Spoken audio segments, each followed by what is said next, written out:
All right, everybody. Just checking audio. Think we're in a good spot here. This is Will Anderson here on behalf of the ABSP. Getting set to start an extra bonus match here between our two UK GMs, Harshen and Phil. And I'm going to let them know they can start.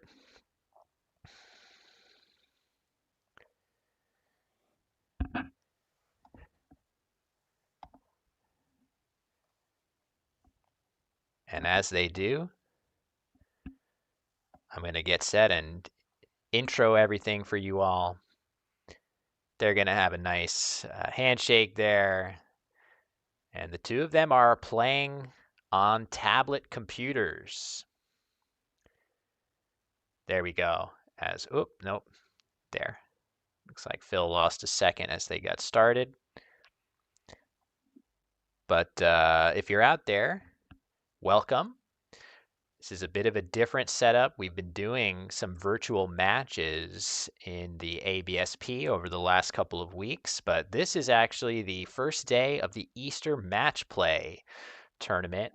But we have a special exhibition match here between our two Grandmaster players, Harshen Lamabadu Surya, the reigning North American champion, and reigning UK champion, in addition to several other championships worldwide, and Phil Robertshaw, multi-time former UK champion.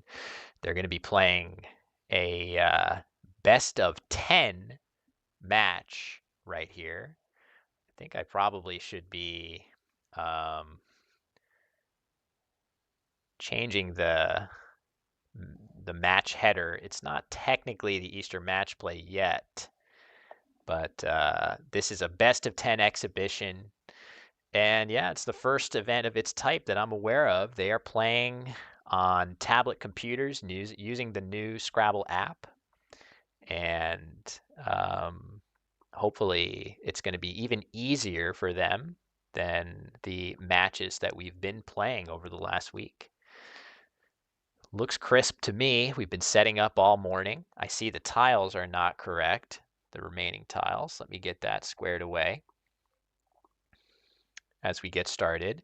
Hey, Brentus. They are on two tablet computers. Yes, they are on my two Amazon Fire tablets, as it looks like Harshen getting set to play Zep, which indeed is a very solid play. You would think that there would be a better Z play than that, but there really isn't. As both players drawing blanks here, Phil is going to be able to respond with a bingo. The only trick, can he find a way to slot the H in a good spot? And quickly, Harshen sees Spumoni. Let me know out there if you guys can hear me okay. It's just me flying solo. I am actually on site in the UK,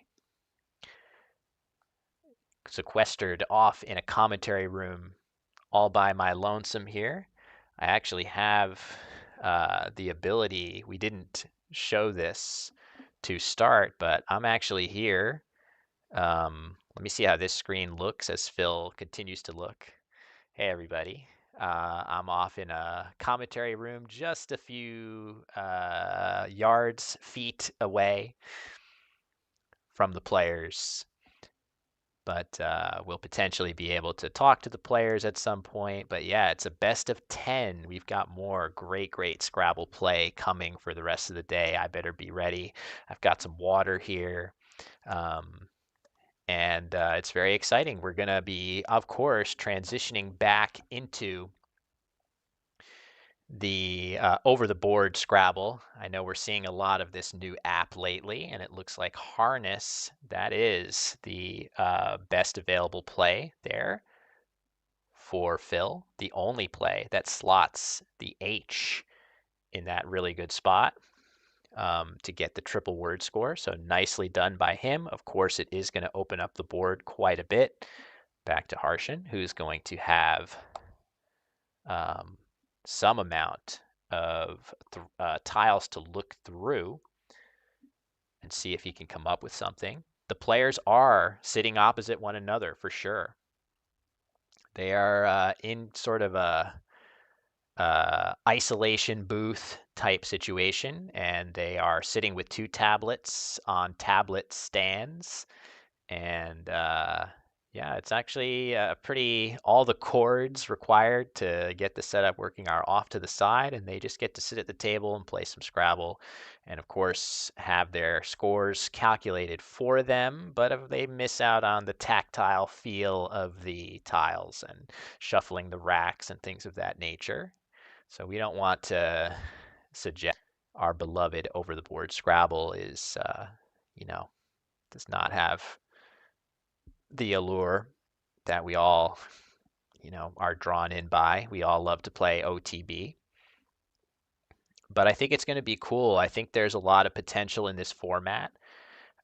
Something that I dream of is potentially what if we had, 4 or 5 players in a room here on tablet computers, and then there are 4 or 5 players in Nigeria, Thailand, Australia, the United States, where we could have matches that are played in that way. I think that would be a cool thing, and this is to me the first steps on the road towards that. This is being held. I was ridiculed heavily. I made a video about the Easter Matchplay or another tournament, actually. I think it was the UK Open, which was held in this same location as Harshan is going to play his top scoring bingo here of Spumoni. Very nicely spotted by him. So both players getting their optimal blank bingos. But this tournament is being held in Coventry. I think I pronounced it Coventry in a video that I made on that topic, as I mentioned, and a lot of Brits did not like that when I said it that way. I believe Coventry. But let me know out there if you're watching from the UK or anywhere else and you happen to know the pronunciation of this beautiful city, which it is actually very much, I find it I just think the UK is quite a elegant country. I feel like aesthetically it's very pleasing to see all the different towns, and every time I visited, I have some envy. um, but yeah, I said Coventry, as you say, Brent, in the chat there, Brentus.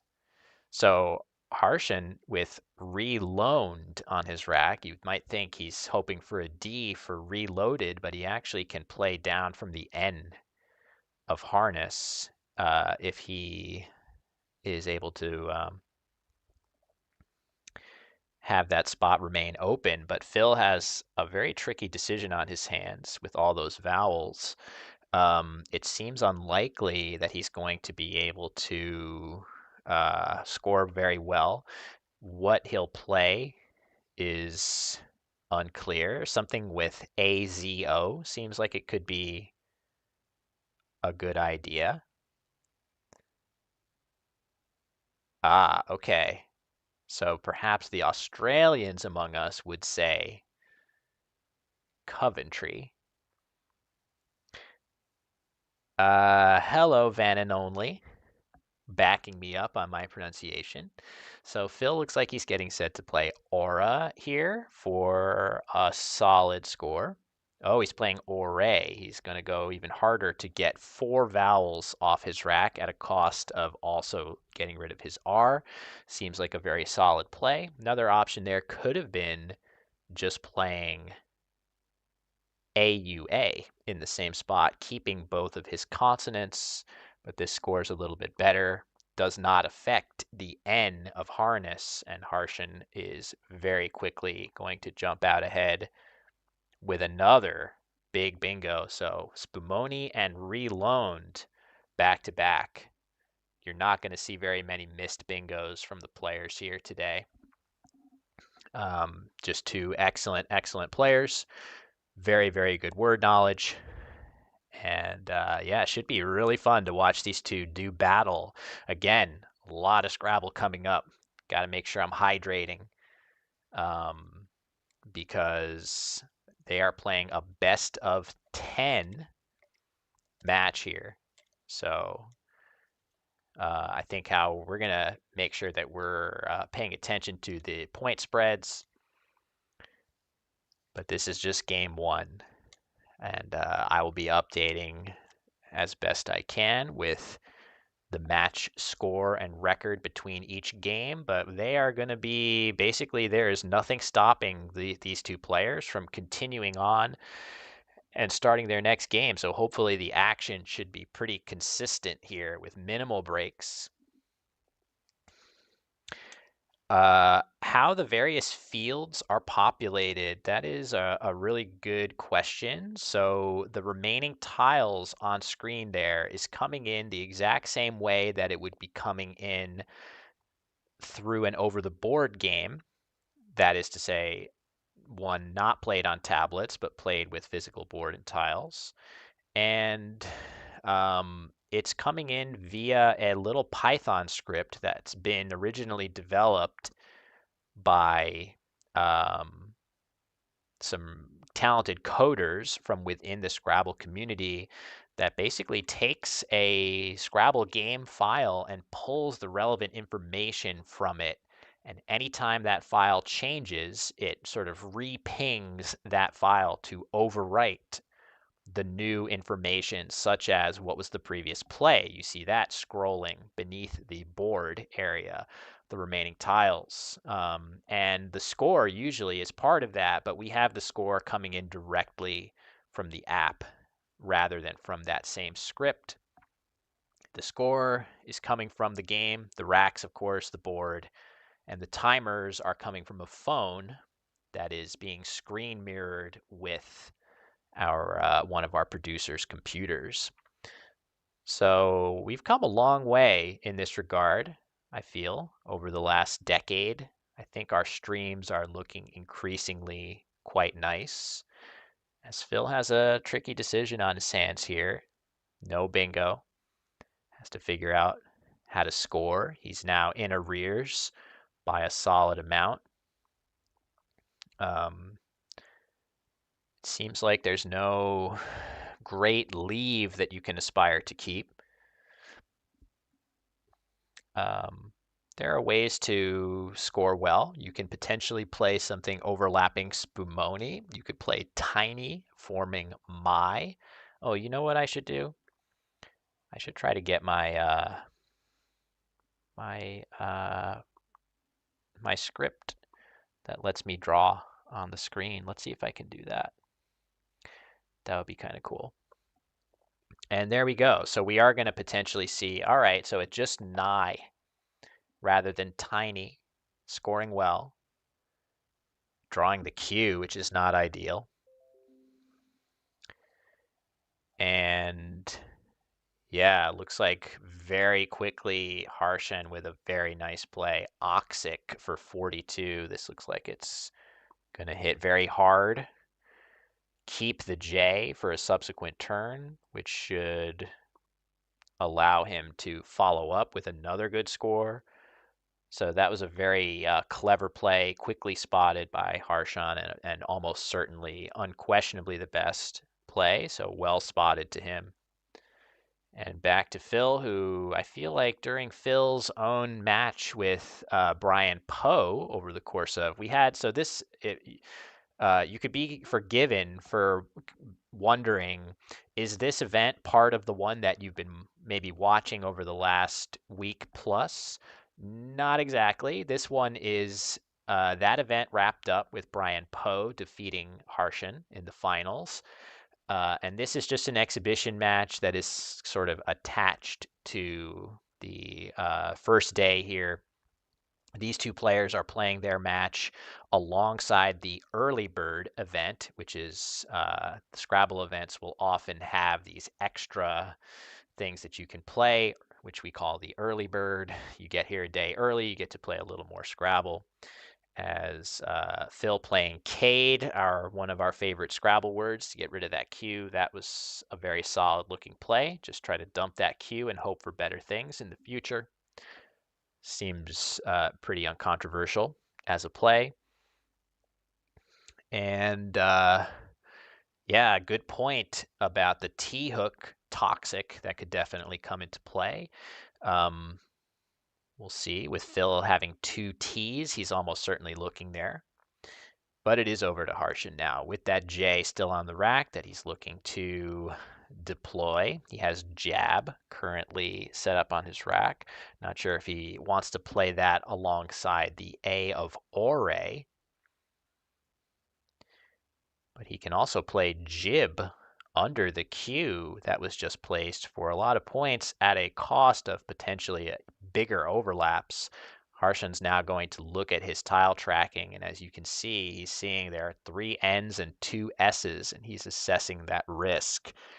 What happens if I put an I underneath the Q? Am I going to get hit hard? And the answer is yes, sometimes you may, but it also requires Phil to have a tile that plays underneath AB. Am I quackling in real time? Yes, I am. That is, I'm just quackling along to make sure the remaining tiles are mostly correct, which I think they are, at least at this point. But if there isn't a stoppage long enough, I am going to try to, get my ability to draw on the board up and running, because I think that's always a nice addition. So let me see if I can do that actually. That's always fun to be able to do, but of course it requires me to, that's kind of a bonus, and if it doesn't work, then that's okay. So we got this coming here. I think actually I should be able to do it, as Harshan is definitely evaluating that risk of jib. He wants to be careful that he does not give back more points than he's scoring with a play like this.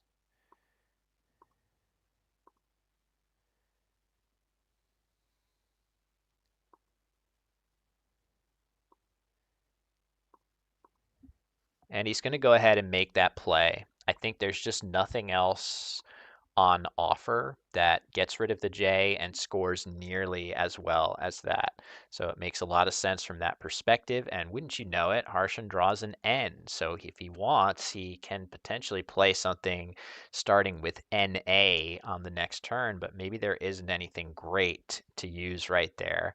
But of course, there still is the J coming down. What channel was the rest of the tournament on? So the Easter Matchplay tournament is still to come. This is the day before. So over the next several days, the Easter Matchplay tournament is going to have your normal over-the-board streaming style streams coming tomorrow, the day after that, and then Easter Monday. So Bit looks like a really nice play. 36 points. Seems solid. So you have not missed anything, Brentus, I don't believe. Note that the bit play by Phil does not necessarily prevent toxic. You can now potentially play something starting with TO, making obit. And that will still be able to score there. But it's possible that plays in that spot just won't be that lucrative or may give back triple word scores. So forgive me for just a moment, as I'm going to try to get my little screen illustrator up on the screen here. It might look a little bizarre.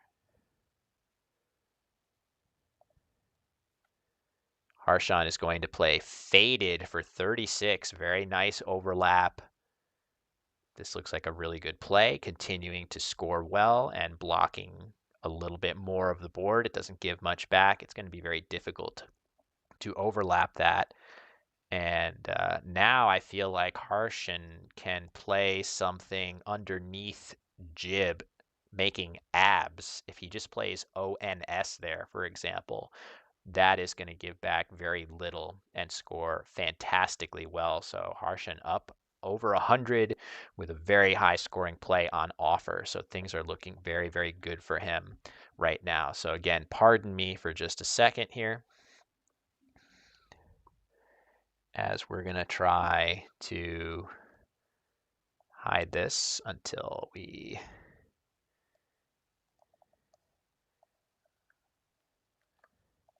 think it would be really cool if I could get this working. So let me give this a shot, because then I get to draw on the board, and who doesn't like that?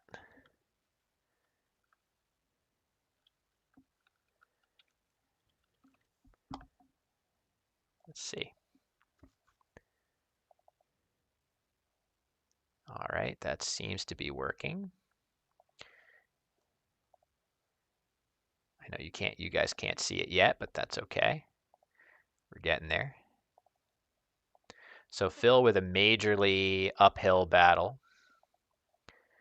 Now let me,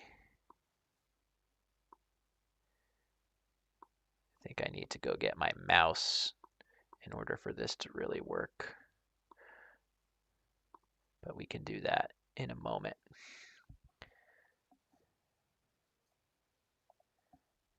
So all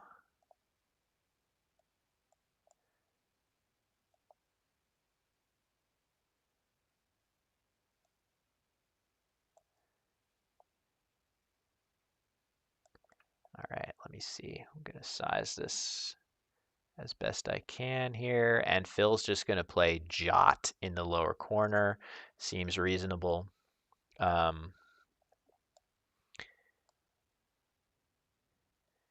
It's just he doesn't have that much available that's going to make him feel good, and scoring well and undoubling the O's to that J seems like a reasonable option for him. All right, let me see how to fix that.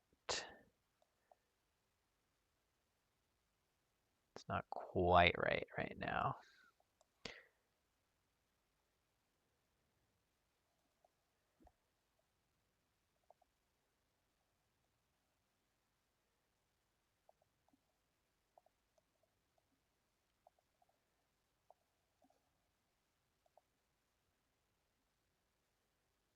I think this is going to look good.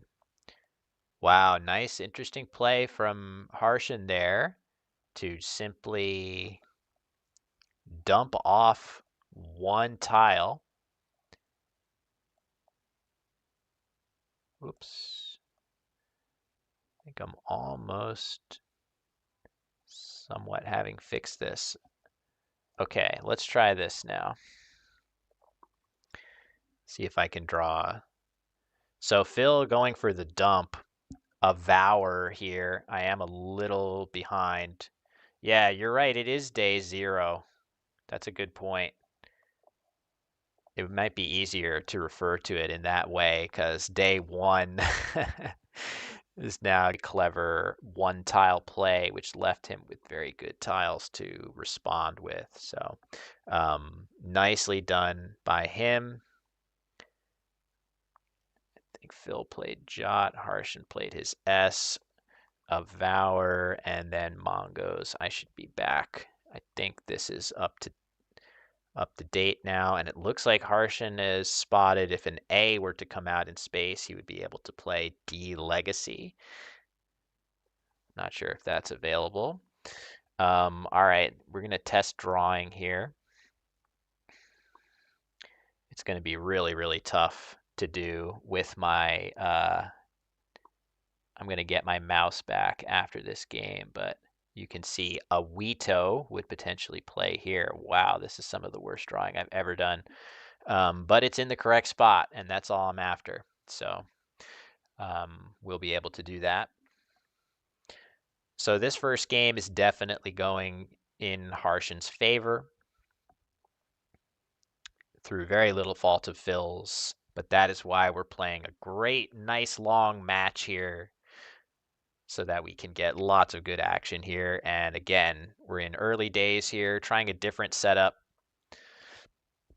Armchairs could be more comfy. Yeah, that's true. You could just grab your tablet, sit back, lean back, and enjoy, a cozy day on the Scrabble app. That's definitely a good suggestion. Maybe in the future we can have sort of like beanbag chairs or something like that. That would be funny. Um, so yeah, let's see. Um, Everything looks pretty good on as far as I can tell. Seems like you guys out there are able to see and follow the action pretty well. Um, Unlike the streams that we had earlier this week, the tablets are coming in very nice and crisp directly into our computers on site, so we should be good. Thanks, Chris. Nice to see you. And again, I am very excited because I'm actually on site here in the UK and I'm getting set tomorrow to play my first ever event in the UK. So it's possible that you all will get to see me actually playing on the stream. Note as well, the two players sitting at the table are grandmasters, not just in the UK system, but I believe both are also in the WESPA system as grandmasters and well deserved for their great results over the years. And I am listed in the top right corner as a lowly IM. And that is something that I could potentially change if I play well enough over the course of the next few days in the actual over the board Easter match play. So until then, uh, I am but a lowly IM doing my best to explain what makes these GMs so very good at Scrabble. I say tongue in cheek, of course. I just I have I've earned that by not playing enough. That's basically what that tells me is I need to play more, and I'm going to try to do that starting tomorrow. But because the match is a best of 10, the players are going to have to try to take care of their spread. They have to try to win by as much as they can and minimize their losses. So Harshan looking to well, certainly after the play of Trois there, opening the triple lane for Phil, there really is only one option for Harshan. He has to close off that lane. This spot, let's see what happens if I draw. Oh, well, it's on the tracking, but this spot right here is the danger zone on the board. Can't let that stay. And C-till for 33 is going to be the play for him. Instead of lighted, which he saw, but I don't think he liked the CG combination. And I think he was looking in the bag just to see what, if any, extensions to C-till could still be lurking. I think he's specifically thinking about diacetyl or biacetyl, but there's only one A. Maybe there are more long word cetyl extensions to think about. Does Phil mostly play UK tournaments? Yes, but I do know that he was in Ghana competing at the World Championship this past uh, early winter time, late fall. November, I think it was, and he actually got off to a very rough start and then went on an incredible run towards the end. And Phil Robertshaw actually had a very strong finish at the World Championship in Ghana this past winter. So definitely, let me just check. I'm curious to see how he finished because I think he went 2-6 on day one and just came absolutely storming back to have a pretty solid result.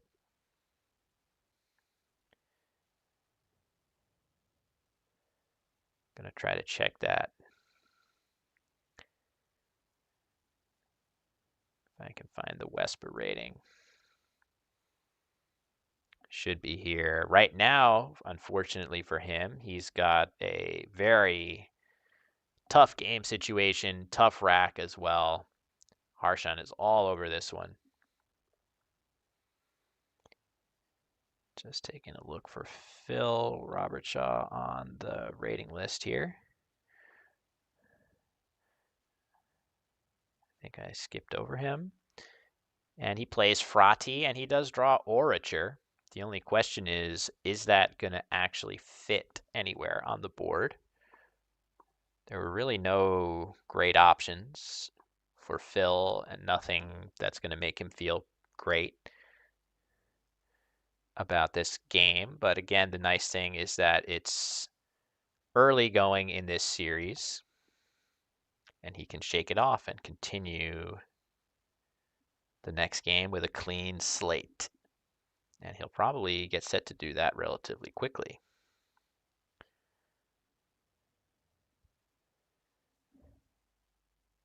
For some reason, I'm not seeing Phil on the rating list. Hello, Natalie. Natalie, are you here on site with us or not yet? Is that coming tomorrow?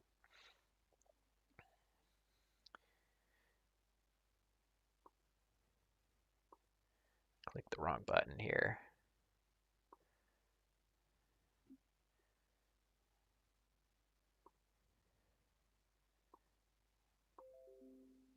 There we go, Wesper ratings. Is it hot or cold? It feels quite temperate to me. I'm not sure that I would say one way or another. I'm wearing a sweatshirt. Harshan is going to take no chances leaving anything open and just play Delight for 26. That seems pretty good. Okay, here we go. So I'm looking at the Westpac standings where Phil came in a very respectable 11th place with a 20-12 record. 11th place in a world-class field of 120 players after starting 2-6, no less. So he went on an absolute tear, and I definitely think of him as a very, very strong player. But yeah, mostly sticking to the UK, which is fair. As a United States-based player, I don't have too many international events on my own record, which is why I'm so excited to be here. Definitely on my bucket list to play in the UK, and I'm going to be able to cross that off tomorrow, so I'm very excited about that. There is a cool play available here for Phil. No place to play Orature, but Poxier is one of the higher scoring plays that he has. See if this shows up in the correct place on screen. Ish. Yeah, it does. So you can see, look at those overlaps. That would be a really stylish play. Not a play that's going to do much for his winning chances one way or another. But yeah, this is has just not been his game for sure as we're headed towards the tail end of things here. The unseen tiles are not very good. The only vowel that is still lurking within there is an I, and there's a lot of ugly consonants. So there's not much good stuff coming for Phil, but he's considering going for a bingo, keeping that E.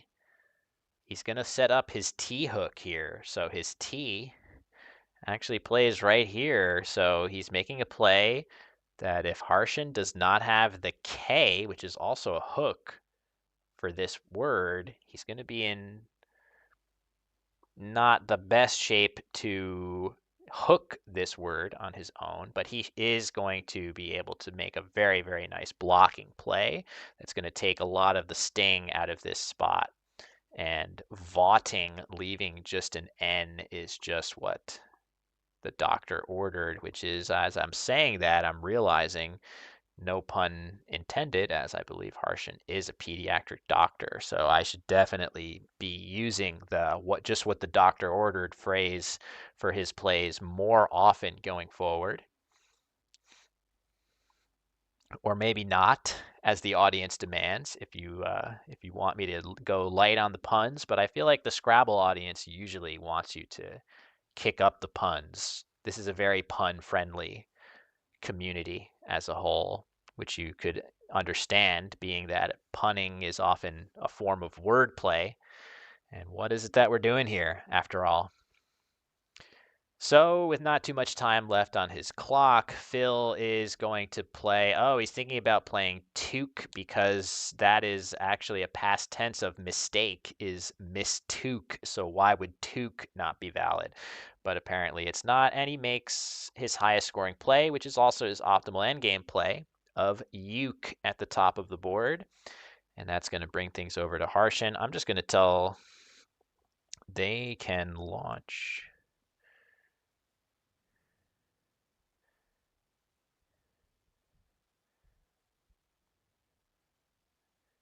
There's really no need to delay. I think what we're going to do, so we've got already several people weighing in for more puns, which I can appreciate. So if I give Harshen credit for finding his optimal endgame play here, which is an 11-pointer, there's only one. It fits in right here underneath the F, and that is, in fact, exactly where he's going to go. So that gives us a final of 553 to 343, although the app actually does not calculate it that way. So it's going to cut to the post game. I think it's going to be slightly different than that. Yeah, 549 to 549 to 339 for a spread of 210. Yeah, I'm letting them know they can begin the next game anytime with Phil's POV here. So they just have to reset that clock. This is Void Challenge, Alexi. Yes, I should note there is a cash prize for the winner. So Scopely has furnished $500 for our players in the match here, and the players have agreed to a split of $150 and $350 for participating in this match. So there is a solid amount at stake, but both players are being compensated for their willingness to try something a little different here. And this is a little different for sure. So I need to update the scores. Phil is being told that that he has to play on the center square, which is nice that he's getting that reminder. It's kind of funny. All right, so we got, this is actually round 2. Harshen has won his first game by 210. Phil has lost.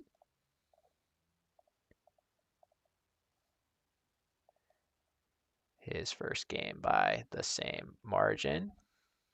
I guess we don't really need the spreads for now, do we? I'll keep track of the spreads in case we need them.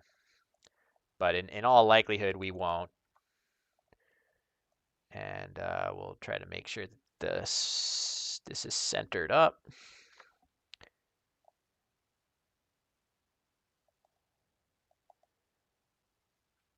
The main event is definitely not using the app. As much as I am excited about this new app, and I am excited about it, and definitely encourage anyone that is curious about it, that is from a country where it is currently out in the wild, released, to check it out using the pinned comment here. We certainly, we love our over-the-board Scrabble. We definitely, there's no substitute for playing with the physical feel of the tiles and things like that. But I think there are a lot of things that a format like this can allow us to do, which could be very fun and exciting. Like I said, maybe there comes a day where we where we're able to play with, you know, two different setups in different parts of the globe, where there's like two rooms just like this, one in the UK and one in the US, and a bunch of people are playing an online match in that regard that could sort of shrink the borders of, you know, of our competitive play a little bit. So that could be a fun possibility. I'm now just getting set with the first few plays of this game. Harshen with too many vowels and drawing a blank after his dump of just EE. And I think everything should be up to date on the tracking front. There we go. That looks right. Everybody should just let me know if you're seeing anything that looks obviously wrong.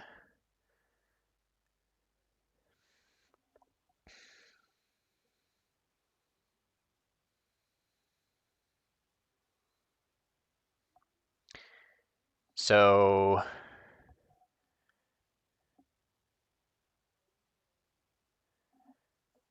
yeah, Phil is trying to undouble those D's and use the W if possible. He's thinking about playing something with U, but now he's decided to look at this. Yeah, this is a nice spot. This is the highest scoring option that he has, and I think his best play as well. Nicely spotted by him because Doc with the EU hook was actually a pretty solid play. So Phil should deserve a bit of credit there for coming up with something better. But Harshen with that blank is going to be able to respond with a bingo. So the nice thing, though, for Phil is that he's in a much better position to weather the storm of Harshen's bingo because he got out to a fast start with those two W plays scoring in the 30s.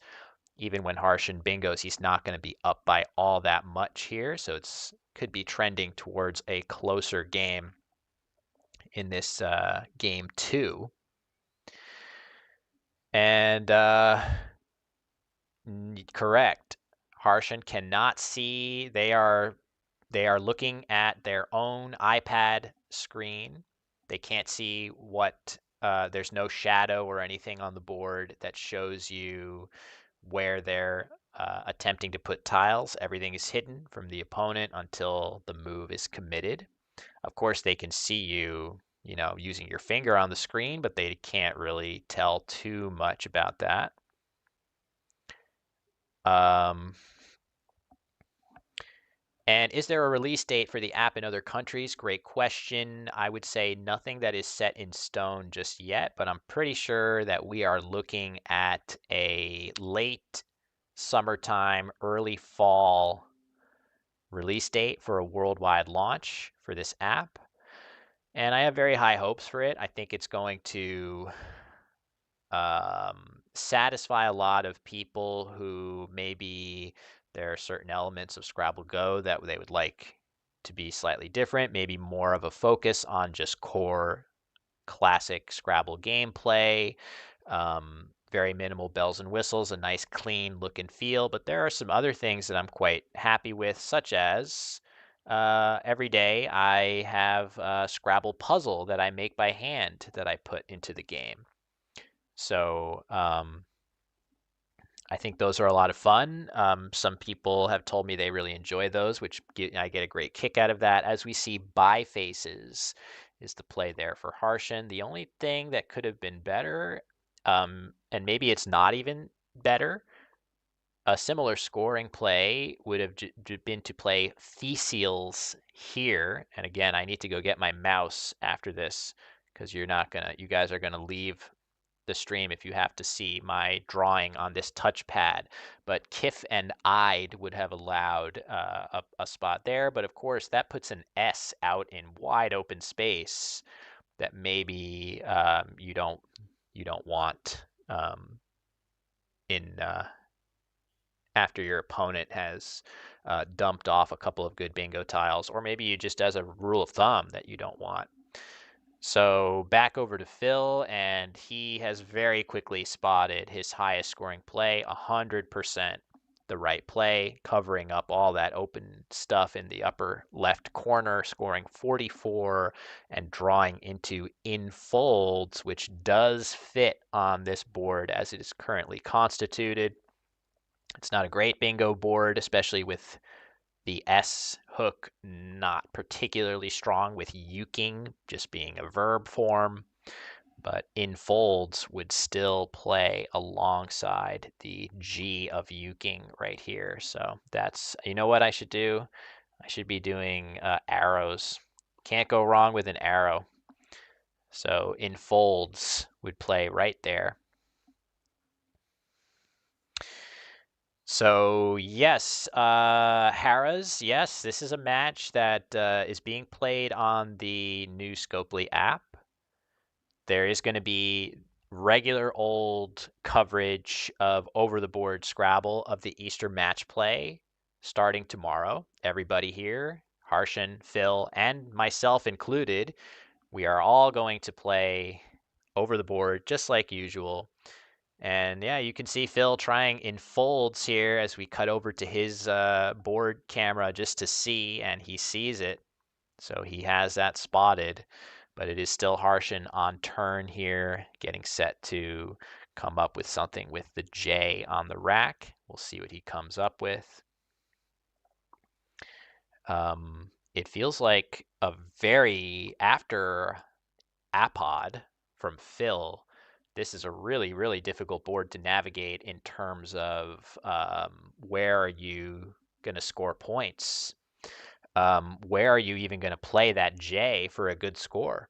It's very difficult to see. So it's possible that in a situation like this, you could try. Yeah, it is. It's a hybrid event between online and in person. The two players are sitting right across from each other in person, and in fact, they're right across the hall from me. I'm in a little commentary booth, as Harshan does play his maybe most palatable looking J play of John there, and draws into located. So it feels like with those very nice bingo tiles that Harshan should be able to, yeah, at least through the L of in folds, he can have collated, and maybe there's something even better. So it seems like he's gonna respond with a bingo, and Phil is not going to find himself up by that much after this. Olfacted, another nice find. So there are a couple options here.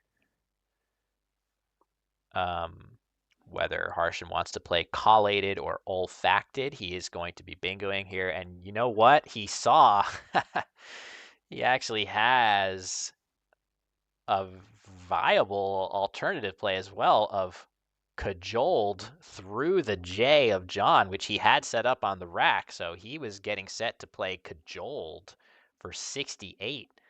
So these bingos are not even that much better than the double-double that we're about to see. Collated. And Phil he spotted the possibility of potentially playing Kabbalah somewhere. Harshan is going to think about where he wants to place collated. You can play it in two positions. You can play it there, or you could slot it one over, but this looks like it's a little bit more defensive against scoring plays, not slotting any vowels next to really accessible overlaps. And now the question for Phil becomes, do you burn your blank here to play Kibla? Kibla here scoring 57. That is significantly higher than any other play that does not burn the blank. Is this the time to burn it? It's a close game, an even game. No power-ups in this one. I think that's what I think a lot of Scrabble players will be happy with this new game. No power-ups, just Scrabble. It's going to have a timed mode coming as well very soon.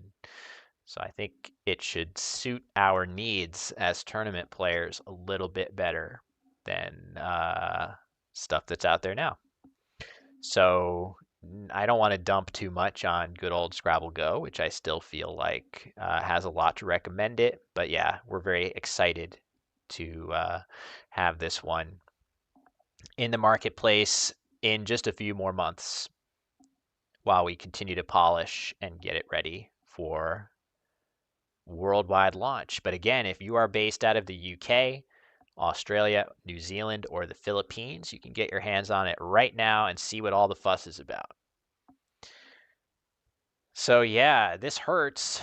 It definitely hurts to burn your blank here, but if you're thinking about where am I going to play, so Phil is going to try Cabals, which actually is not valid. So that he's just giving it a shot just to see, wouldn't it be nice if I didn't have to burn the blank here and I could get a palatable play? You can, of course, play cat, just a simple cat into this T, but it doesn't leave very well. The BV combination is unappealing, although maybe Phil is thinking if I draw well, I can play Bravo or Brava or something like that in that spot. So he's going to go ahead and play Cat, which again, I don't mean to imply that Kibla is just like the runaway best play or anything here. It might not even be the best play at all. Another option, I guess, if you want, is depending on the other stuff that's available, you could just play something like Kiva in that situation for Phil and try to draw an actual eye so that you can then play Kibla for an even better score and keep the blank subsequently. So there were a couple other ways to go, but just to be clear, Cat is a perfectly solid play from Phil that is very reasonable. Keeping that blank, trying to draw into a bingo.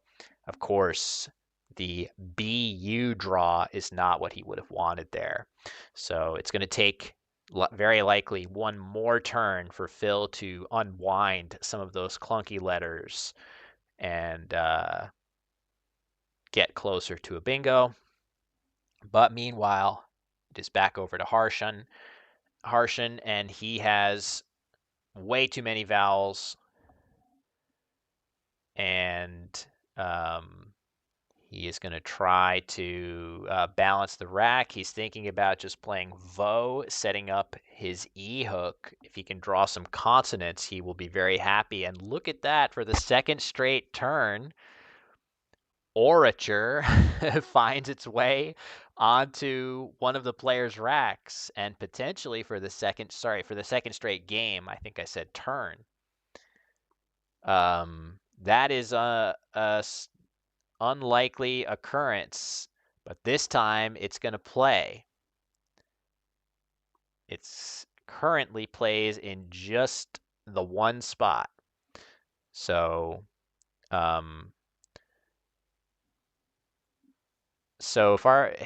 our producer in the room can just remind Harshan to hit his clock, I think he may have forgotten to do so on that previous turn. Oh wait, I don't think she has my audio. I'll tell him. I'll tell her, I should say. So yeah, all right, he's gonna hit his clock. It looks like another minute or two ran off.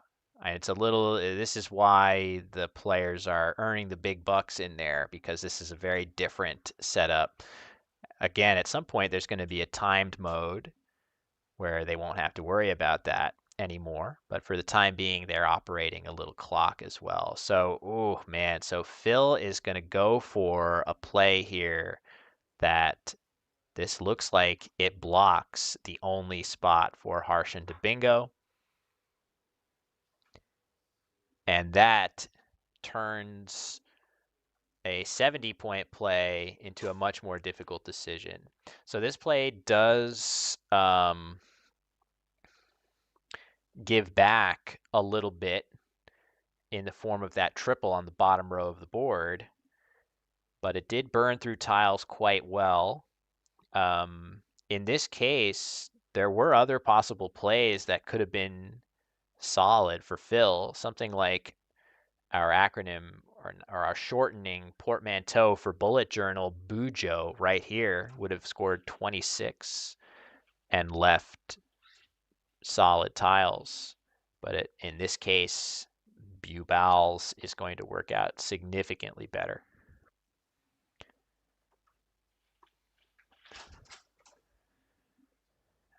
So yeah, it's going to make a much tougher decision for Harshen, and he is going to play Rota potentially, making all of these nice underlaps on the bottom of the board, keeping the U. That would be the only blemish on this play, and maybe he could see pivoting to something else. But he's going to go ahead and play that, and it makes sense. There's a couple nice things that this has going for it as a play compared to, I was looking at another option of just playing Urau right here. So let me not. So playing the U here and playing Urau right here. The thing about a play like that is that it leaves the other triple open. So the A that's covering that triple, you'd still be able to do little mini overlaps there. So this play covers both triples pretty effectively. That R of Rota comes just far enough that you cannot now extend anything to this triple. So it's a little better defense, and you get a little bit more points on the scoreboard. But back to Phil. And Nervy leaving NX blank doesn't feel great, but that was his top equity play by a mile there, in fact. Harshen immediately going to hit back potentially with Yuts for 48. Again, his highest equity play. What we mean when we use that word in a Scrabble context, equity, that's just a fancy word for a numerical value that we assign to plays with a pretty simple formula. The score of the move plus the value of the tiles left over, which we try to estimate based on the the caliber of letters that are remaining on the rack.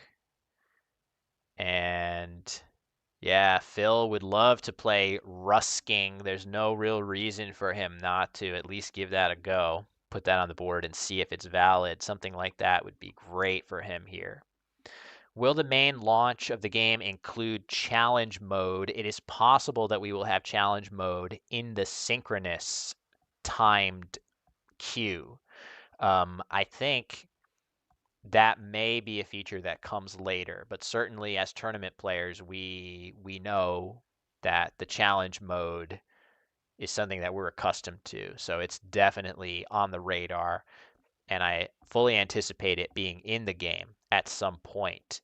Will the main launch include it? I'm not sure. It may be something that comes a bit later into the lifespan of the game. Not super much later, but just not at launch. So Phil can, again, if he wants, he can burn his blank to play through the KI here, but I don't think that's a great idea. It's still a very valuable letter to keep. Remind spotted as a potential bingo that I don't know if that's going to get blocked here. Into the D of collated, forming ANN, a valid word. That is going to be a big swing in the game. And Phil, I was about to say, he has the reason that maybe it's okay to not burn the blank is because you can just play Crux for a decent score. And that is what he's going to do. Harshen wasting no time here. Very, very nicely spotted. This is the only playable bingo for him. And it comes down just in the nick of time. But that being said, Phil is going to be able to respond with a playable bingo here, hooking Evo. Originally, Harshan played that move. The E-hook right here. Oh man, the arrows. Oh, I can do ellipses. I didn't realize I can do all these shapes. So the E-hook here is sitting open. That would allow Phil to play guineas. And wow, look at that. Not a great looking draw at first for Harshan there, but as vowel heavy as that may appear at first glance, that does yield the bingo. It's been pointed out in the chat of Aries with what feels like one too many vowels.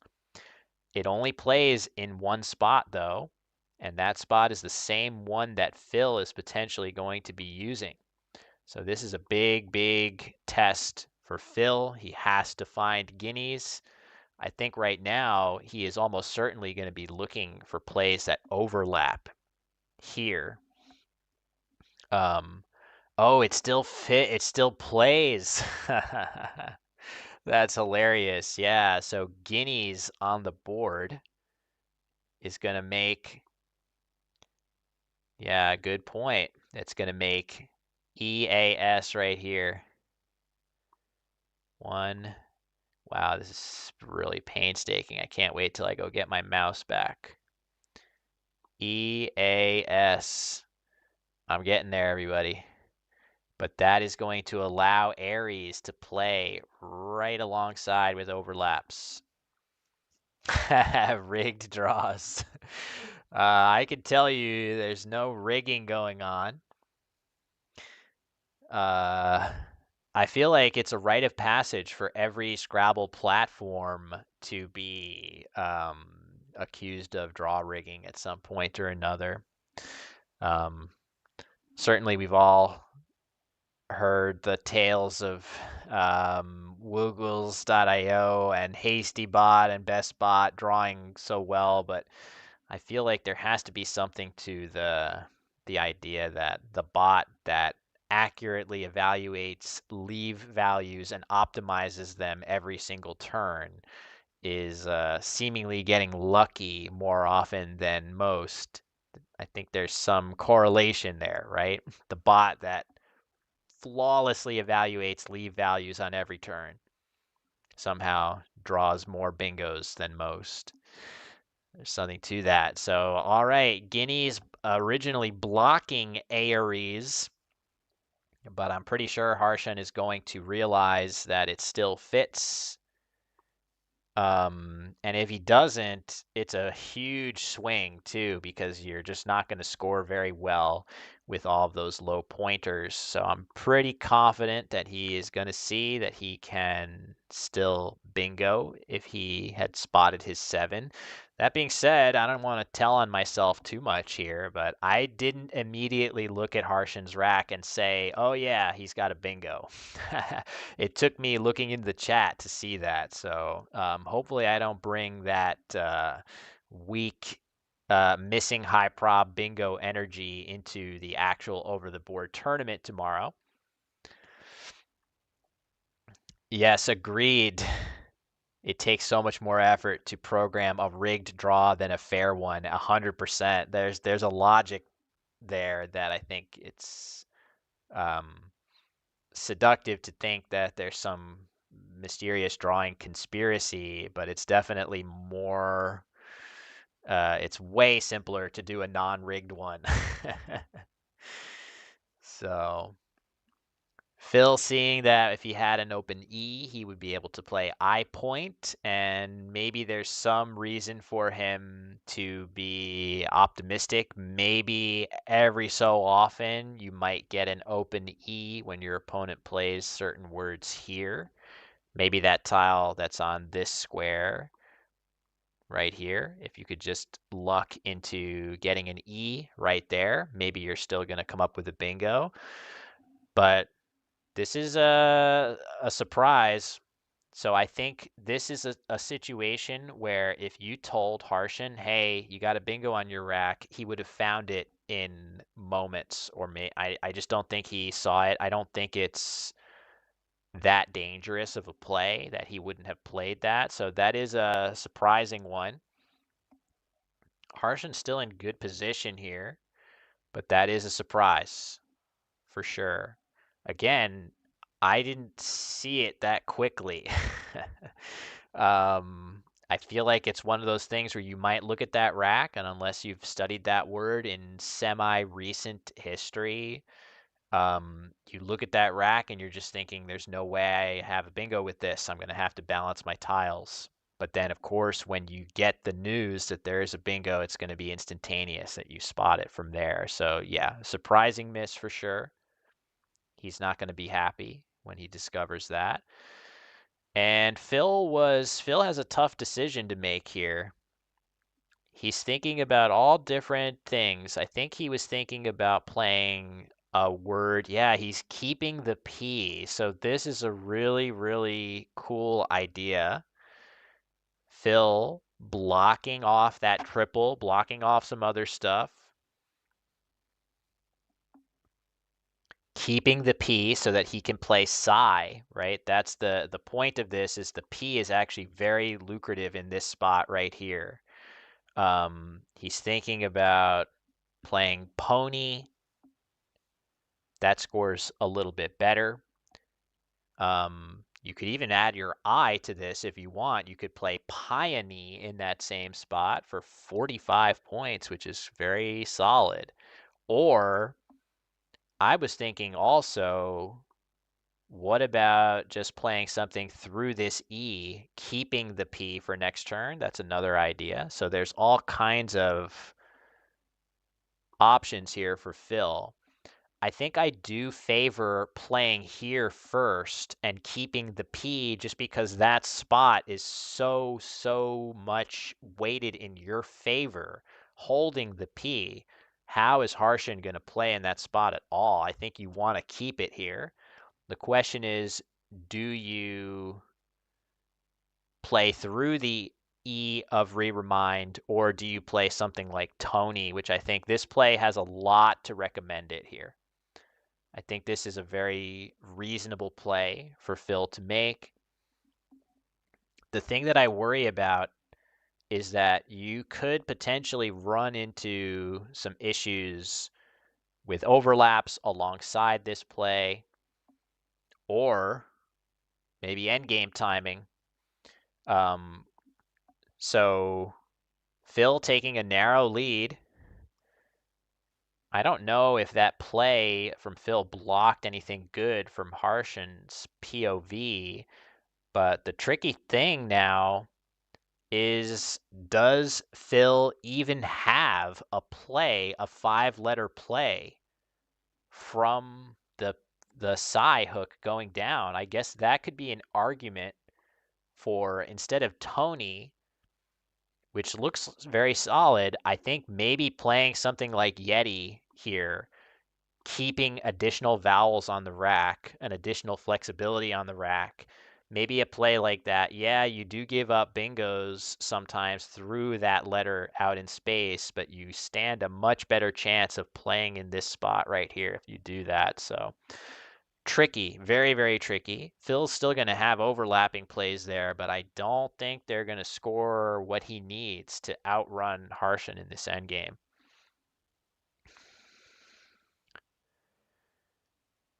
So, yeah, that was a tough one.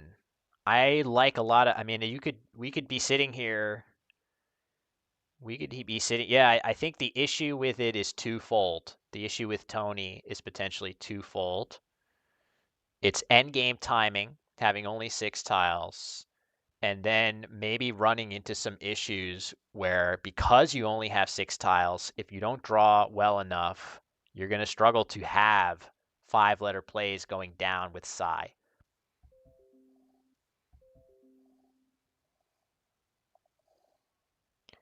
Hey gang, I think we're back up and running here.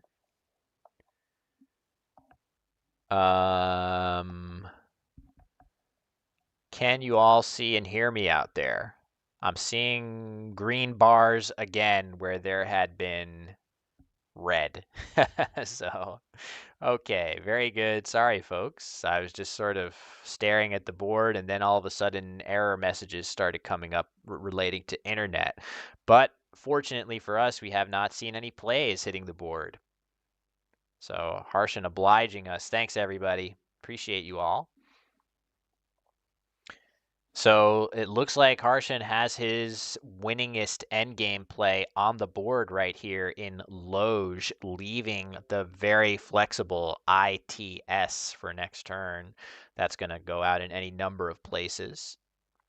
And because Phil doesn't really have that good of a scoring play, as a result, he has no five-letter word. And even if he did, it was going to be tough for him to outrun a play here. So that is a tough break. Phil's probably lamenting that he does not have a five-tile play there. But even then, he would have to outrun the outplay of SIT right here. That scores 20 for Harshan going into next turn.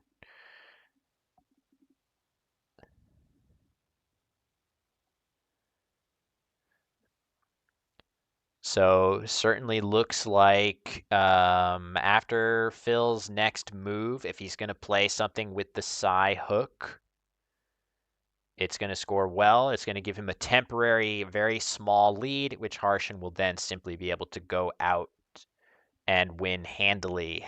So it's going to be another win in game 2. Good start for Harshan. Lamabadu Surya had a tough match with Brian Poe in our first event, which was fully remote. Perhaps you're wondering, why are we doing all these events? Why are we doing all these app events? Well, it's because the app is currently, this app that they're playing on tablet computers right in front of them. This app is out in the UK, and basically we're trying a lot of new things. We're trying to experiment with different types of events that could be fun for the competitive community, and we have other different types of events planned for other segments of the audience, and we're trying stuff, seeing how it works, seeing what the players think, and then applying those that knowledge. And when the app is out worldwide, maybe we try stuff that's even bigger and better. So we're in a learning phase, and we hope you're enjoying watching. Sorry for the internet snafu there. Question, can Phil win? No, this is maybe all the more so because sometimes in these doomed seeming situations, you think to yourself, well, your opponent might be able to, your opponent could play a phony, but not on here with automatic word validation for the time being. That can't happen. So yeah, the best play for Phil he has lined up, it's either fat or pith in the same spot. No five-letter plays going all the way down in this spot right here. That's the best available place to play for him. I'm sure he's just going to use up some of his remaining time just trying to do his best to make sure he's absolutely sure he's not missing a five-letter play going all the way down. But then even if he had one, it seems like it should be difficult for Harshan not to be able to plop down a winning outplay here. All he has to do is make sure he does not prematurely hit the submit button, and he plays his optimal endgame. Nicely done. So another win. I'm going to go get my mouse from there. I'll be right back.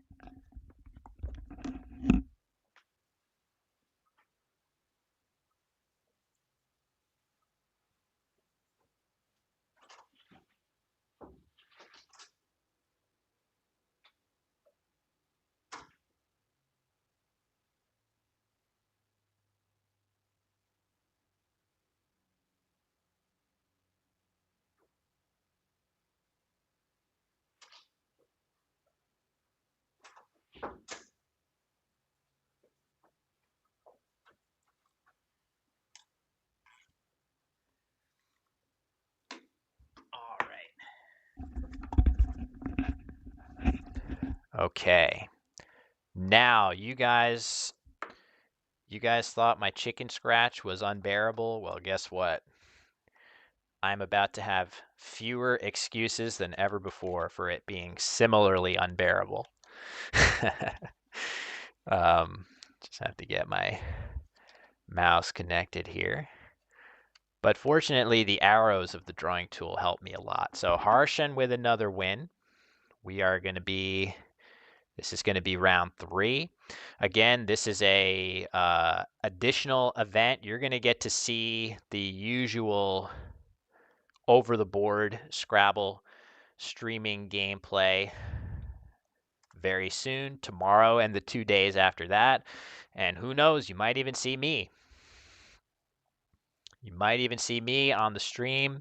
I'm very, very excited. It's going to be my first UK Scrabble event. I've wanted to come and play a UK-based event for quite a while now, and I'm excited to get a chance to do that. But for now, we get to watch. I have to reset the tracking, of course. Stand by here, and we're going to get that done. Droob was the opener for Harshan there. Seems solid. I think he left NG, which makes sense if you're going to keep that synergistic 2-tile combo. Or was it, did he have something else? Either way, seems like a solid option. And we should be reset here. We need to crowdfund Will a drawing tablet. Nice. I should be able to get one. So Phil thinking about playing Gearbox. Nice find. Gox scoring not super much less than that.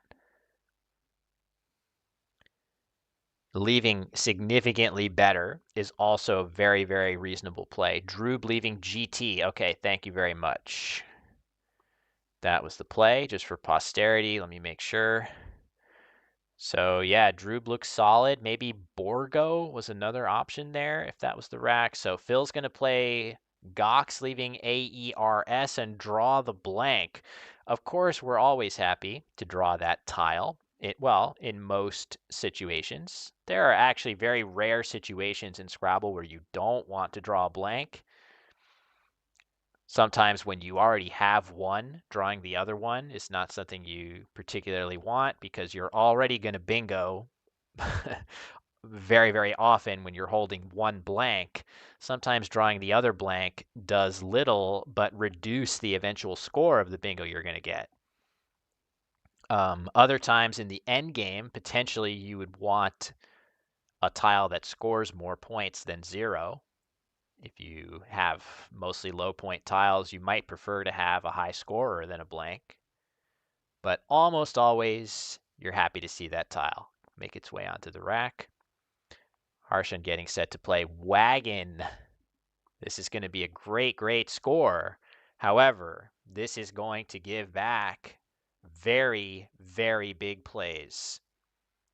Not just a triple either.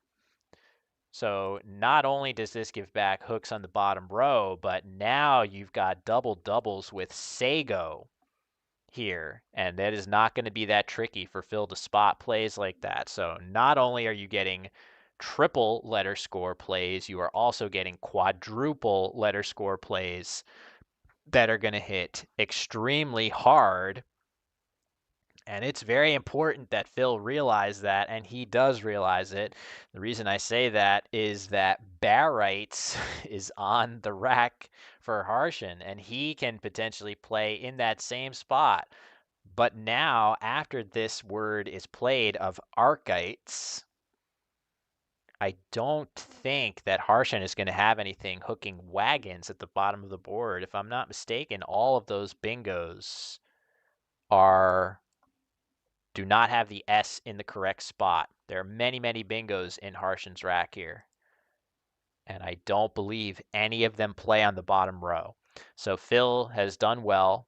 That being said, we are going to see Harshan bingo on his next turn. I don't see how something like Arbiters is going to get blocked through this R. Wow, look how straight that line was, everybody. But yeah, look at this. So this would be, I think Phil is mostly checking the score of this play. He's going to check the score and just make absolutely sure 93 points. Yeah, he instantly takes it back and just realizes that there's no real position. I mean, in fact, you might even argue positionally that playing in the double-double lane is actually better than blocking the bottom row of the board. Wagon, the only hook that Wagon takes is an S, whereas there's lots of stuff that you can put onto AGO. Well, I guess not lots, one or two things, but a little bit more flexible. So Phil's going to go back, going for Archites here, and that is going to immediately dash Harshan's hopes of playing a huge bingo in that spot. But he is going to be able to change course and play through one of the letters on the board for many fewer points, but still a very, very solid score if he wants it. So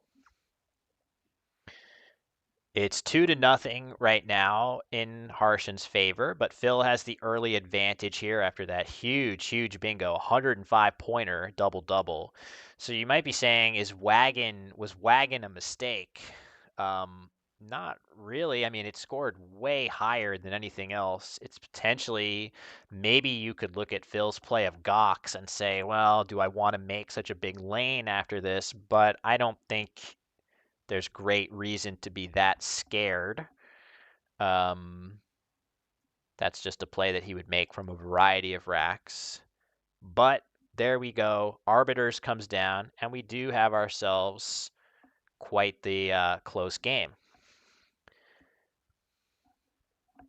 So after that bingo, Phil is still ahead by 3 plus whatever he scores on this turn.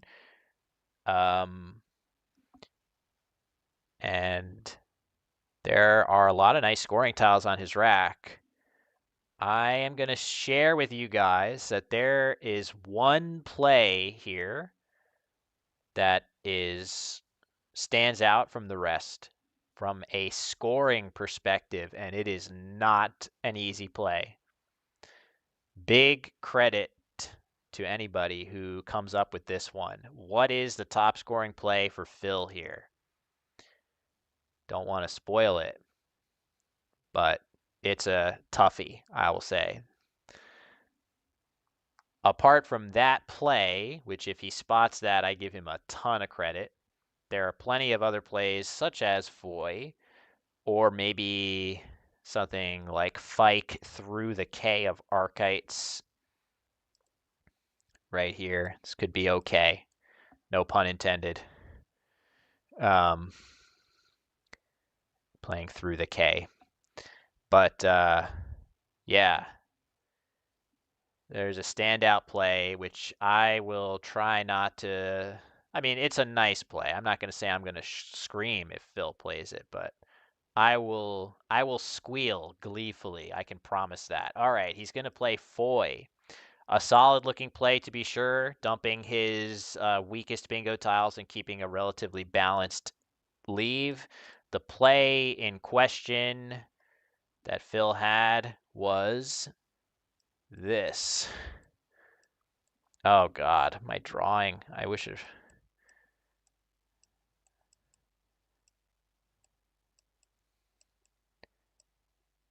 Niobe.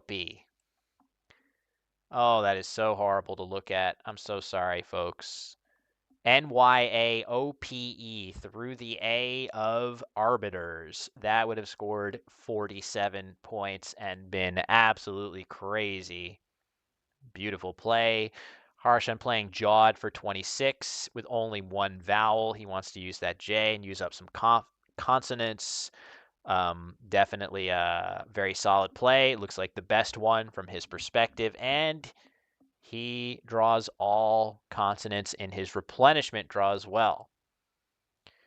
So Harshan has that blank, which brings you much, much closer to bingoing. But overall, Phil's rack is a little more balanced, and I would say he might have the edge there. Yeah, Niobe, that is an insane one. I think most would forgive themselves for missing that one. That is a crazy overlap and a tough word to even know and see. Thanks for stopping by, Brentus. Always good to see you. Thank you very much for the kind words. Phil has no reason not to give. I don't think he would ever try playing pre-shine. I think he knows that if that R were in a different place, he would play in sphere, which is the valid word from those letters. And perhaps when you're practicing your anagramming, you look at those letters and think pre-shine and then say to yourself, oh, no, wait. It's not pre-shine. It's in sphere. But then you get these sort of, that happens a lot. I'm sure many of you watching out there have plenty of words like that where you see the wrong word in the jumbled up letters first before you eventually see the valid one. But because of that, you have that wrong formation of the word in your head. So, as an example, I've recently been studying 9-letter words, and I just encountered a word with these letters. It's Collins only.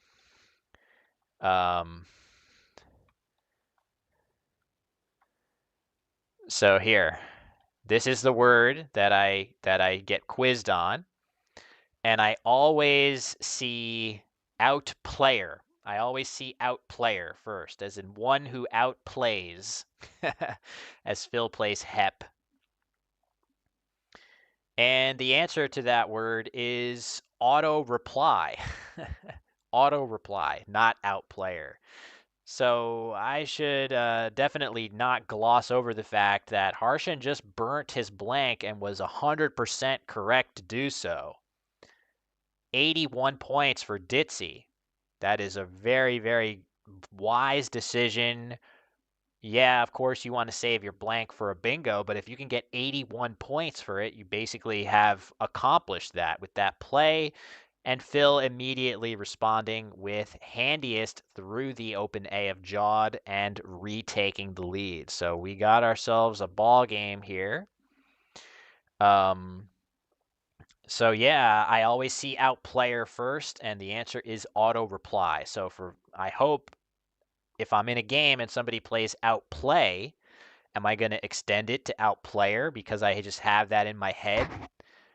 Maybe not now that I've pontificated about this topic for several minutes on stream, but had I not done that, maybe I would have done so. This is a lesson to me, apparently, that I have to talk about all of the words that I frequently confuse on a live stream. And there we go. I will have achieved Nigel Richards' status of word recall. This is why I love doing Scrabble commentary. I'm working towards that goal, stream, bit by bit, stream by stream. No, just kidding, of course. So Harshan now down by a modest amount. Definitely still very, very close on the scoreboard, but I feel like his particular set of tiles with all the duplicates, the 2 N's and 2 T's, and the overall consonant imbalance, if he could look over and see what Phil has, I think he would be very surprised because right now, if you look at the unseen tiles on the corner of the screen, right here. Whoop, nope, not that way. I have to do this way. Right here. Look at this ratio right here. Whoops, I messed it up. Look how many vowels there are. So from Harshan's perspective, if he digs into the tile bag menu right now and sees the vowel consonant ratio, he's going to be thinking, wow, Phil has a really good chance to have vowel overload. But as we can see, that is the opposite of the case right now. Look at that. So many consonants on the rack. So what that can tell us is that the vowels are lurking. There's going to be quite a lot of vowels coming towards the end of this game. And the players that recognize that fact and plan accordingly are going to set themselves up well in the later stages. You could also argue that the Q, looking into the remaining tiles, could actually be a useful tile here because all 4 U's are still lurking as well. So your odds of getting a U to come with it are pretty good. And the Q also absorbs vowels pretty well in general. So Harshan going to play Pent for 12. He could have played Pectin in that same spot for 22, but potentially wanting to keep a better bingo leave together, which makes some degree of sense because the D of Ditzy really stands out right now as a potentially good bingo lane, and Phil immediately playing Trill, which was his top equity play. Again, equity, our measure of just score and leave value. But yeah, we'll just I think Phil is very likely testing unscared,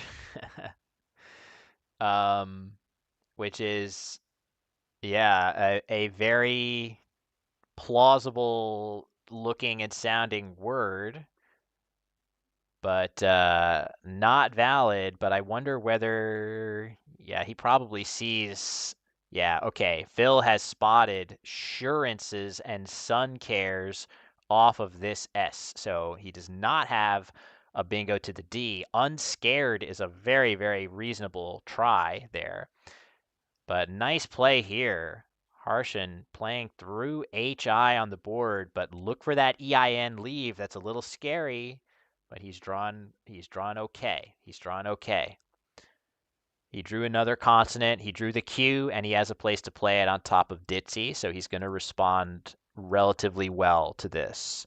So this does open more space.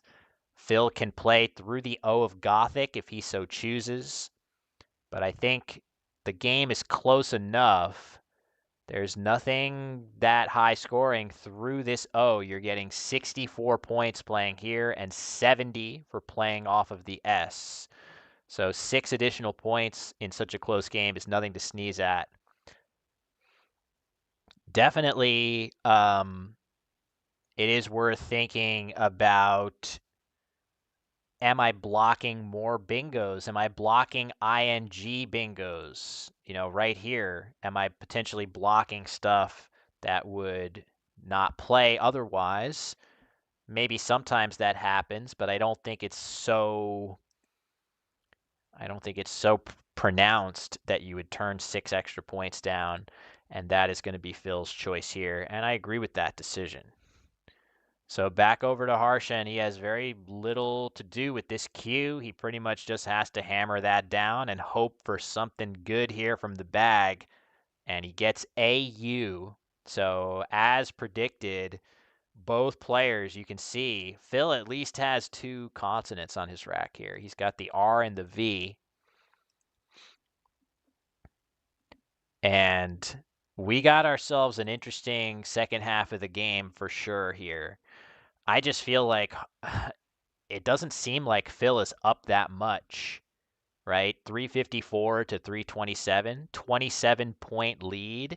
That doesn't feel huge, but with this unseen tile pool, it's pretty huge, right? Add whatever Phil is going to score on this play to his cumulative score, whatever that is. He's definitely going to be looking at playing off just vowels here if he can possibly do so. There are a couple decent ways for him to do that too. He could play our new favorite word of oh whoa right here if he wants. That scores 15. Not great, but you keep both your consonants for another day.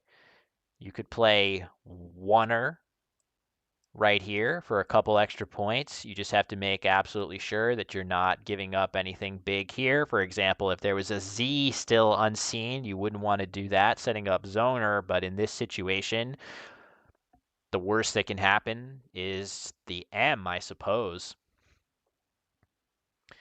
Phil may be getting set to go a different direction. Okay, he's pivoting. I was worried he was going to play Vireo, which doesn't score great. He's thinking I want to block off this last area of the board while I have a decent play that does so. And he draws pretty well. He plays Vogie, leaving OER and draws Yell out of the bag. So that is going to be a big draw for him, as Harshan now in a world of hurt here. The thing that I feel like you have to be at least a little concerned about, though, if you're Phil, is what happens now if Harshan opens up the top of the board in some way. If he opens up the top part of the board somehow and has this as a sevens lane as a backup, right? That would be what I'm concerned about. Harshan getting set to play just Awa, which is really rough. I would consider playing those same letters here just to create a threat that Phil has to at least think about. Phil has eye roll. Oh, that's crazy. Yes, I see it now. Phil has eye roll on the rack. All he has to do is spot that, and it's going to play. It is a newly added word, so it's possible that it will escape notice. As Harshan playing Awa and drawing more vowels, they're just continuing to flood their way onto his rack. Oh, he hasn't committed this play yet. Or has he? No, he hasn't. Okay, so he's put Awa onto the board, but hasn't committed it. So let me reverse direction here. I think I gave him credit for playing that right now. Okay, now he has.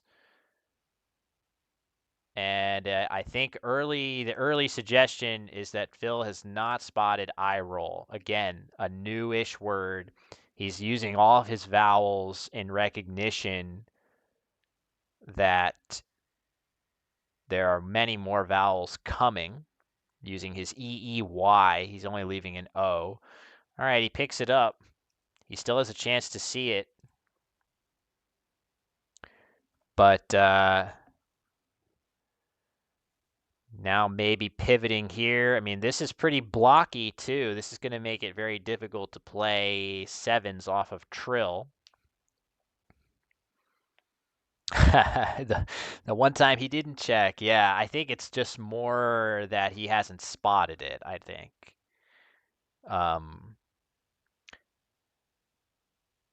Yeah, we'll see. He's still got a chance to think of it and spot it and test it. The compound words thing is a real, yeah, this is it's a real struggle sometimes. They're hard to see. And Phil now thinking about Yale. He's gone back and forth with some plays that block, some plays that block the board and other plays that simply go for better balance, potentially just reasoning that the worst thing that can happen is running aground with his racks. But yeah, of course, eye roll would have been the play there. But look at that, the just continued imbalance. Harshan going to try to claw his way a little bit closer in the score and set up a potential lane for himself with a G. The thing that's nice about that play is that he keeps the N. Now, I don't think it's that likely that he's going to draw into a bingo ending in N, leaving INNU, but it's technically not impossible. And he at least keeps a letter that is a hook for that play. So that makes some sense to me. Another way he could go if he was really, I mean, it's actually looking at the unseen tiles, there are F, M, M, V in there as far as scoring tiles, so you can't just play innaner. Oh, he's going to go back to a G. But you could potentially play innaner going down right here for 22, opening up this triple very aggressively. But a G has a lot of logic to it.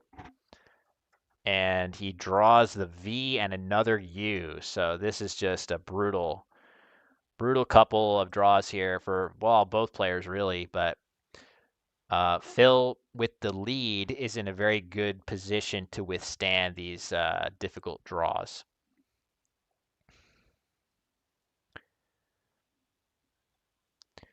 So having a look into the pool, but yeah, Harshan, look at that. NNUUV, that is definitely not what he's looking for here at all.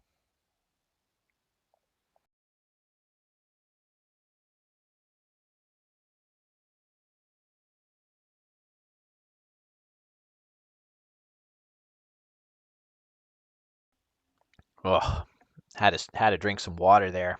I didn't want you all to hear that, so I muted for a moment. But we got to pace ourselves with a best of 10. Are these guys crazy? Don't they know there's a whole tournament coming tomorrow and the 2 days after? They're playing 10 games.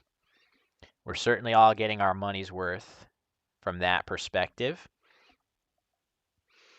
So if you're Phil, I feel like I'm looking into the remaining tiles and I'm thinking to myself, is there even anything that Harshan can have that ends in an N with the Na hook that was just created? Like right here, this looks a little bit threatening, but when I look into the pool and analyze it, it certainly doesn't feel like there are that many threats there. Do you out there in the chat see anything? Maybe there just isn't anything. But I would be feeling pretty good that that top of the board is a dead zone, and I wouldn't want to go overboard trying to address it. But that being said, I would be thinking to myself, is there any play that Harshan can make here that makes life difficult for me? Something that like sets up an opening? Is there anything that hooks here? Right? If there was a Y unseen, I would think to myself, okay, I better not use my A because then he could play something here setting up his N, right? These are the sorts of things you're looking for. You're trying to think, is there a setup play that he can make here? And again, I don't really see it. I'm not sure what plays fit the bill in that regard. So I feel like because of that, I'm looking at playing in this area. Whatever I could do to sort of mess with the openness of that area, I'm going to try to do that. And I'm not worried super much about the score, though I guess you could get into trouble if Harshan has MMF and is able to dump those tiles for very good scores, several times in a row. So maybe you do have to care a little bit about trying to score points. But even if you do, even if you do care about that, what is the answer to that? I'm not sure. There's no great way for Phil to score. So because there's no really good way for you to score points, you might as well do something that blocks on the right if you can find a play you're happy with. So having said all that, what is the play that we want to see here? I guess I mean, the first thing that came to mind was playing something like aioli. Problem with that is you set up an F spot, which would hit hard enough to basically cover the entire gap in score. And Phil is going to play just AE. This doesn't feel very inspiring, but this is basically the exact sort of play that I was sort of advocating for with my previous spiel there. I think this is a reasonable way to go. Continue to block. Yeah, you leave I, but there's only one I unseen to you. We know that Harshan has it already. And it just creates a really tough board to work with. So, and a pretty good draw for Phil too. He drew another E, which was likely from his perspective. There were several more unseen, and he drew one of the M's. So the tiles there are accurate from Harshan's POV. You can see they're pretty well balanced. It's no longer a crazy imbalance. We've had the imbalanced draws and we've been working our way through them. And now the unseen tiles are back to a normal consonant vowel ratio. So both players can not worry about that anymore.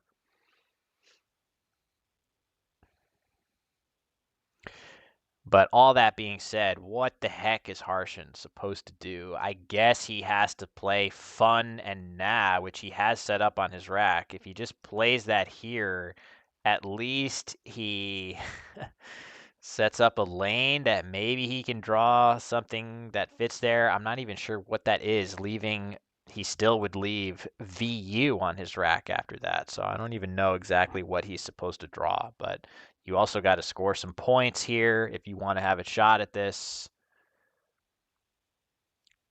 I don't know. Pretty tough. This definitely looks like it is trending in the Phil direction here.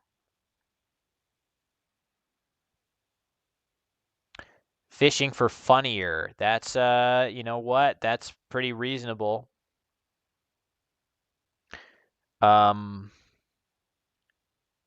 I guess you would have to get rid of UV, which is possible to do. It would be great if there were more options to do that, but you could play VAU right here. Go for funnier and just hope that it doesn't get blocked. But Harshan's going to go ahead and play fun. And frankly, I don't really see anything else that really gives him a great shot at this. Even fishing for funnier, I feel like it should be possible for Phil to block towards the top of the board, even without the R on his rack, which he has. So, bag is now empty, and it is back to Phil. He is up by a solid amount here, and he has the opportunity to potentially go out in 2. Just has to be careful he's not giving anything back or that he's not missing a 7-letter word, but you can pretty much look at the unseen tiles from Phil's perspective and know pretty quickly that there isn't really anything scary to worry about here. So, yeah, just has to come up with a reasonable sequence that goes out in 2 plays, and he should be just fine here.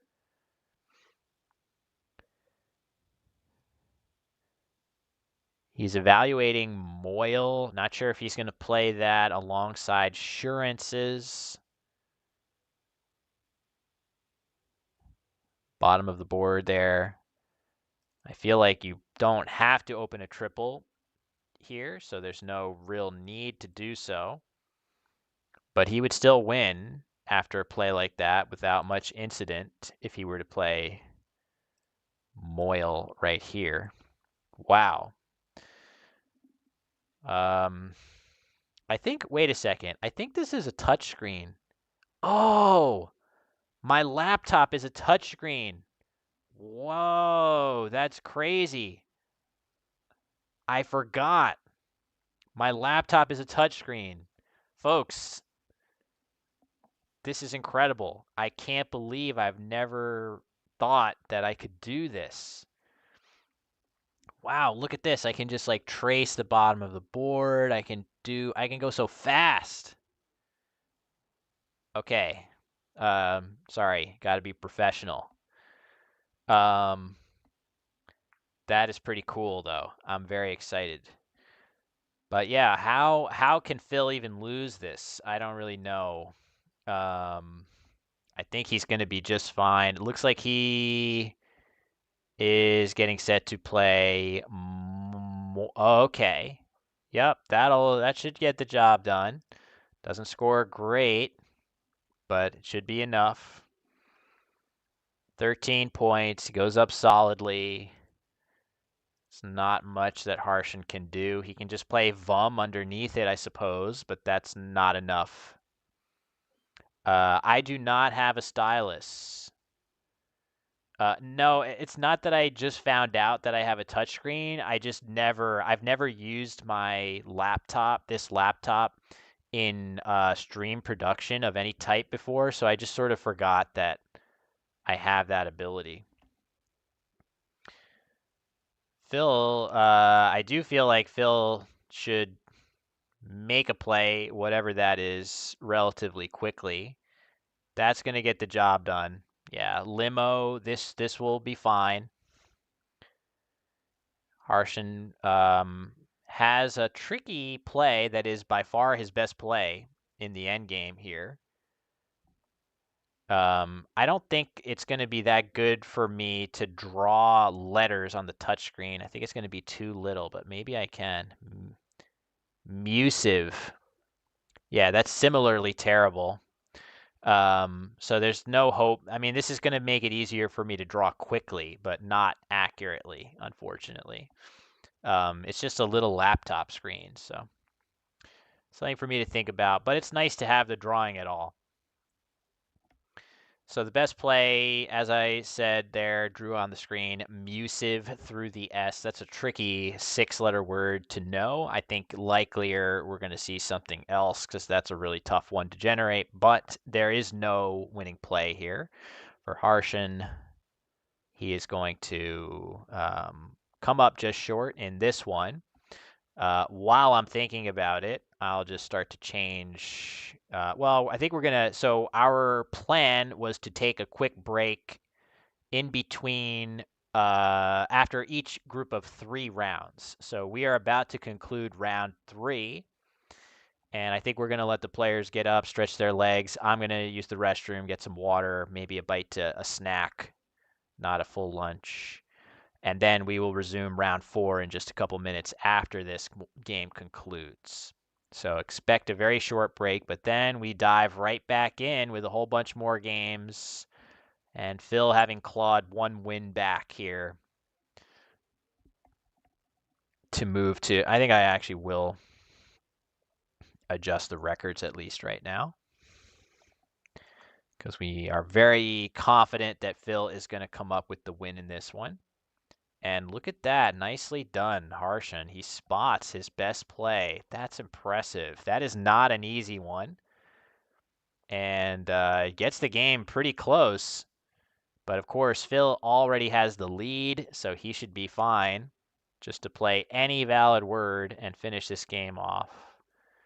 So, yeah, so what we'll do. Oh, I need to make sure that I'm explaining that we're going to take a break. Sure. So I'm letting our producer and players know that we are indeed going to take a short break here. So, yep, nice sporting handshake after the game.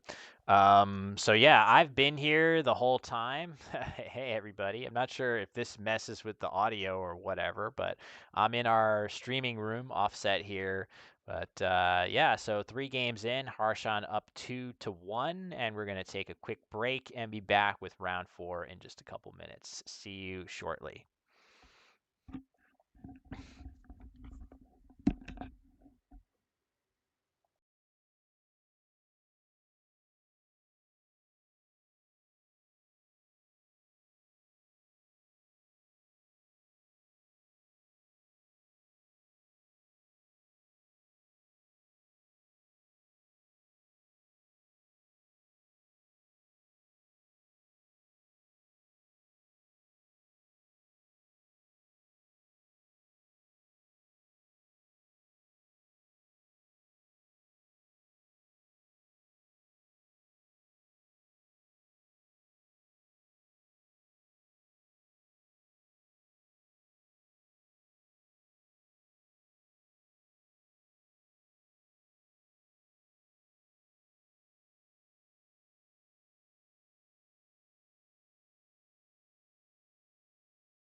Phil is going to take the first move here in game 4. I'm just going to let them know, confirming that they can start that up anytime. And they're going to get started. So we are 4 rounds in. I'm going to change that now. Phil going first, having just won his first game of the series. Going to get this one saved here. If they do go to a 5-5 record, we're going to have to go back and figure out who the actual winner is going to be. Because we would decide that on the cumulative margin of victory. I'm not really keeping track of that right now, and I'm not going to say I'm hoping that it doesn't go to 5-5, but we shall see. They are playing on tablets. They are playing on actually my equipment, Kindle Fire tablets. Hello, Penumbra. Nice to see you. So they're playing on tablet computers. It's a very minimalistic setup. It's just the 2 tablet stands, the 2 tablets, and a phone timer that's to their side. And that's it. There's not much else in there. So it's a little eerie. They commented, I was talking to the players, and they commented that it was a little eerie how quiet everything was. No shaking of the tiles and things of that nature. Everything is kind of on silent. So Phil playing Yerba, that is his co-highest scoring play, along with B-Ray. Phil drawing into Pindaris through the R of Yerba. And I'm noticing and understanding that it seems like when one of the players, depending on which player starts the game with the other, it changes the positioning of the scores, which is kind of weird, but thanks to our producer for working that. Yeah, nobody has to announce the scores as well. That's interesting. That's an oddity for sure. So, what to do if you're Harshan? Do you consider playing through your E? Do you consider playing BAGH through the A of Yerba? That would leave the R open. So what I mean by that is if you play just something through the A right here to try to balance your rack, Phil gets his bingo of Pindaris right here. But if Harshan instead plays through the E of hefts, through the E with hefts, the E of Yerba with hefts, or a play of that nature. And now you can see Phil has it lined up. So a big swing here. Hefts would score 22 points, leaving BG blank. I feel like I would be much more apt to play bag here. I think that feels like a better play to me, leaving FST blank, a much better leave, and also setting up a second spot for the S that you keep after a play like this. You have one here, and you still have one here as long as you draw enough vowels. And you leave the E open, which of course with FST blank, the E is a great tile to leave open. So I feel like I would be thinking about making plays that don't block Pindaris, and in this particular case, that is going to benefit Phil. He is likely to lay down the bingo extremely quickly if it is not blocked here. So we are here. For those just joining, this is this is a separate thing from the ABSP streams that we've been doing over the past week plus, which is the Masters Melee. This is simply an exhibition match between our 2 Grandmaster players, Harshan and Phil. Both, well, Harshan isn't former. He is former and current UK national champion, and Phil a multi-time former UK champion. And these guys are very sportingly trying out our new Scrabble app. Um, they're liking it. They were saying that they're enjoying it, but that again, the only thing that feels weird is how quiet it is in there in the playing room where they are sequestered.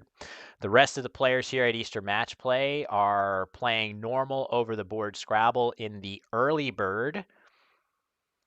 And we are going to see hefts come down here. Wow. So that is great timing.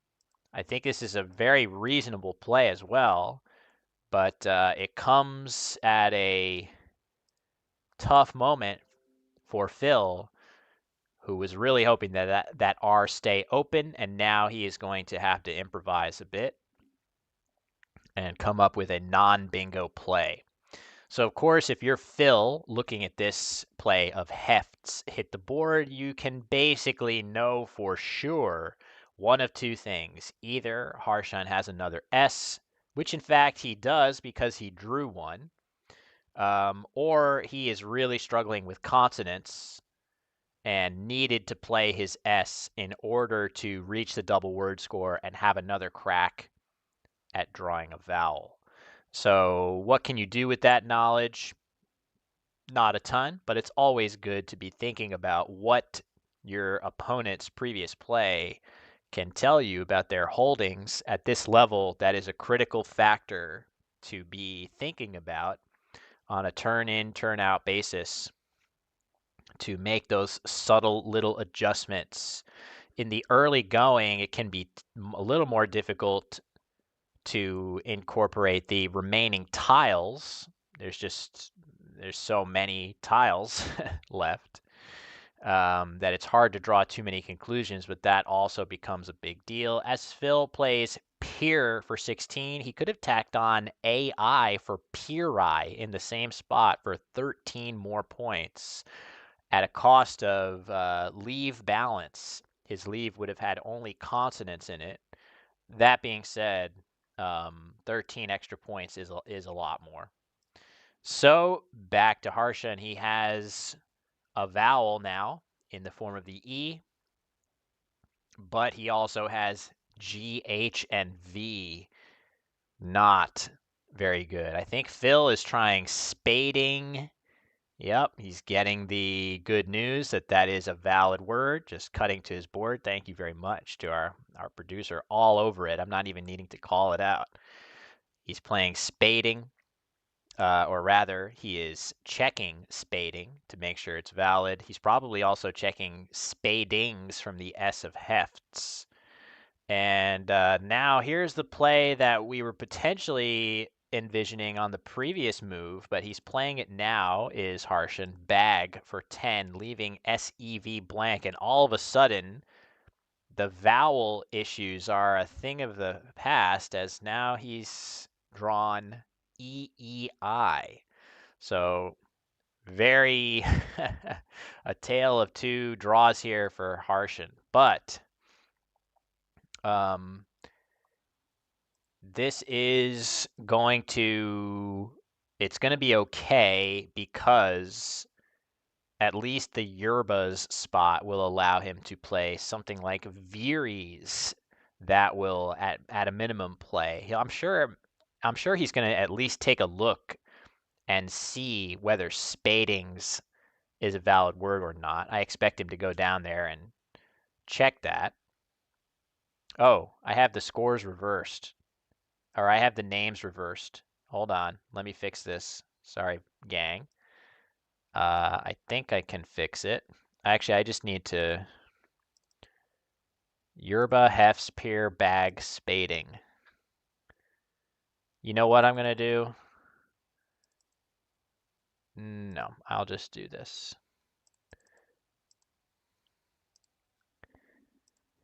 Yerba. I see it's wrong in the ticker, which I'm sure is bothering anybody that's noticed that.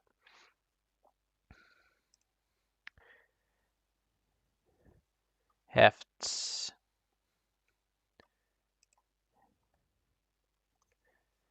here. Bag. And spading.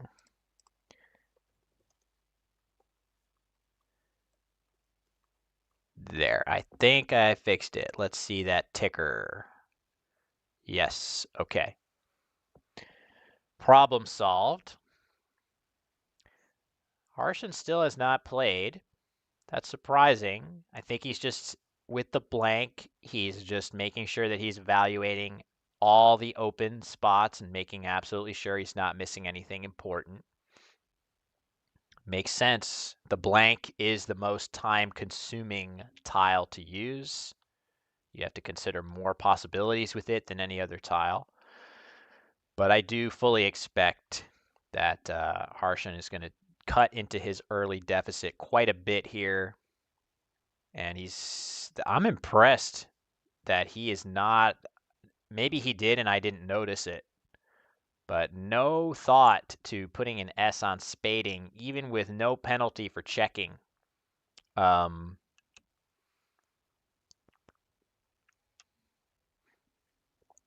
impressed by that for sure. So over to Phil now. He's got WU on his rack, the classic tile combination that players of all stripes are probably aware is unideal. And he has a very solid play set up that gets rid of at least the W and also the somewhat clunky F on the rack. Waff. He's taken it off, but I fully expect that he will potentially go back to that play. And that is likely to be the play that he's going to make here. Yeah, I think he's just looking, is there a way that I can use the W and the U at once? And the answer is not really. This is as good as it gets to dump off some of those letters. And he has now Euglenias at minimum. Maybe he's got something better, but Euglenias through the G. Oh, it doesn't quite fit. Sorry, hallucinated that one. So does that mean, I'm looking through the V, R? Looks like it might take Phil another turn with those nice bingo tiles to actually get one down, which is going to be a big deal for Harshan because Harshan just needs to sort of stay in range and try to be the one that gets the next bingo of the game down. Despite his bingo of Viris, Harshan's still down by a pretty solid amount in this game. And he's thinking about playing Rex for 28. There really isn't anything better than this. He's trying to dodge the eyes. And he's done a decent job drawing into diorite, which he instantly anagrams. And that is going to fit in a way that's very difficult to see being blocked. So it does appear that Harshan is going to win the race to get the next bingo of the game down. Diorite off of the R of Rex, looking very strong for him. And yeah, it's tough. These racks are some of the toughest in Scrabble. If you're in the fill seat here, you have these good bingo tiles in general, with the exception of the U. But even the U is not a bad bingo tile per se. It just happens to mesh really poorly with certain other letters in the bag, like the V, like the W. I'm not going to say the U is a great tile, but you can bingo with a U. And are we going to see a play like AYE come down right here? You could see right here. This is a reasonable option. Just dumping AE, leaving a balanced leave. Of course, you want to use the U if possible, but it's not necessary. Maybe a better way, even though this leave isn't as balanced, but something like unlay right here with Ahi. seems like maybe you're going to be happy if you happen to draw one of those U's or V's or W's out of the bag. You'll be happy that you used one of your U's now. So, tricky options. I feel like a play up there is to my liking, but of course there are other spots where you can play if you have the appetite to do so. There we go. There's a play similar. This is a play that similarly would balance Phil's leave, but he's now thinking about it. But he could play stuff through this G, like Leguan. He could play Venule off of this V. There are other plays that are somewhat reasonable, but they certainly would give back a fair bit back to Harshen. So, yeah, we'll see. I just don't see any of those plays blocking Diorite, which is going to go down right here for a bingo. Elute, interesting. Just Loot is the play that Phil is considering. He hasn't committed it yet. That green bar, we'll see the animation go up if he makes it. He is going to make that play. And he draws Casement through the ease of Veeries, and I don't think that's getting blocked either. So Phil sacrificing points, and he's going all out to get rid of the U and try to set up a bingo lane for himself. And Harshan is now evaluating which spot he wants to use. Both of them, he's going to play Diorite up high. And I think the reasoning for that is pretty solid as I get the plays entered in here. And Phil has seen Casement as well. So not only does Diorite up high simply score better, but both positions of Diorite open triples back, right? So you could see that word, let's say it scored the same here and here. So there were two spots for Diorite.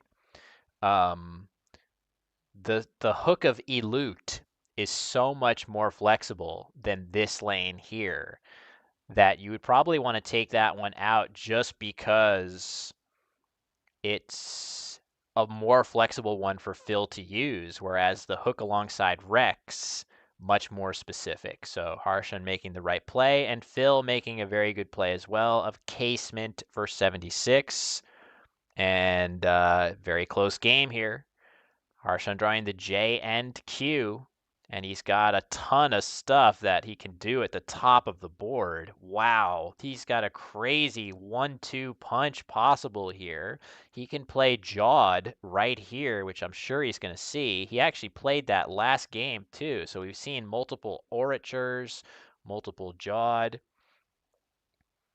And then he keeps the Q if he draws the I. So that seems to be... This is just a clear, great idea here, and we'll see if Harshan draws an I. And if he does, it's going to be kind of tough. I guess Phil can just play Olay on top of the Eye of Diorite if he's at all worried about it. Look at that draw for Phil. My God, that is brutal. So all of a sudden, that lead that Phil had is gone after a 58 point J play.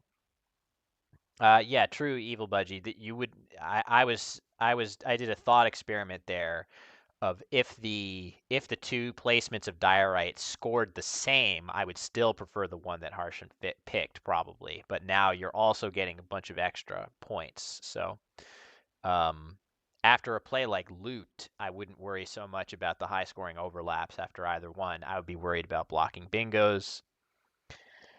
And yeah, that's all. But with the extra points, I definitely Diorite up there, and the top positioning is quite clear. Question of how do I make words stick when I study? I forget these words during play after studying a lot. And we're seeing Phil with a nice idea here of VL. This is a great way to use two of his three L's. There are also no S's left. All four S's are on the board, so you might normally look at a play like VL and say, oh, why do I want to make a big S hook? But you've got all the S's already. Look at these ellipses that I'm making. They're so beautiful. Um, so, you were reacting to the casement positioning. Oh yeah, okay, yes, that's true, especially with the point that I just made, which is that the S's are gone. So you could have scored more points with casement. It might have just been sort of a gut, sort of an instinctive thing of I don't want to place the casement in a spot where it would make a big S hook. And Phil's going to go ahead and play Jello over VL, sacrificing a few points, but the E situation, I think, influenced Phil there. If you look into the unseen tiles, you can see there are very, very few E's remaining, which makes the ones that you have on your rack a little bit more valuable because the E being such a good bingo tile, you want to try to keep it. And when there are very few copies of them to draw in the bag, it makes it all the more important. So just to follow up as we see this very, very exciting close game 4 here continue to unfold, how to make words stick when studying. I don't have a great answer to that, except to try, if you're having issues with studying words and forgetting them, depending on how you study, try to have a little bit of a higher bar for when you have successfully remembered a word or anagrammed a word. So what I mean by that is there are times when I'm studying and maybe I'll take 5 to 10 seconds to unscramble a word. I see it, I eventually see it and I unscramble it correctly, but I learned early on in my career that it still helps me to actually mark that word incorrect. If I don't see it really, really quickly and instantly and confidently, I mark it wrong in my quiz. And a really interesting choice here of Vaunty. I'm really surprised by this, using the U and keeping the Q in reserve. I understand why he's doing it. It makes total sense. He's trying to draw chi at the top of the board, but is it, I mean, do you get into trouble when you don't draw? I don't know. His odds of drawing an I were really good. So as I think about it, I feel like my gut instinct is you could have played something like loquat just to get the Q off. But there were enough eyes unseen to Harshan, 4 of them from his perspective, drawing 5 tiles. I think that motivates me to say that was a good choice on his part. So I apologize for my hasty reaction. And now he can go ahead. So Phil makes the clear best play of Z right here. And now you didn't draw an I, but you drew the blank. Is now the time to cash it for 64?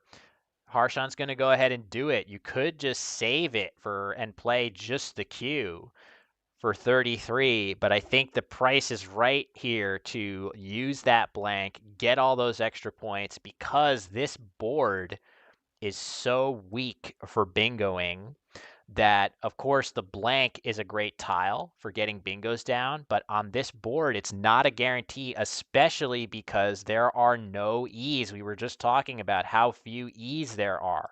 Well, if there were a ton of E's left, you could see bingos come down paralleling this R, but because of the scarcity of the E's, this is not a realistic bingo lane at all, keeping the blank. So I do think that cashing your blank with Chi for 64 makes a lot of sense for Harshan, I like his decision making here. I was a little hasty in my analysis of Vaunty. I think I relied a little bit on my sort of instinctive, oh my God, you have to use the Q while you can. But yeah, that spot at the top of the board was going to be tough to use productively a lot of the time. You're going to draw that I, or in this particular case, the blank that lets you get an easy 60 plus there. So now Phil has augitic clearly set up on his rack that he's thinking about playing right here through the G. Well, I was about to draw it, but he's going to do it for me. This is a word that you will often hear in Scrabble analysis is a fork. So if you think about the implement of a fork, it has tines. That's another good Scrabble word or an obscure vocabulary word. But they are separated off into different little spokes, right? So when you're forking the road, forking the board, you've got these multiple separated lanes. Before spading, there was only one real threat in that area, which was through the G. But because of augitic forking the board, you've now got two different spots that Harshan must deal with as threats. And in fact, it's a big deal which he picks because Glenoid is available on Phil's rack as a 7 that just barely fits under augitic. And I feel like the playing through the C from Harshan's perspective is very tempting here with something like Mock or Trock as he has set up. How do you pass up 45 points with Mock here and go for something like Norm, right? So I think we're looking at, right, I see, we're seeing Phil experimenting. He's thinking about lingoed, but that's not valid. So I think maybe this is one of those word sets where maybe Phil sees lingoed in his study and he knows there's going to be a word in there. Yeah, I feel like Phil, I think he definitely knows there's a word in here. It doesn't seem that he's spotted it yet, but I bet that he knows he's getting that spider sense. There's something in here. I would be very surprised if he did not see Glenoid here. And it is very, very important if Harshan plays Mock for 45 through this C right here, which is quite likely, you're going to need to find Glenoid to stay in the game. And if you do, you're still very much in the game. You're going to need something good, though. Mock scores 45, so Harshan is up by a very good amount. We haven't. Oh, he's thinking about playing Norm, which is really interesting. So this is basically a clear sign of I know that this lane at the bottom of the board is a way more dangerous threat for bingos than the C. So yeah, this is a smart idea. So we don't actually know whether or not Phil sees or saw Glenoid on the rack, but it is a moot point now as Harshan has made the much more bingo defensive play of Norm rather than Mock, which would have scored 21 additional points. But there is no question that Norm blocks many more bingos than Mock does in that spot. So if your goal is to eliminate potential bingos from Phil's possibilities on his next turn, this does that way more effectively. So makes sense. This is a lot of very impressive plays here for Harshan in this game.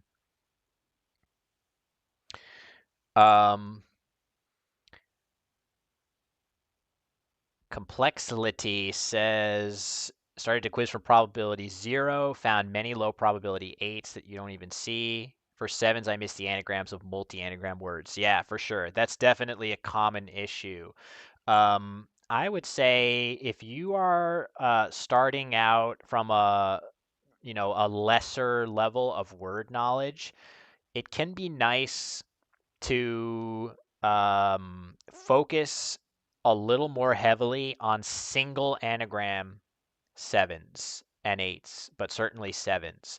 And the reason that I say that is on racks like retinas that have tons and tons of anagrams, there is often going to be um, there's often going to be multiple words from that set playable. And as long as you see one of the words in that set, you're going to be at least okay.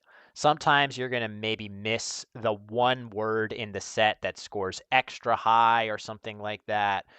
But the difference between missing a single anagram 7 and one of the words in a big set of a multi-anagram 7 is pretty big at times. So prioritizing those single solution ones is going to help you get a little bit further into your word base. And then you can go back and really solidify the multi-anagram ones. That would be a more realistic, like I could sit here and just tell you whatever, you got to learn all the words, learn every single word, in a rock solid manner. But not everybody has that type of time and inclination, and you're just looking to get the most bang for your buck in that regard. So that would be my advice there. So Phil has been toying with a number of options here, and I think what Phil realizes is he's got the last E. And I think he is maybe sort of bargaining that this spot is going to be somewhat difficult for Harshan to deal with productively. I think because Phil has the ED combination on his rack, if Harshan, I mean, obviously Harshan is going to try to address this spot if at all possible on his next turn, but ED is really powerful for Phil to keep here. The problem is that from his perspective, there's no other threat that he can really hit. So Harshan has all the incentive in the world to do his best to make a blocking play there. Anything that blocks with this scoring differential. So if Phil plays something like what he was considering, such as loci, that leaves the ED combination on his rack, and it maybe arguably slightly obstructs the lane a little bit better. But I just worry that if Harshan makes any kind of blocking play here, whatever he has that can block, it's going to get in the way. So Phil now just plays go alongside Vaunty and draws into Anviled. So this is a real important moment in this game and in the match in general. Can Harshan find a good way to block the open bingo lane? So what I'm looking at here, if I'm Harshan, is I'm trying to find a play that goes as high up the board as possible here. If you can't find a play that blocks RE, at least you can try to find a play that blocks odd as well. And he has a couple plays that do that. There is a standout play, in my opinion, that is going to block a lot of stuff here. It's not going to block everything, but it will score enough as well to outrun most of what still fits. And that play, in my estimation, is untack. This is the play that you need to find here in Harshan's perspective. This would block the D hook on awe. Yes, there are still words like Dariol that Phil can have, but you score so well with those letters. You score so well with untack, and Dariol hits right here. It doesn't even hit a double, and it gives you counterplay back as well alongside the triple. So I think it's got to be untack. Oh, it empties the bag. Ooh, do you still win after that? Hold on, you might lose to Dariol because you're drawing in that scenario. You're drawing the V. So let me see. Can you beat? Oh my God. After untack, Dariol would lead to a tie. So Yeah, maybe something as the suggestion of a Weeto. Does that win more? I don't know. It's a little scary. I feel like there must be some possibility of something through the sea. Can you get hit with anything? I mean, you could certainly get hit with bingos to the O, maybe some of the time, but maybe that does that win enough times? I don't know. It's so scary. I'm sure there's some bad things that can happen. So, wow, okay.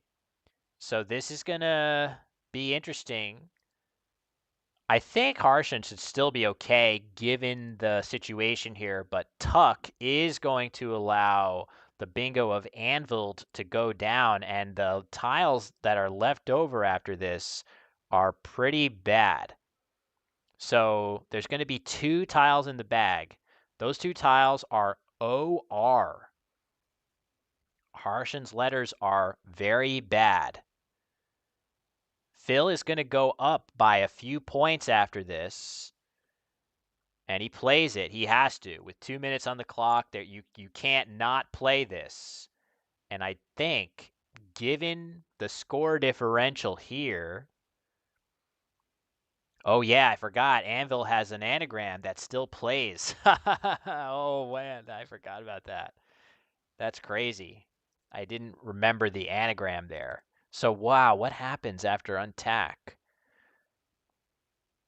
So anyway, to continue the situation here, Harshan has plays that's do well at the top of the board, but even just something simple like you're getting 11 points for OR right here, that's going to be tough. Noria scoring 23. Harshan is down by 11, so 23 puts him down 12. Sorry, it puts him up 12. But then then Phil has outplays that score 11 or 12 as well. So this is looking really good for Phil here. So in any case, I am curious to see now. So I think this is going to go to Phil, which is a very, very interesting turn of events.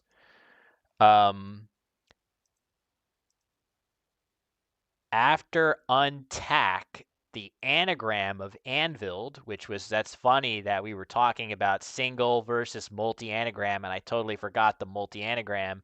Phil was going to win anyway after that play with the anagram of Andvile in the same spot. So maybe that play in this particular instance, it wasn't the difference between winning and losing, which is crazy. That's amazing. That's one of the few cases from Harshan's POV that he's going to be in trouble with a play like that. So, all right. So Tuck is the play over untack.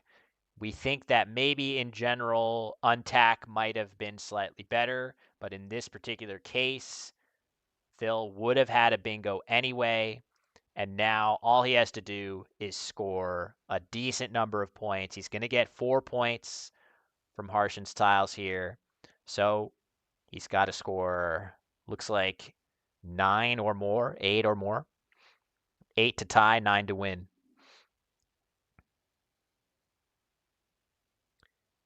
And he's done even better than that. So I didn't mention this one of room for 14, but this is the best that he can do. So pulling victory out of the jaws of defeat here for sure. Crazy game. Look at that. Phil with the very, very narrow win, a 6-pointer. And they can just continue all good here.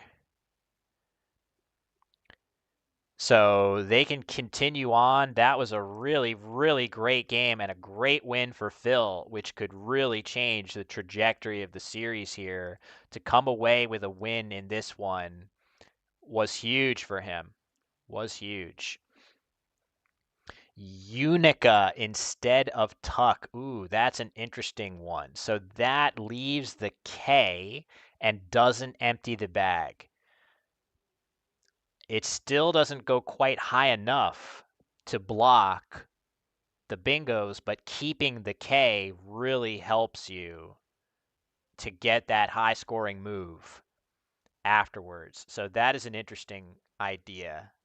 But no time to go super in depth into that as we move on. So it's now round 5 in this best of 10 match. Oh my God. I better get some water in me in just a second. Players now tied at 2 wins apiece, which of course, unless you are a total partisan of one of these two gents over the other, what we want is a nice close match that gives us as much good content as possible. Harshan going to go ahead and exchange. He could have played Moz, M-O-Z, for 28 points, leaving the queue. Moz also taking a lot of big hooks as well, mostly the E, which is going to give a lot of easy counterplay back to Phil.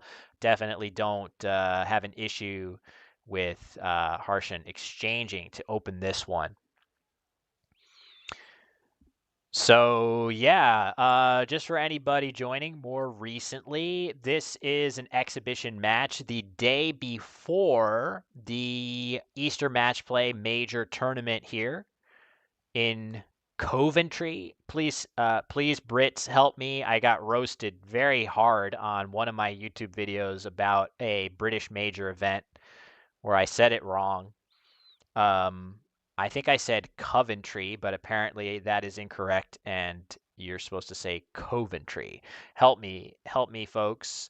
But Phil is thinking about playing Whelp here for 18, leaving his U. He has WU on the rack, so he's definitely going to try to play one of those two. I'm interested by his choice here because he has an S in reserve, and he's opted to play the variation with these letters that does not hook with an S. Oftentimes, when you have the S on your rack, you are more comfortable with making a hook for it. Should be typical English short O as in hot. Coventry. Coventry. Really? Dang. Okay. Well, that doesn't sound normal to me, so I'm very likely to mispronounce it if I say it. So I'm just going to say here in the UK.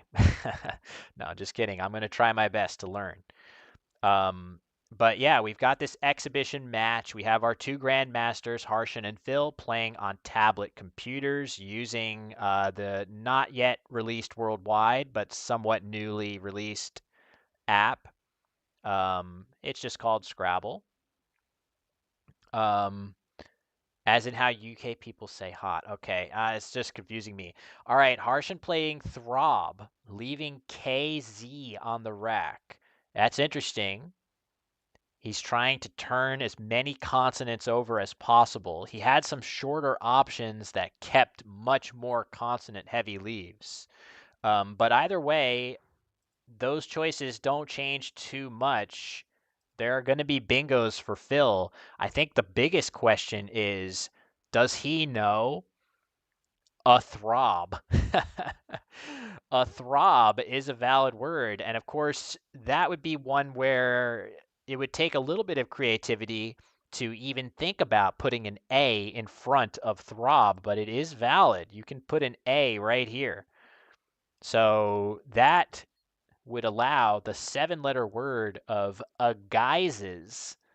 That would go right here in a pretty safe way. It's not that safe. There's still enough ability to overlap. You could play something here in a very damaging fashion. But if you're, 82 points on offer for that one, whereas it looks like Phil is about to, oh, is he?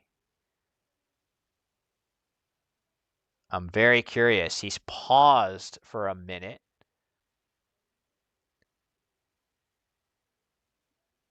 Wow, okay. Oh, he's trying issuage. Okay, so not valid, but there is a word in there. Guises. I'm pretty sure Yeah, I can tell from Phil's body language that he is likely feeling like I gotta have something here. Coventry. Okay, that's what I've been trying to say. That's what I've been trying to say. All right, there we go. Now we see a throb. So Phil is attuned to that hook now.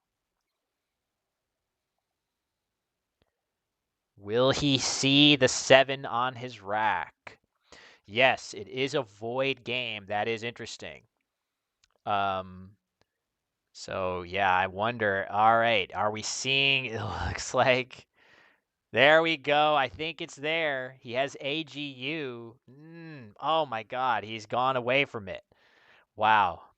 So we are sitting here in suspense. There is a 7-letter valid word. I feel like Phil is aware of it. The S is going up onto the board. We don't know where he's going to drop it yet. Oh, what's happening here? Soggies. I he has to be so sure. He has to be so sure that there's something in there to even be trying some of these words. I feel like he is his as Evil Budgie says in chat, Scrabble senses, the spider senses, however you want to say it, they are going hard here. He is definitely thinking I got to be missing something here, and unfortunately he is. It looks like he is getting set to play a balancing move with a throb. Oh, he takes it off. He still has a chance. He still has a chance to spot this word. I guarantee you he's going to facepalm if he misses this and we tell him what he had. Because this is a word that you see relatively often because it's a hook in multiple forms. Oh, there we go. So a big miss for Phil. That is a surprise. But when you play enough Scrabble, there's, a lot of these words.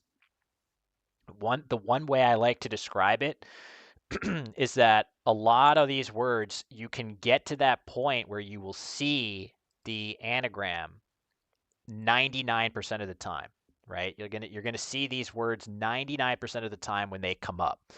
What does that mean? It means that 1 out of every 100 times with these words, you're going to face palm because you can't believe you missed this word that you would see 99 times out of 100. But there are so many of those 99 out of 100 moments in every game of Scrabble that you do end up making these blunders at what feels like an unconscionable level, but actually it makes total sense that you would make some errors like that when there are so many failure points of every game that you can make these mistakes on. So Phil paying, I should say, the karmic tax with his draw. Harshan playing Bez for 36. That was a very good play. And similarly, karmically, Harshan drawing the first blank and in very good position. And Phil is going to aggressively play Geo. This opens up the double-double lane in a very dangerous manner. A bunch of hooks to OH, including at least one word that I see that Harshan can hit now, such as okiest, is going to go down with ooh for an enormous score here. Over 100 points he's going to get hit. And Dacoit's almost as good, making the blank a D. That is going to play going down in this spot right here for a huge, huge play.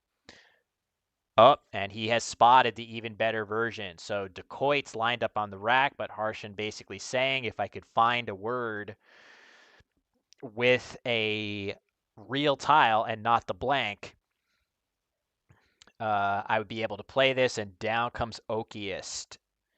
So, ouch. All you can say is this is a tough early swing for Phil. He had a bingo potentially set to go down with a throb. So it's funny. I thought a throb was going to be the harder thing to think of. Phil spotted that, but not the relatively high probability 7 on his rack, which he won't be happy when he discovers that. And now all of a sudden, Harshan with a big edge in the early going here. He does draw the Q, but that is not going to slow him down terribly much here, as there are a couple places where he will be able to play it. And yeah, maybe will he have a spot to play Waqf here? I'm not sure about that one. With WAQF on the rack, you're definitely looking for that. Good play here by Phil of Moose. That's definitely a solid idea to score well. And yeah, there is that. Okay, so this does create a new place to play Waqf, and there's really no reason to delay. It is by far the top equity play for Harshan. You just have to incur that risk. Yes, you don't like opening the triple triple lane, but you get into a lot more trouble when you keep the queue overly long for overly long periods of time here, and you just have to take that risk. Definitely seems worth it. So back to Phil. Big early deficit for him. Match is knotted up, 2 games apiece. Phil just had a thrilling win, but definitely looking good for Harshan here in game 5. Still, Koff for 48, leaving quite nicely balanced tiles for Phil. That's a solid idea. I'm sure that Harshan was hoping for something like Ficane through that F, but he had to know it was very unlikely that that triple was going to stay open. So he'll have to pivot to another idea with 3 eyes on the rack. So that is definitely the biggest issue that he is facing right now. He had a Sini lined up on his rack there, and I do think that that is a reasonable option for him just to untriple his 3 eyes. Of course, you don't like opening such a scary lane right here. After a play like that, it's possible that you can get hit with the double-double in this area, but I wouldn't say it's that likely, and it does feel like it arguably maybe blocks more than it opens on balance. You're blocking the 7s lane that hooks onto O with O's, O'd, O'er, anything like that. So, yeah, I think Assini seems reasonable. And drawing into Retieri, looking around to see where that may fit. I'm not sure yet if it actually does. But be that as it may, Phil thinking about playing just high here. Yeah, that's a really nice. His eyes sets up an S hook for his S to play something with shoe. Makes a lot of sense. That was a very solid choice by Phil there, creating a line that he definitely needs.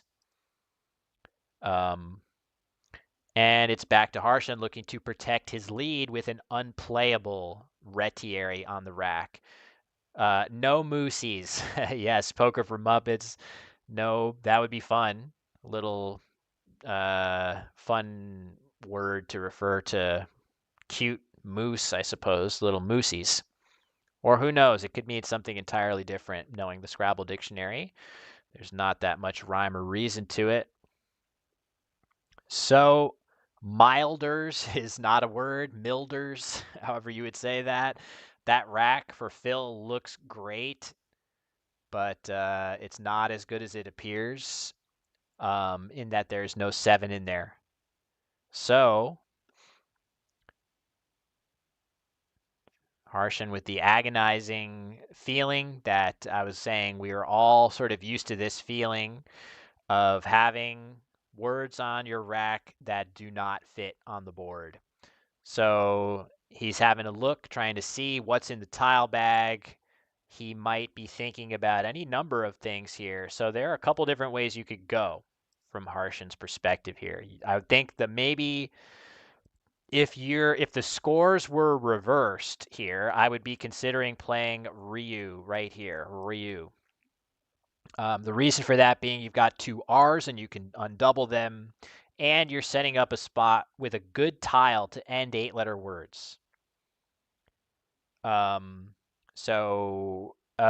R, putting that there in space long term feels really good so that you can eventually hit a bingo there. But at this score, exactly, so on cue, at this score, I think pry makes much more sense with those letters. You only score 16 compared to 18, but this is so much better defensively than Ryu. Not putting a scary letter out in space, obstructing the sevens lane quite a bit.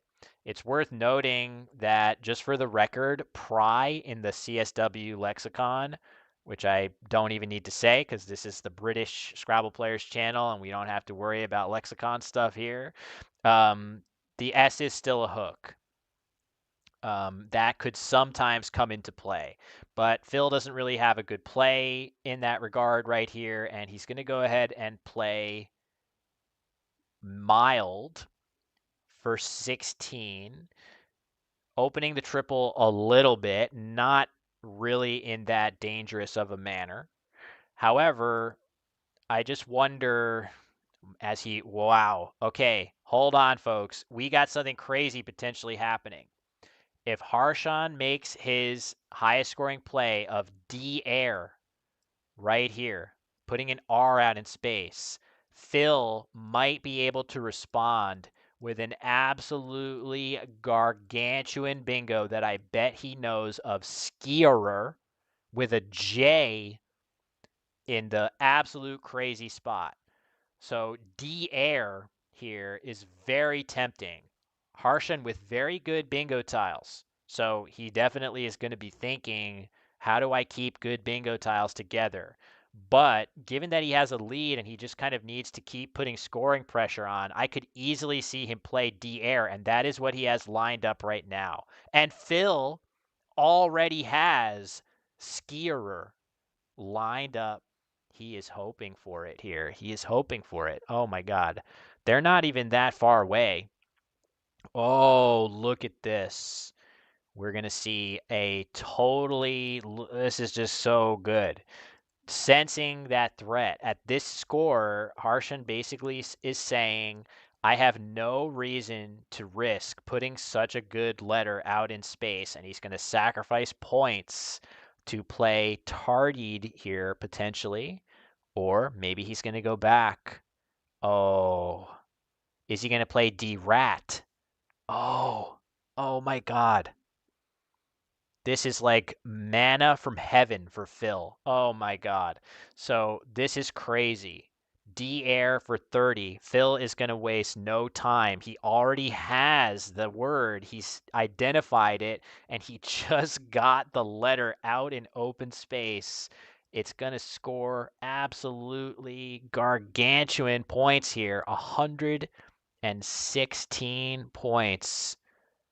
Very amazing swing in this game, and Harshan is going to be absolutely sick over this because he just sensed the threat of that, right? He was about to put tardied on the board because of plays to the R, and he basically said, well, it's a big point sacrifice. I'm sacrificing 8 points to do that, and I could regret that often.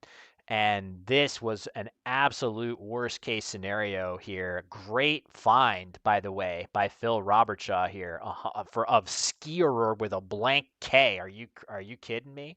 That is crazy. So now that big lead has evaporated immediately, but Harshan still with very good tiles. He now has Ratine or Entreat on his rack. I don't know exactly necessarily where those words are going to play just yet, but he has very good bingo tiles right now. And if Phil is not careful and tries to open the board in some way, which he still may need to do, um, we might see Harshan get a bingo down in a newly opened spot. For example, Phil missed I roll in a previous game, but if he plays I line right here, which is a very reasonable play. Let me make that look less terrible. If he plays I line right here, then we're going to see hooks with ENT, yeah, and treat still fits with eyeliner as a hook right here. So Phil could make an extremely impressive find here, which you would potentially want to do at such a close game with such weak tiles. It's going to be really hard to score. Getting 26 points could be really good, but that would be the absolute reverse Uno card for Harshan if that is how the game transpires from here. I don't think Phil's going to play that, but if he does, I think D air was a much more natural play to make for Harshan. But yeah, I-line would be a little off the beaten path, and there are other options that seem pretty reasonable for Phil to make too. So that being said, it's hard to score points. It's hard to score points here. If you're Phil, you got to be a little worried. Oh, something's wrong with the tiles. Oh, I'm sorry, everybody. I think I need to... Is something wrong with the tiles? Why does it not... There we go. Okay, sorry, folks. Not sure why it wasn't picking up there. Now it's accurate. So we're looking at the tiles from Phil's perspective. I apologize for not catching that. You guys should all feel free to shout that out whenever I goof in that manner. I do definitely want to also note something that was said in the chat earlier that I didn't note and want to point out now. The extensions to cough. I feel like Harshan is very close to a couple of them right now. So Crawford and Phil's considering exchanging. So this is going to give Harshan a sort of a lifeline here. But Harshan is close not only to Crawford. So if Harshan so we see the exchange there from Phil, leaving EIN or just EN? Must be EIN. Because there were no, actually, that makes sense because there were no eyes to come in the bag. Phil had the last two eyes. So he exchanges. Looks like EIYU. Why is that not showing up? All right, that's fine. We got it. Okay, I think I'm caught up here.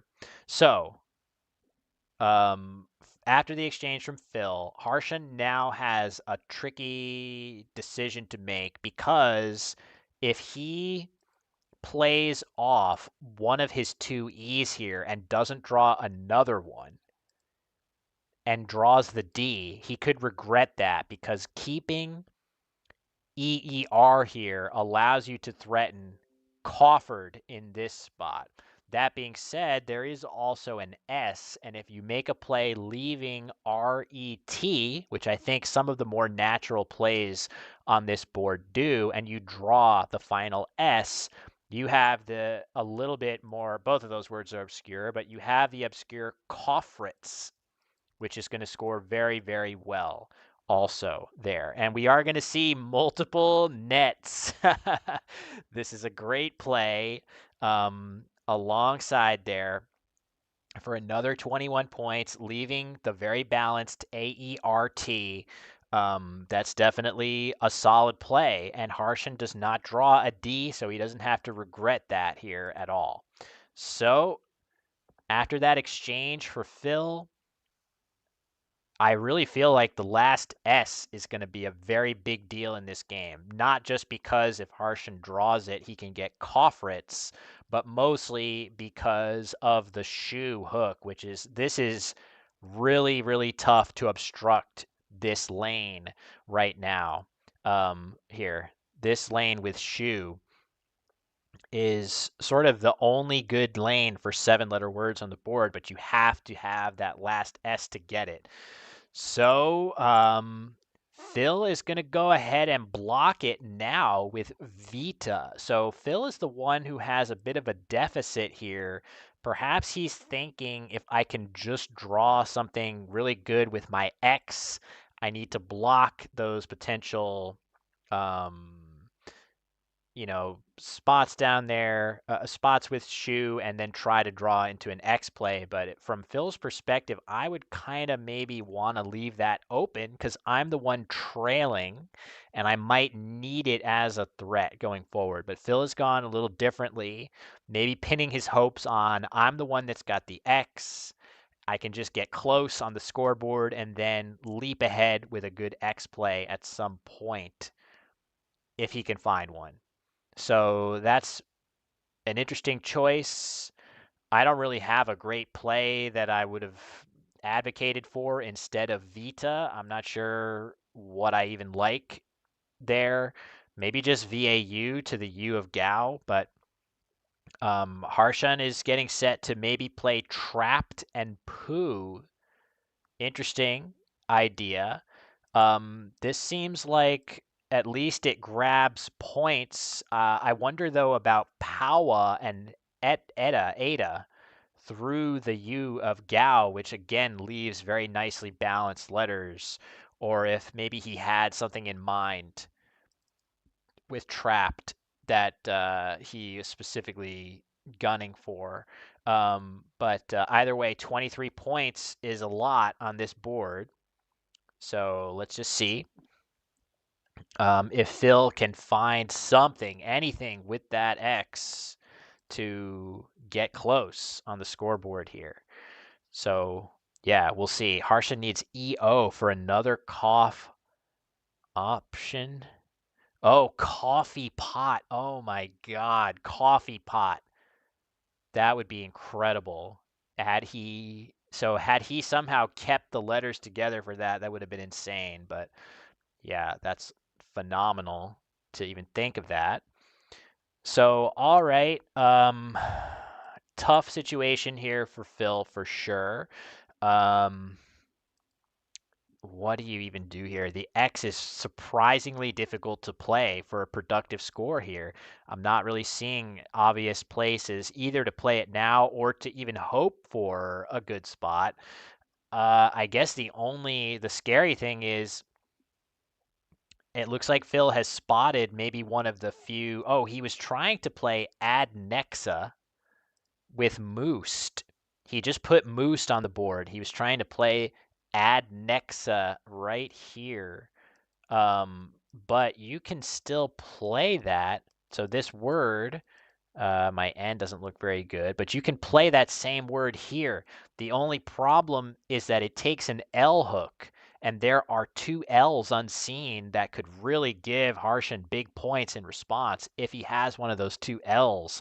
But maybe Phil is going to have to take a chance, and if he does, he could easily draw one or both of those L's as a hook to Ad Nexa.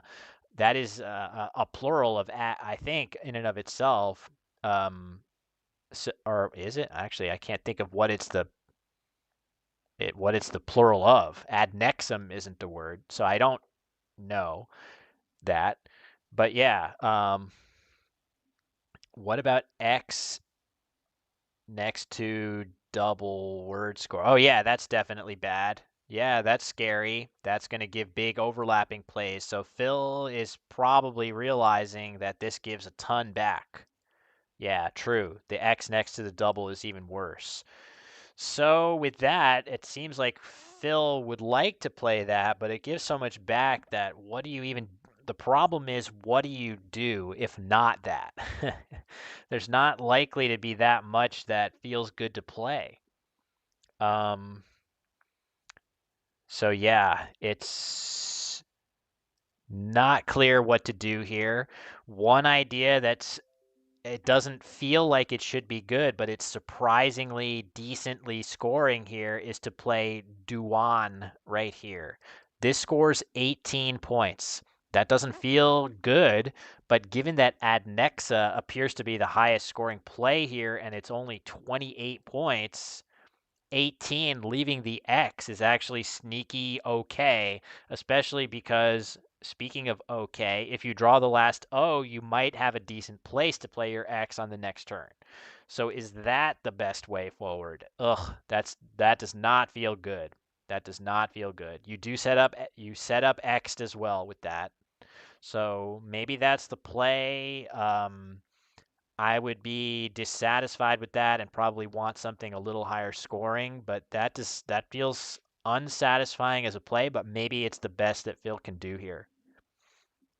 Um, so we're getting another close one. We just had a really close one with Phil barely squeaking ahead at the very end, and he may have to do the same thing here as, ooh, look at this. He's thinking about just playing Dex for 18. Uh, it's a little odd. Maybe he's trying to draw like Zoanon or something like that from the X. He's about 3/5 of the way there to having that, and he has unlearn on his rack now, but I don't know. I'm not sure exactly what Dex accomplishes, but there are a lot of plays there that don't accomplish much anyway. So it's going to be hard to make a play that you're that happy with for Phil there. But that does give Harshan a very this gives him a big edge here as it doesn't score that well and used up the highest scoring letter on Phil's rack.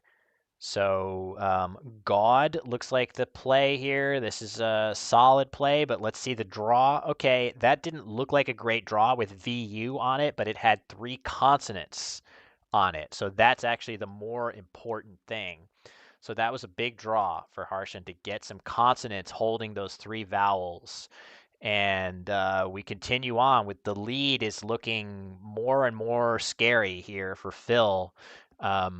He actually was able to outscore the play of Dex with God there, adding an additional 3 points to his lead in the exchange of those 2 plays. So this is a tough one.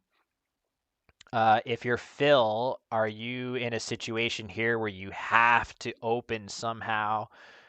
And if so, how do you even do it? So he's thinking about playing Earn. This seems reasonable. It scores 18. It keeps balanced letters. Again, I worry about where you're actually going to end up bingoing if you draw something nice. But Phil is just keeping it as close as possible. He's not down by that much. But I do have some concerns about how he's ever going to really pull ahead here. Um, and we're just going to see if he can pull it off. Um, the play of Ugg does, or the play of Earn does make some overlaps that Harshan has to at least think about at the top of the board, but it's not really easy to see what productive overlaps there even are up there. Nur pretty much cuts off the ability to go down too far. Oh, is that it? Has that been what Phil has been going for this whole time? Or did he, yeah, is he trying to draw into Xylene or Xylans or something like that? That would be crazy. Whoa, that's crazy. If he's been thinking about that for several turns, that is incredible. I completely missed that possibility of playing something else from the X like that. Maybe Phil's been hoping for that Y, which opens up a bunch of opportunities like Xylene and Xylans. And note that that last S is still in there waiting to be drawn. Whoa. Okay, so we got a lot going on here. So, what do you even do? If you're Harshan, do you have to somehow look into the unseen tiles and sense the threat of Xylene here in with less than 3 minutes on your clock, and you have to play something that gets in the way of that? That would be, I mean, the nice thing is that you've gotta, oh, look at that. He just plays XU. That is unbelievable. That is so good. That's incredible. I am very impressed by that. So he's gone ahead and seen those plays and blocked it there. Super impressive. I think that says a lot about Harshan's ability to look into the bag, look into the game situation, and sense the most salient threat. And that is just a stunner for Phil, who can't have expected that as a block. That just, you can't have expected that one. And Harshan even draws the S as a reward for that. The one thing that's the saving grace of that, though, is it didn't score very much, so it's possible now for Phil, with one tile in the bag, can he make a play that scores a lot of points and sets himself up well going into the end game? Problem there is that Harshan has very good scoring tiles here. Now, with the aid of that S, he should be able to come up with something that scores in the intermediate range and stays enough ahead that he can be okay here. So, wow, wowie, wowie, this has been crazy. I'm very impressed by how the players have played here. We can see that, Phil had seen Xylene, and he may be at risk of taking a time penalty here, as he's thinking really hard about fishing for something here. He's just going to go ahead and play Yug, just to score. I'm not sure that there was going to be any realistic way for Phil to fish for a bingo. He draws the O as the last tile, and Harshan should be just fine here, even though the game is close. But again, Harshan has such better tiles and the last S that's going to allow him to play really whatever he wants in a variety of spots.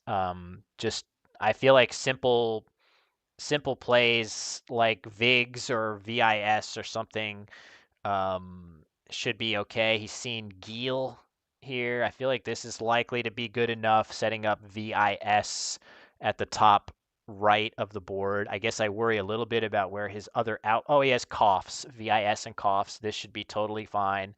This will win. So yeah, only issue with this is you give back Agios to the triple, but that's not going to be enough for Phil to win. So, crazy. Wow, that is a timely, that play of just XU by Harshan is a brilliant play. Really, really impressive on his part to actually somehow sense the more salient threat being the X of decks. It does not look like you should be able to threaten multiple 6-letter words starting with an X. That's a really unique circumstance, and I give Harshan a lot of credit for sussing that out there. And a lot of credit to Phil for potentially playing with that in mind, with that sneaky threat in mind, and actually drawing it. He came really close to really pulling this one out in a tough spot. So kudos to the players here. That's a lot of fun. So Geel for 26. Yeah, multiple outs. Oh yeah, ads as well. That should be pretty insurmountable. I expect Phil to play something with Agios under duress, and that is going to be correct for him to do. Yeah, he's going to be 100% correct to play something there. Nona and Agios, something like Lean would have been slightly better, but now it's going to be back to Harshan, already ahead on the scoreboard. And he simply has to go out here and win the game. So, wow, crazy one. Great win. I'm sure they're talking about that block, that X block here. They can play on if they like. Yes, Phil start.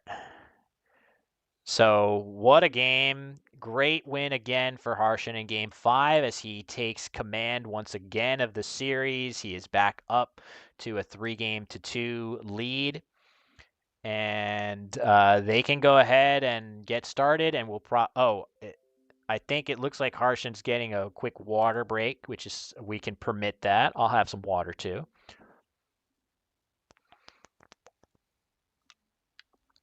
But Yeah, there's no great need. So yeah, Phil with the missed bingo in the early going there of a guises. I guess I think they're gonna be back ready to rock in just a moment here. I'll get everything reset while we have a moment. But yeah, that was a lot of fun.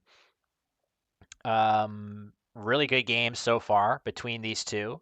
Hope everybody's been enjoying. And if you are joining more recently and are curious of what is it that we're doing here, this is just an exhibition match that is attached to the Easter Matchplay major tournament in the UK.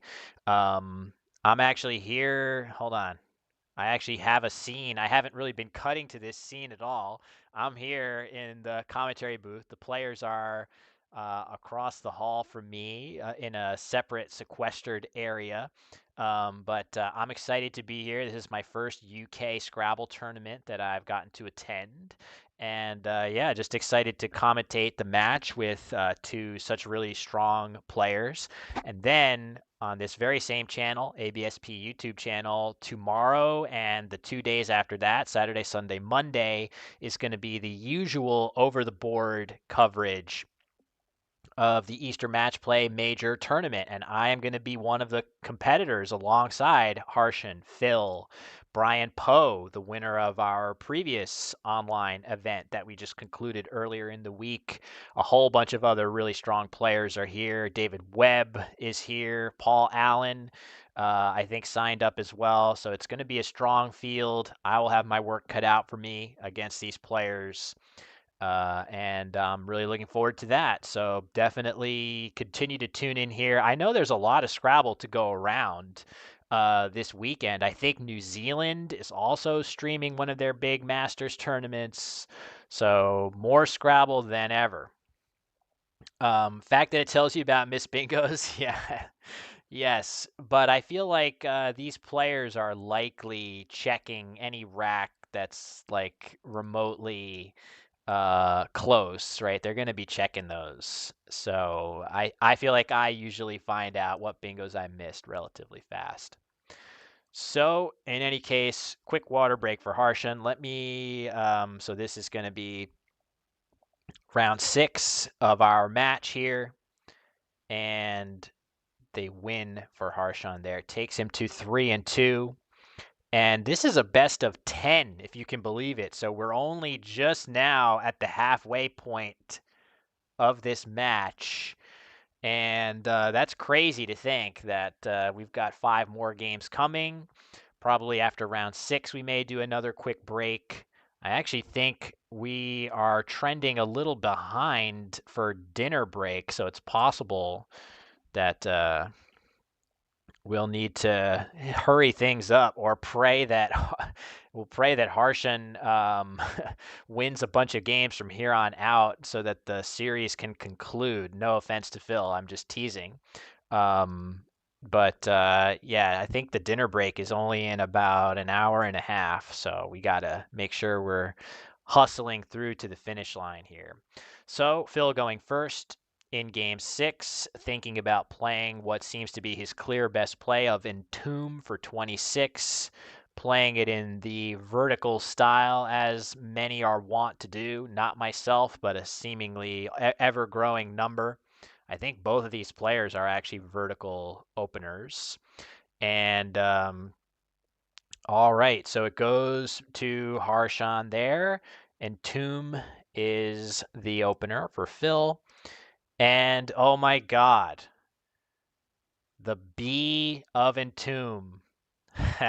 So this is a classic example of, I mean, I think I would maybe immediately see this word over the board, but I would probably be agonizing over whether that is a valid Scrabble word or am I just hallucinating this compound word. But in the void challenge system, there is no need to worry. Harshan can just put crabwood on the board And there it goes. So that is a beautiful opening play. I'm not sure what else was available with that rack. I think Harshan needed a B in order to bingo, and he got it. So great, great timing. And now a second bingo coming for Harshan of no palito or optional through the T of entomb. And that is going to be a crazy start for him. Phil making one of our classic, as I like to say, our favorite Bacchic cry of Bacchic frenzy. I will point out though that from Phil's POV there, he had a really cool option that Jello Mochas points out in the chat of Moino right here, Moino, however you say this, with a boatload of overlaps that would have scored a little bit better. But yeah, that would have been really, really impressive to see that one. So yeah, another bingo comes down. Either way, there's nothing Phil could have done to really dodge this coming down. And just noting the play of optional would have scored 2 more points, but it would have put an A right here, ending right here, optional, which is just not good practice to put such a big scoring spot there. So Harshan absolutely correct to play Nopalito for a 2-point sacrifice, making Phil's life a lot harder with a variety of high scoring tiles on the rack. So very, very good Scrabble being played here in this match for sure. And karmically rewarded is Harshan with that first blank. And he is almost certain to have a variety of high scoring bingos to come back. So Phil seeing a really nice overlap of Marl. I would love to see him change this to Maul instead in the same spot. A little bit better to keep the R as opposed to keeping LN, which among low scoring tile combinations, LN is a little bit clunky compared to some of the other possibilities. So I think he's just overlooked that. Oh, wait, no. Sorry, I'm wrong. LOU. I put Uoy in the wrong spot in my quackle. Sorry, everybody. I slotted Uoy one spot over. Ooh, okay, it still plays in this way. Okay, sorry everybody, I'm completely wrong. Disregard everything I have said for the last, let's say, 60 seconds. And now let's give Phil credit for making probably his best play by a lot. Yeah, that's his best play by a long shot. So Phil Marl is definitely the right play by a lot. So nicely done by him, poorly done by me to put Iwoi in the wrong spot. And now it's back to Harshan, and he can play Gophers. And perhaps you're saying, yeah, of course he can play Gophers. He can play Gophers right here, right? Easy, 79 points. The thing is, he can also play Gophers here. He has to see that you can still fit all the overlaps, but if he does, it's going to score 95 points in the lower positioning as opposed to just 79 up high and also opening up more of the board. So this is a trick. These types of tricky many tile overlaps can be difficult to spot here, but Gophers with all the overlaps is clearly the play here. Harshan has an H, and I'm sure he's thinking about, do I have something with the CH overlap that I can fit down here? And he surely does. So he's thinking about it. This is game 6 of the match. I feel like 10 games of Scrabble is a lot to play, staring at a screen all day. Perhaps one of the advantages of the over the board world there is that we already look at screens quite a lot. But it's nice to have the option to do things a different way. But of course, we like the physical board and tiles, not staring at the screen, etc. But it looks really nice and crisp to my eye. Hopefully, everybody is enjoying out there. A little bit of a different look. And the players, the biggest feedback that they have shared is that it's very quiet. It feels quiet to them. Ooh, okay, so potentially missing the overlaps, but what a nice find by Harshan Gemshorn. Gemshorn? I think I would say Gemshorn. Not sure about that. I guess the definition would probably shed some light on that. And he draws Besieger. Oh my God, the bingo onslaught is just going to continue here. Craziness right here. So Harshan with a 3-2 series lead and is out to a bingo frenzy here to start this game, and he has spotted it as well. So it looks like Phil with the X, not much he can do with it apart from playing that X. He can play his V along with it right here. He can also play Axe right here for one more point, but that would keep the V, which maybe he doesn't want to do. So Vax is the play, perfectly defensible and reasonable. And now we're going to see another bingo. Besieger, the only spot where it fits. And that is a fourth straight to start this game. Let's see what he draws. Okay, I think that's going to be it. The bingo fest is temporarily over. 4 bingos to start. You always start to pay attention, kind of like a no-hitter in baseball. Is that for a worldwide audience? Is that purely an Americanism? I definitely I would expect maybe that's not the best metaphor to give, but in baseball, when a pitcher is throwing a no hitter for a while, you start to take notice after maybe 5 innings or something like that. And I feel like you take notice of consecutive bingos in Scrabble after about the same point, 4 or 5. But we're not going to have 5 in this game, but we are almost certain to have a Harshan victory in this game that's going to push his record up to 4 wins, with the players trying to be the first to. Look at this.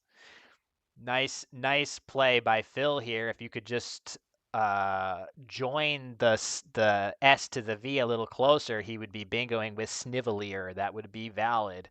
Unfortunately, this app does not allow any form of shenanigans like that. So, yeah, it looks like Leary or Lear is going to be the play just to keep a balanced rack and open a little top of the board a little bit.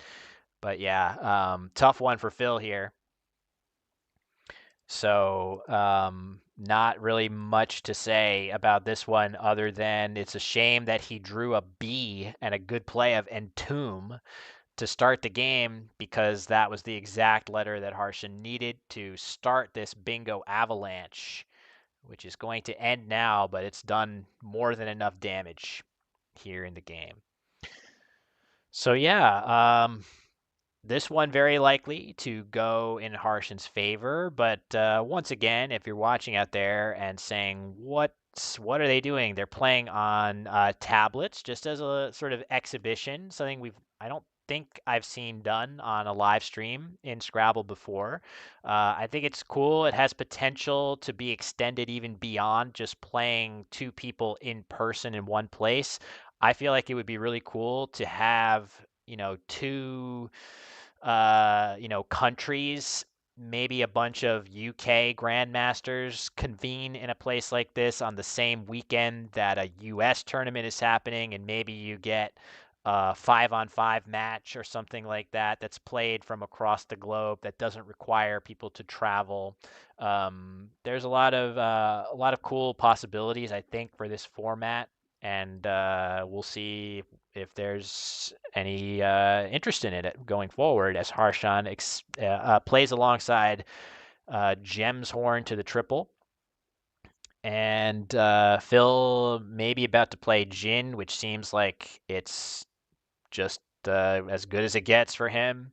It seems fine. Exactly. Scrabble Ryder Cup is exactly what I'm envisioning. That was kind of like the Alchemist Cup, Michael Tang's Alchemist Cup a few years ago, which I think was such a cool format. But of course, the travel is quite demanding for events like that, so it could be easier to do it in a slightly modified way. So, Jin for Phil, and it looks like, are we going to see a bingo for Phil? I think so. So the comeback trail begins now. Um, for Phil, he's going to need to bingo a whole bunch of times from here on out in the game. And also Harshen with the second blank on his rack is going to make that more difficult. So we'll see what Harshen will do here. He could play Yui.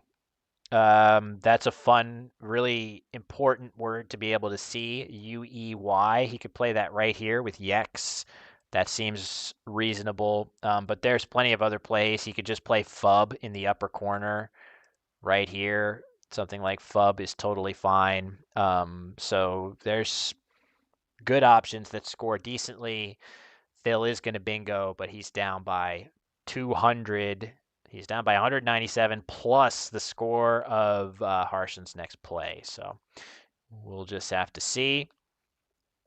Snootier, that's fun. That's a cool option. Playing Snootier here it scores a little bit better than some of the other options on offer. So that would be a nice spot for Phil. But yeah, this is looking good for Harshen. So anyone that wants a longer series should be rooting for Phil. Anybody on site here in the UK that wants to eat dinner in a timely manner is rooting for Harshen here so that he can wrap this thing up in a hurry. But it's been good to get these guys playing all day. And now Phil with another is that a word? Exertion in with that spelling? I don't know if it is. Anyway, it just got blocked by Yui, even though it's a non-valid positioning in any case. So, all right. It's over now to Phil, and it looks like Phil has seen Snootier. Nicely spotted for sure. That's going to the best bingo on offer by a solid margin for him. 7 extra points over ironiest. Yes, that is a word. Perhaps grudgingly, we admit that it's in the dictionary. But even after that, Phil is still in arrears by a huge margin in this one. So Harshen still, I mean, it's tough. Even though you've got this game kind of in the bag, it's very difficult to get players at this level to just rush through to the end of the game without trying to play their absolute best, because it is totally in their turn to turn muscle memory to consider everything and do their best to play the best move every turn. So it's very, very difficult to turn that instinct off and just throw whatever down onto the board, even if you could make an argument for not wasting any brain power in the rest of this one for either player. So that being said, you would think what Harshen's doing is looking through the L probably at the top of the board and the R at the newly opened R of Snootier. So these spots are really the most logical places to play bingos. I guess you could extend that to the I as well. But if not for that, there's no real great place to play bingos. So we'll see what the play is. I feel like Fub here would be even more compelling than it was last turn. You could also play Fud alongside Snootier if you want. That seems pretty good. I think maybe a reason for playing Fud would be the vowel consonant ratio in the unseen pool. And he's going to go ahead and just play Fub, maybe reasoning that it scores a little bit more and your leave is still nicely balanced. And the PK draw is not a great one for bingo purposes, but it is certainly going to lead to good scores for Harshen next turn. So back to Phil after Fub for Harshen. And it's going to be a tough turn with all these duplicated letters. So tent van is Phil's rack. He's going to go ahead and just play tent, open up dangerous lanes, and hope that he draws something that he can use to take advantage of them. And instead, quite the opposite. He draws a cue that's going to be very difficult to play productively for him on a subsequent turn here. So just not Phil's game at all. Phil's won a couple really exciting, close ones here, and it's been a bunch of really exciting games until now. Really, this is the biggest blowout that we've had. So, I guess probably the logical play is to just play Kip, forming ink here, just right here. Kip in the lower corner with ink seems really good. I'm not sure why I angled that arrow, but there are a bunch of other reasonable plays to make here. If you want to leave that spot open, which I don't think Harshan is likely to do, he's thinking about maybe playing Trach through the R of Snootier. Another option, if Harshan were down in this game and needed to keep all the existing volatility open, he could play Kapu right here, forming Jink. That leaves all this stuff completely open. But I don't think that's a good idea here when Kip is available, and just simply blocks the Tenty hook in addition to Tents. And then maybe next turn you can block the Louts hook with another play going across. So, oh, suggestion of Nap, burning the blank to play Nap. That's a cool idea. Scoring 60 points. There's a argument to be made for that play. But either way, Phil's draw is very tough, very weak draw for him. And what's he even going to do? He's got a cue. You can barely even play it. It's like it plays for 11 points and maybe not much else on this board. So this is pretty brutal. I guess you're looking at exchanging or playing fave somewhere. I guess you could, I don't even know. This is brutal. Um, and yeah, he's going to go ahead and exchange. I can't really blame him. Leaving just AN, trying to draw something a little bit better. He drew aliasing at the top of the board, so Phil exchanging down to AN has managed to draw into a bingo, so that's good. But of course, it's merely going to cut the spread a little bit here, as Harshan continues to be up by 200-ish points. So another win headed to Harshan is going to bring him to 4-2, and putting him on the cusp of, well, I guess in a best of 10, 5 wins is not enough. You would need a 6th one to polish it off. So we still have a ways to go. So it's possible, if we hit, so it is about 5:30 UK time. I believe dinner is set here for 6:30. So if we run up into that, it is possible that we're looking at an extended break over dinner where the players would then get back and finish the match after we all have some dinner. I think that was not unexpected with playing 10 games here. I think that's, reasonable. I guess we could have done faster clocks, but yeah, I think right now, barring Harshan going on a winning spree right here, we are headed towards, in about an hour, we're going to be taking more of an extended break. So don't be surprised when that happens. Penumbra says, I opened with 4 bingos against Merlian. I think I know who that is. I think that's Tony Sim in the Woogles League, and he still beat me. Oh my God. That's crazy. He must have bingoed a bunch as well. So, impressive. That's a lot of action in one game. So what should Harshan actually do here? The unseen pool has some interesting stuff in it. It's got the Q, the Z, but mostly decently balanced tiles otherwise.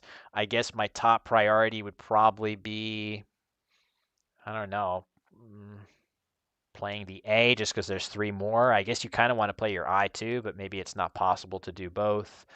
I guess I would just play parallel to Snootier and call it a day if I could figure out a way to do it safely. Um, Maybe just Trois alongside here. So let me right here. Um, he's just going to play Awe, leaving extremely good bingo tiles and drawing the D. So tardied. Oh, erasing. I didn't even think of that. Erasing is better than aliasing. Okay, sorry. That's even better. So bingo's in two spots. And that is going to give Harshan the ability to he played I feel like we've seen a number of words multiple times here, including potentially tardied, which if you remember the incredible skierer play that Phil made, Harshan had tardied on the board, and then picked it up to play D air. So he can play that now with awe, and I'm sure he is thinking of it and seeing it, given that he thought of it and saw it on the previous one, on the previous game. So yeah, fully expect that one to go down, and I guess we'll see. Yeah, there we go. That T is going high up on the board, exactly where you would expect it to. Oh, I think yeah, there we go. It's all in the right spot. Um, Thank you very much, Penumbra, and thank you for stopping by. It's been a pleasure to be part of it. I schlepped all my equipment to the UK, and it actually wasn't that bad to pack it all in. It's a relatively simple setup, too, so it's working pretty nicely. But thank you for stopping by, and we'll catch you later in the weekend. So, yeah, Phil can now play Za for 64 right here. Seems reasonable to just play Za in that spot and move on. 64 points, hard to turn your nose up at, but it does leave 5 consonants. And maybe is that not the best play if there's some other. Is there a Q play for Harshan that needs blocking, given that the bag is now empty? That could have been somewhat on Harshan's mind previously of should I be bingoing or not, given that I'm going to empty the bag with this bingo. He might have been thinking, should I pass it up here, holding the blank for an opportunity to bingo out in a slightly more advantageous situation? So that could have been on his mind. Um, and yeah, we are going to go ahead and see just the regular old Za for 64. I don't really see. Is there a Q play that is like a red alert for Harshan that must be blocked? Not really that I'm aware of. So maybe that makes just playing Za okay. Um, oh, you know what's crazy though? So the crazy thing about this is with 5 consonants for Phil, Harshan can now make a play like this with impunity. He can just play def. The reason that's really cool is when you do this, you're setting up the ability for yourself to play the very strange looking quite with a Y hooking defy. And because Phil has all consonants, he really can't do anything about this. You can't play anything through the F that blocks it. You can't play anything far enough through the C that blocks it. So Harshan should just play DEF here. And if he does that, that is going to be a very, very slick endgame on his part. Um, So yeah, that would be super cool. There are a lot of good plays available here. The highest scoring play is just FY right here. It's hard to even turn this down to just play FY at the bottom of the board, scoring 44, but it leaves the Q and the U with no easy outplay, whereas playing def gives only one outplay potentially, but it is unblockable. If you have only one outplay, make sure it's unblockable and you'll be fine. If it is blockable, you're not as fine. That's a good rule of thumb, I suppose. That would be so impressive to see that come down here in a totally pointless situation where it is not the difference between winning and losing.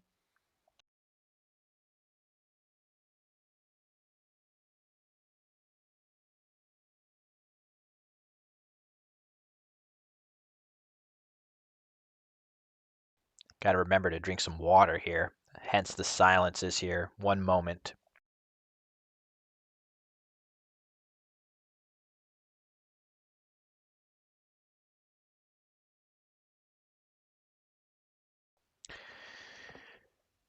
All right.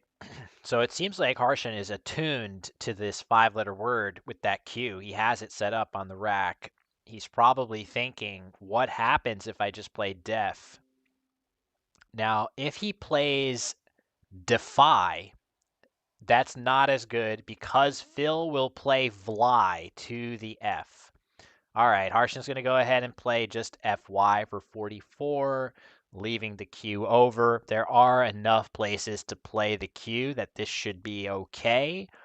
It's also difficult to really do much about it. So Phi for a very good score, 44 points, back to Phil. 555 points for Harshan here is huge.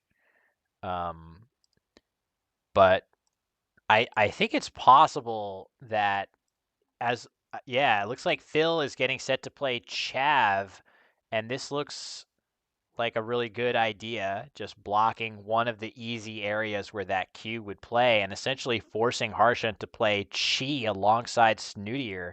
This spot might be it that's left. Um,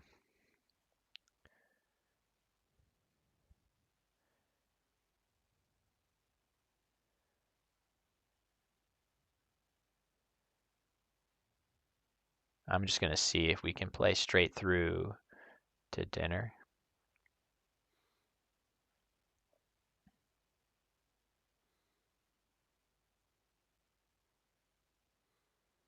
Yeah, that's the only spot left. Harshan is 100% correct to play his Q now while he can, or else he may not get the chance to do so. So back to Phil, who can just go out playing at the bottom of the board. He can just play Lad or Dal, which I fully expect that's what he will do. And in so doing, we would be, yeah, he's going to go ahead and play that, I'm pretty sure.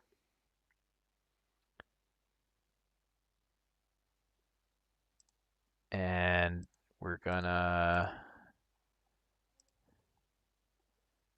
have our game 6 in the books here. So another win, a big one for Harshan. Shaking hands, you see the 5 bingos for Harshan, absolutely amazing. I think they're saying they're good to play straight through to dinner, hopefully.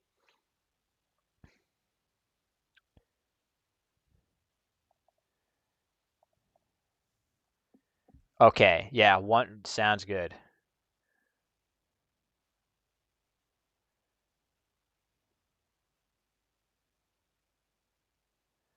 So what we're going to do is we are going to play our 7th round right now. Harshan going first. Now up to a 4-2 record. Phil with 4 losses. Of course, by definition. And I just have to reset the game here. Jetés lined up for Harshan to go first. You could play shorter with just JEE here as well, but I think the extra this is like a classic. Well, I guess you would play I wonder about playing Jesty instead of this, or whether you're okay keeping the E for jetés. So 40 points leaving EI, you could have gone a little harder, or you could play Egypt, which is sort of a compromise type play.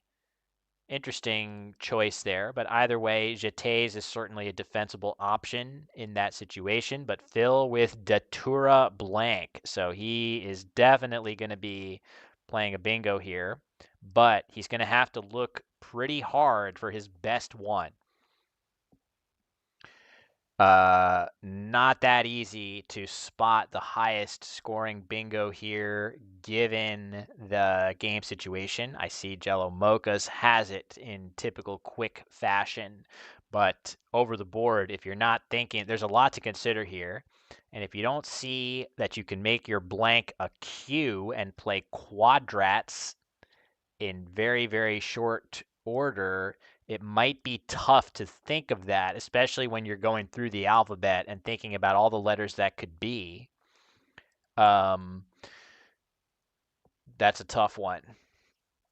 Yeah, that opening rack was interesting. It's a tough one. I just feel like it's tricky.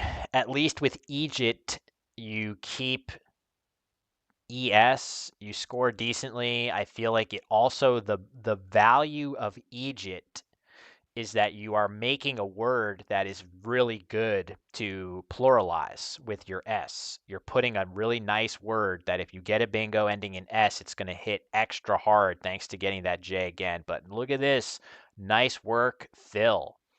Phil is spotting his highest scoring bingo here of quadrats with a blank Q. And I don't think there's a real good argument to play anything else here over this if you were to see every option. The trick is to see it, and he has managed to do that here. So nicely spotted for sure by Phil, getting the first bingo down, doubling Harshan's score there.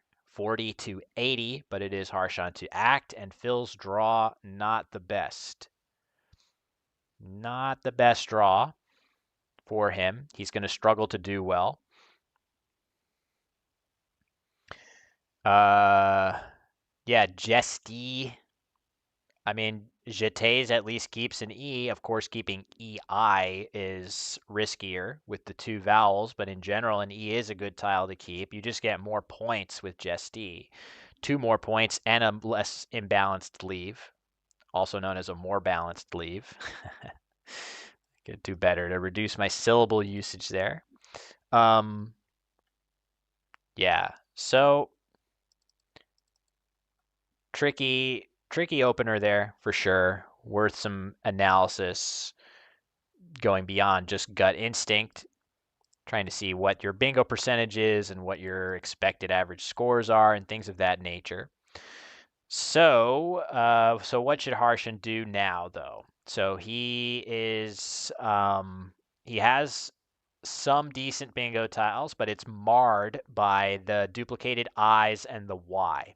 So getting rid of the Y and at least one I is the baseline of what you're looking for in whatever you play here. It seems pretty likely that the P is going to come along with it just for points. And oh, Pinery is an interesting option here. So this is less, I think this is less bingo-y than some other possible options here, just because you incur some risk with keeping the two vowels again. But look at that, beatify. Crazy. Oh, beautify. Beatify is a word, but it doesn't matter. It doesn't play anywhere. But beautify plays through the U of quadrats, and I feel like that is exceedingly unlikely to be blocked in most scenarios here. You're looking at overlapping plays alongside the J and P of Pinery. You're not looking at that U getting blocked almost ever. So yeah, that's very nice.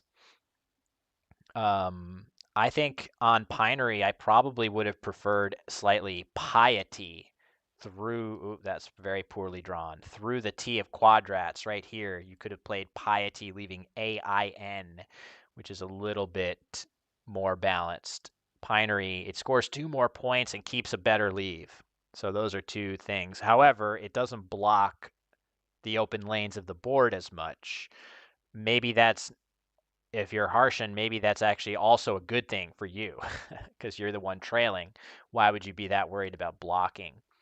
Oh man, you guys in the chat are saying that this play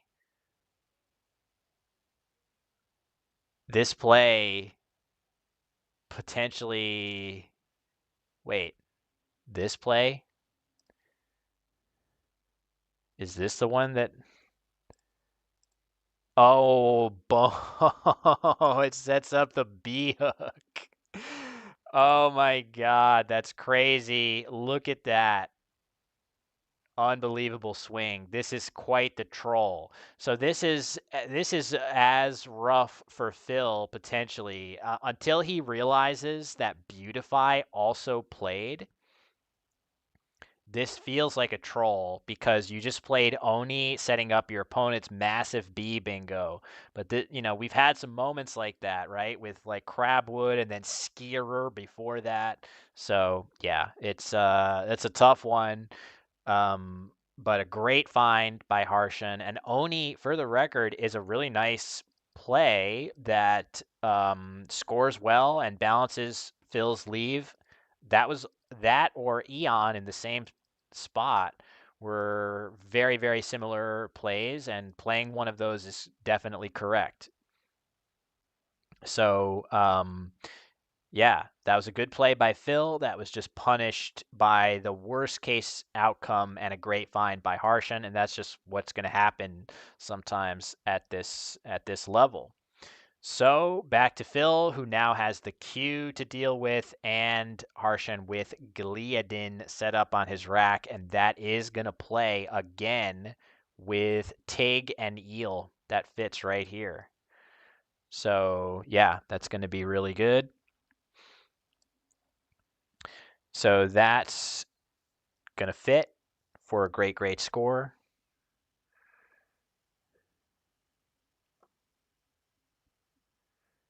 And Gliadin comes down instantly, but World is a word.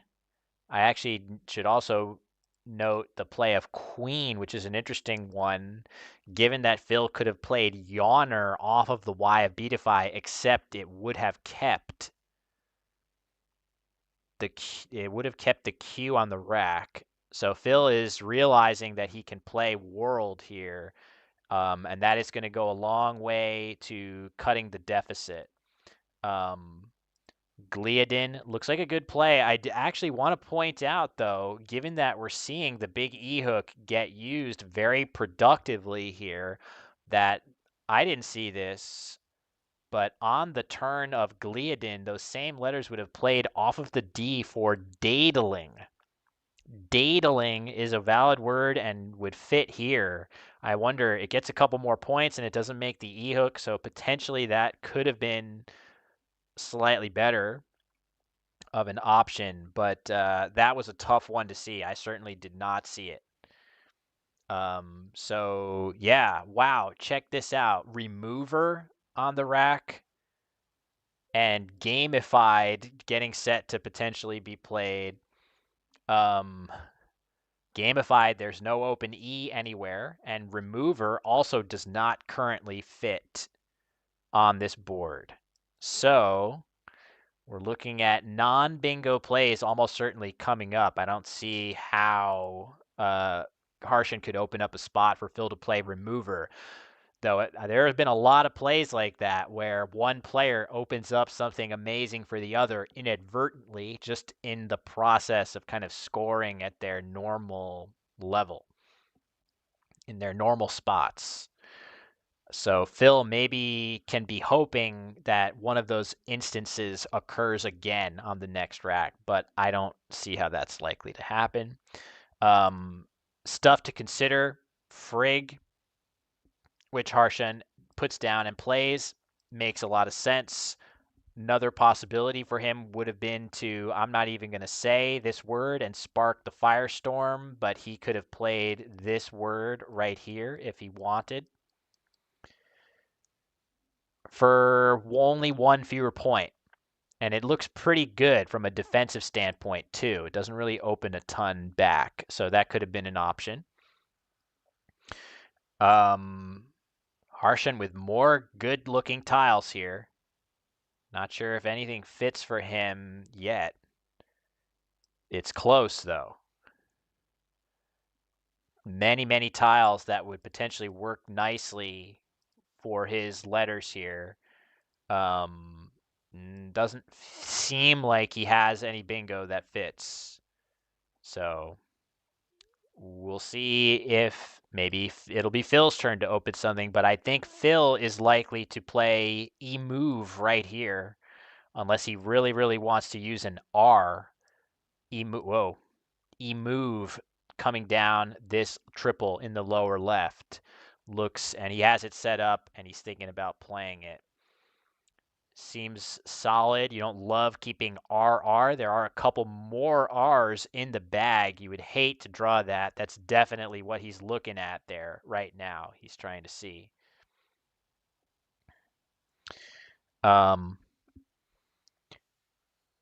So he may just have to deal with it and hope for the best. But no, he's going to go ahead, and he is not willing to keep the two R's on the rack potentially, or at least he's looking at it.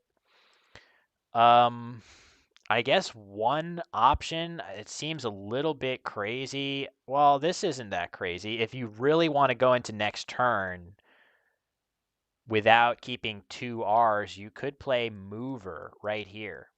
Scores a lot less, but the leave is ER compared to RR, which is significantly better. And there we do see another R, not what Phil was hoping for there. But E-move scored 41 compared to 15-point sacrifice if you were to play mover there. So, yeah, that's a tough one. The best play here, we had a play earlier where Neaope was the top option, and there is a really, really good play available here. Is it the best play? Probably. But there is an incredible play available right now that is the top equity play. And if Harshan sees it, I'll be very impressed. It's a very slick option. Not flawless, but seems clearly best. I will spoil it in a moment. There we go. Jello Mocha's spotted it. A really crazy scoring play. The play in question, Damon. Right here. Look at this. This is an insane play. With all those overlaps, you're getting so many, 7 total words and 56 points on offer for that play. That is huge. At this score of the game, getting that many points would be monstrous. Now, I have some suspicion that if Harshan can basically say, I don't think I have a playable bingo, that means playing here is probably the best I can do. I have some expectation that he may be able to come up with something like this.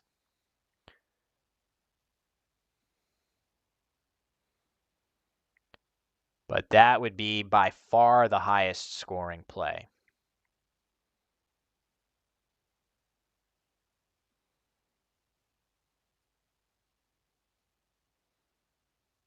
He's going to go ahead and play underneath it.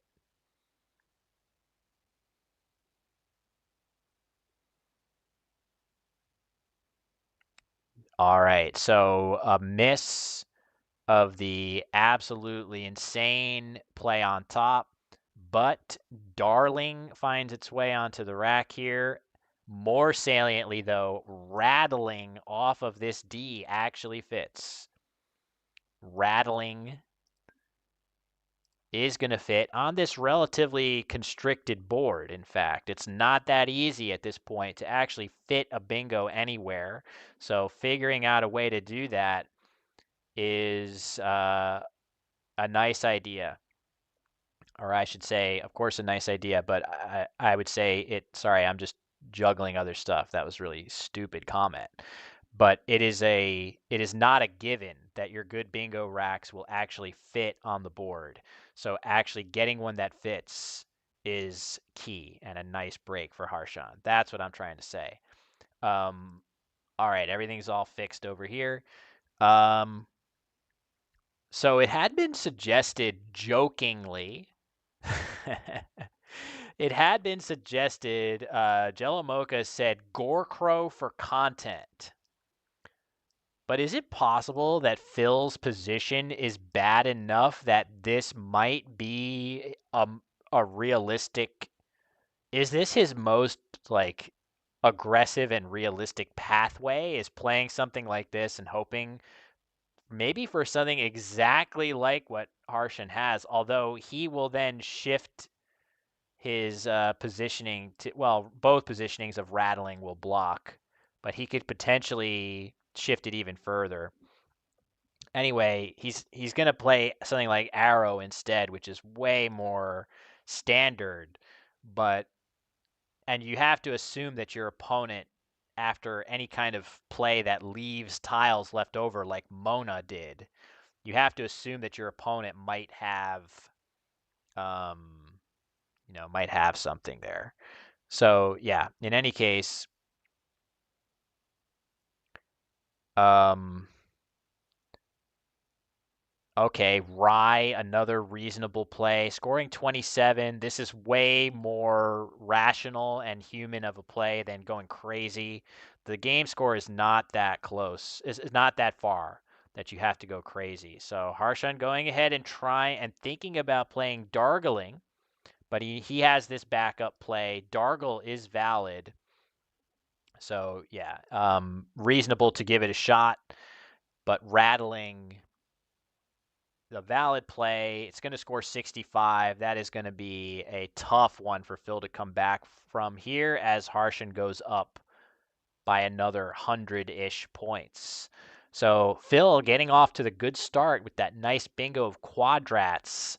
But since then, he has had the bingo of world, but he's had too many subpar racks while Harshan has just continued to pour on good scoring plays and bingos, Beatify, Gliadin, and Rattling.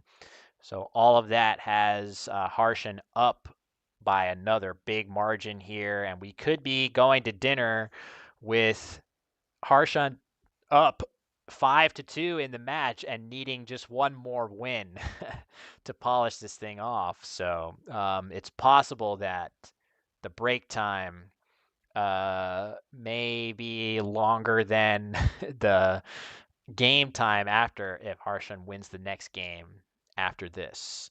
So we'll see. Phil considering playing alongside the P of Pinery, just needing to open however he can. Not sure there's anything great up there. Cero, yeah, I mean, something like this doesn't feel great, but at least it opens something threatening that Harshan has to deal with. It makes sense from that perspective, but I definitely think now Harshan should pretty easily be able to play something like Cutie at the top of the board and be just fine here. Not too much left to go in this one, and the unseen tiles, not a lot of E's in there, but you got some other good stuff. The S's, the second blank, and the Z among them. So you have to at least think about stuff like that, but no time wasted. I think Cutie seems fine here. Another option that's interesting is you might not think it, but Tutu right here is actually a viable option. It scores decently well. Sorry for the tracking. Tutu there. It does also block the C while also shedding your U's. So you could have gone in that direction too, but QD certainly hard to argue with that as a solid choice. Hook coming down as the response, getting rid of 2 of the 3 O's. Totally solid, totally optimal play by Phil.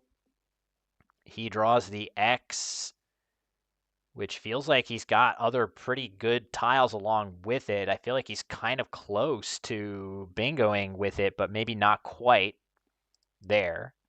But he's getting close, and he's still kind of in range. Harshan has another turn where he has to deal with UUV on it, which is going to slow him down ever so slightly. So you just wonder, is it possible that Phil, can he get into a position where he has a chance to bingo out and catch Harshan with like Z, the Z on his rack? You can still win the game potentially in those scenarios. But Phil is likely to need to play the X. I mean, the nice thing for Phil is that he can just plop his X down here for a solid score without rushing to the end of the game. So maybe that helps. Suggestion of Vagitus for 22. Through this G seems like the way to go. Seems really good. It blocks a ton of space on the board. It blocks you from playing here. If you play Vagitus in this spot right here, yeah, you do give up your S, but that's okay. This is a variation of that play. This accomplishes some of the same things, blocking off the lower part of the board, not as conclusively as it is possible to pluralize unsuit. There's probably a handful of words that will still fit on the board after this, where you could play something going across, then an S here, and then continue on going across.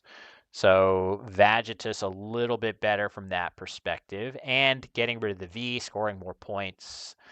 Using one more tile is also actually quite important here, because now with 2 tiles in the bag, you're going to see Phil plop his X down without much concern that he's going to be ending the game by emptying the bag and allowing Harshan to block whatever he may have. But look at those tiles, right? You could easily, if you're Phil here and something like blank A is in the bag, you could definitely be in a surprisingly good position, after that. The problem, of course, when you play off that X, where do you eventually even bingo? Unfortunately, there's no obvious place. So, yeah, in any case, we are going to see Axe come down.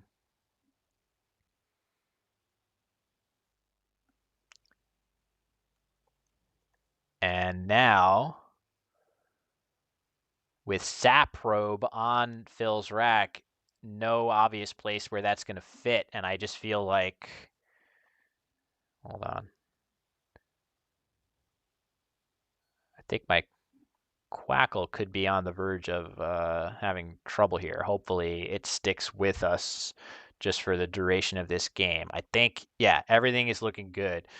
So yeah, if the P is in the bag, Phil will have Bezors on his rack. If the Z is in the bag, he'll have Saprobe on his rack. Does any of that actually help him? Possibly not. The board is so constricted. And the best thing, what's kind of a funny I don't know, it's probably unintended little nuance here. If you're Harshan and you're not sure about whether rattling takes an S hook, you have an S and a blank on your rack, and you can test that right now. But if you don't have either of those letters on the rack, you may have a hard time figuring out whether it actually takes an S or not. I never really thought about that. So the letters you have on your rack are in this form of gameplay are actually, they allow you to do certain things that you might not always have the ability to do. So is that a good thing? Probably not. But yeah, just something to note. I'm not sure if we'll see that come into play at any point. So yeah, what to do here? I don't even think there's a real spot that Harshan needs to worry about. I think Phil is pretty much not bingoing here unless I am just missing some obvious choice. Let me see here. Yeah, I don't think so. I think no matter what Phil has, I think he's not bingoing. So, on that note, the key, if your opponent isn't going to bingo, at least you have to think, do they have a big Z play? Do they have some kind of a massive scoring play that you have to worry about? And there are spots that initially look kind of threatening, like the Z could potentially play right here, but it doesn't feel like there's any continuation of like actually a play that fits in that spot. So there's no real worry there. I think Harshan is mostly just winning here. So that is a great position to be in. And it's tough. I mean, I don't know exactly what to look back on and say, yeah, that cost Phil the game. Oni to set up Beatify. Well, Harshan was going to play Beautify anyway. So not only that, Oni was a good play and potentially the best play. So you can't really look at this one in that regard. But yeah, nice idea here of playing acts for 37. This is sort of an acknowledgement that there really is no threat elsewhere on the board that Harshan has to deal with. So leaving LV blank should allow him to handle the most clunky draws. The most clunky draw is the Z, and that is actually what's coming for him. Um, oh, it's, oh, wait. Yeah, is this a, that doesn't seem good, right? Setting up a spot for either any combination of Z, A, ZE, and ZO all play on the triple for a gigantic score after that, which you don't really have to give up. I think that is maybe not, I don't know how you, maybe there's a read at play, but even then, um, it could be a read at play, but if the bag, so when Phil played X, there were two tiles in the bag. Maybe there was some idea that if he also had the Z, he would not have just played the one tile. I'm not sure that if that's actually true, but yeah, you could definitely just look at the scores and like the Z play up there is going to score gargantuan amounts of points. So I think that was a missed opportunity for Harshan to shut the door on this game, because if you were to just give him, yeah, give him the Z here, does Phil potentially win this game? BLV blank, if you would just imagine that Harshan had the B instead of the V, that's going to be really tough to go out with that somewhere. Yeah, you would lose the game. So if the B was the final tile in the bag, Za would score 75 points. Phil would be down by only 4, and Harshan would have no outplay. And then you get, as Jello Mochas said earlier, poser for a huge score would be playable here as well as here. So that is insane. So fair to say, I don't know if you want to say Harshan dodged a bullet or what, but he kind of did. I mean, he made a play that actually could lose the game with one of the 8 tiles being in the bag. So that being said, Acts for 37 has a lot going for it, scoring quite well. It would have been a stunner to see the B come out and Phil just plop that Z bomb down and then have Poser ready to play for 40 underneath Mona. But it's not to be. It's going to be a 5th win here. I mean, I'm assuming that pretty much any other draw other than the B, you probably maybe the P as well could be tricky. Is that possible? That there's no with PLV blank. Does that go out somewhere that needs to be managed? You might still, I mean, you don't have as good of the follow-up plays, but you still have baser and stuff like that, right? Baser at the bottom of the board with unsuits is still going to be difficult to block. So it could be multiple tiles out of the bag. But hey, it's game 7. It's tough. We're about to have a dinner break. So yeah, there's a lot of Scrabble. It's hard to nail every single nuance, and either way, one of the tiles that the Z that Harshan drew is definitely a winner because you can't play a Z bomb. Your opponent can't play a Z bomb when you draw it. So it is all good. Phil burning through his time, just trying to see what the heck he can do to somehow can I Z stick. When your opponent has the blank, you can pretty much dispense with that possibility on all but the craziest boards. So that's out. So there's really no pathway here. I do expect Phil to potentially do a sequence that involves playing in the upper left corner to prevent Harshan from playing. I mean, Phil has to, if he wants to play the optimal end game, he has to play up here. Stop Harshan from bombing his own Z blank play. And then, yeah, something like Ba or Pa, either one of those seems like the way to go.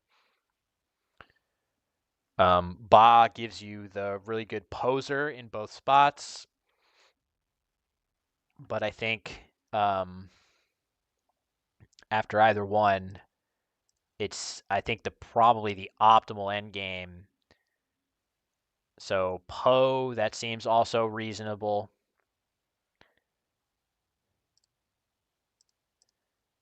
And I guess we're going to see quickly whether Phil sees. Oh, look at that. Lutz, that scores quite nicely too. Does the V go out somewhere?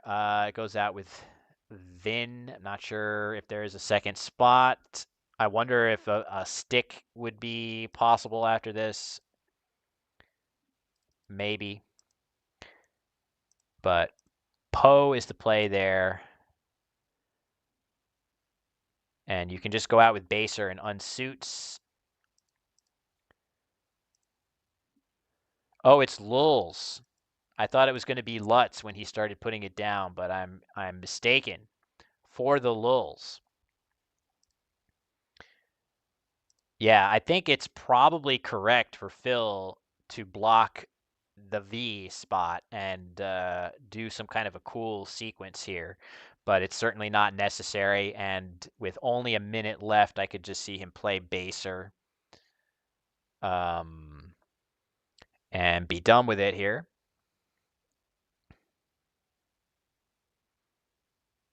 He's doing something. Okay, there we go. Yeah, see, this is smart. Bin.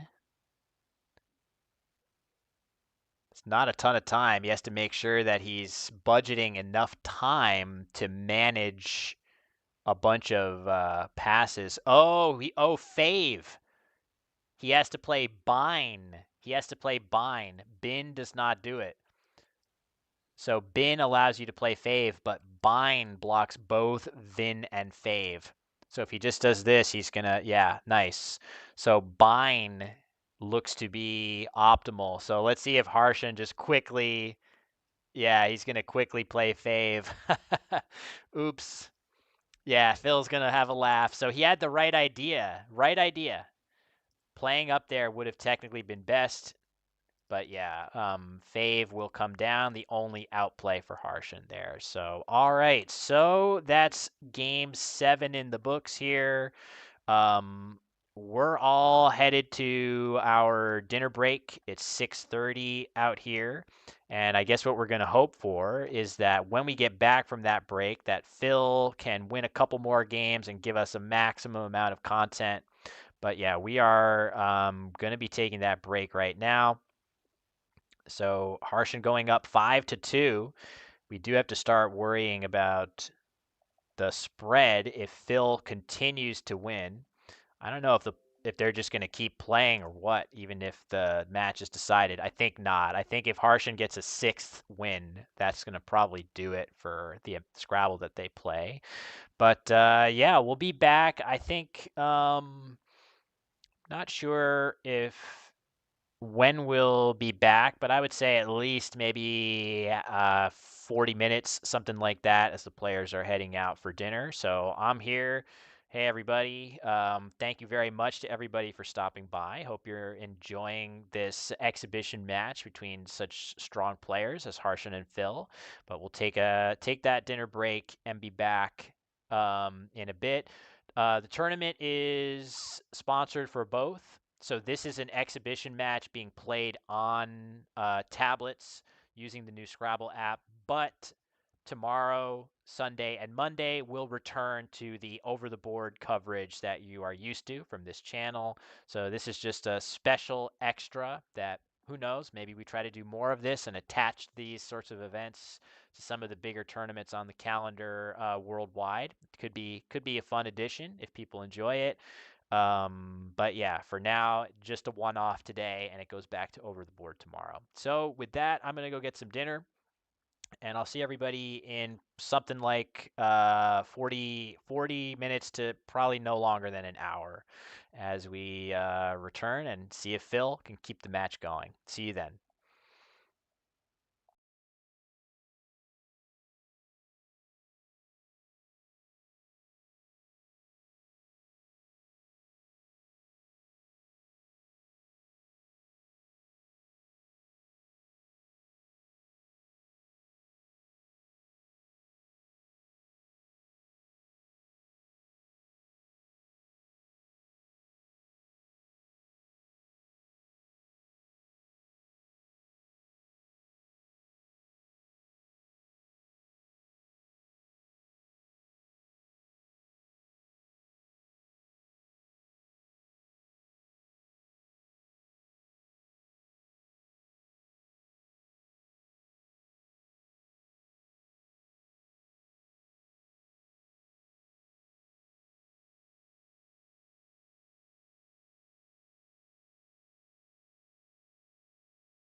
All right, everybody.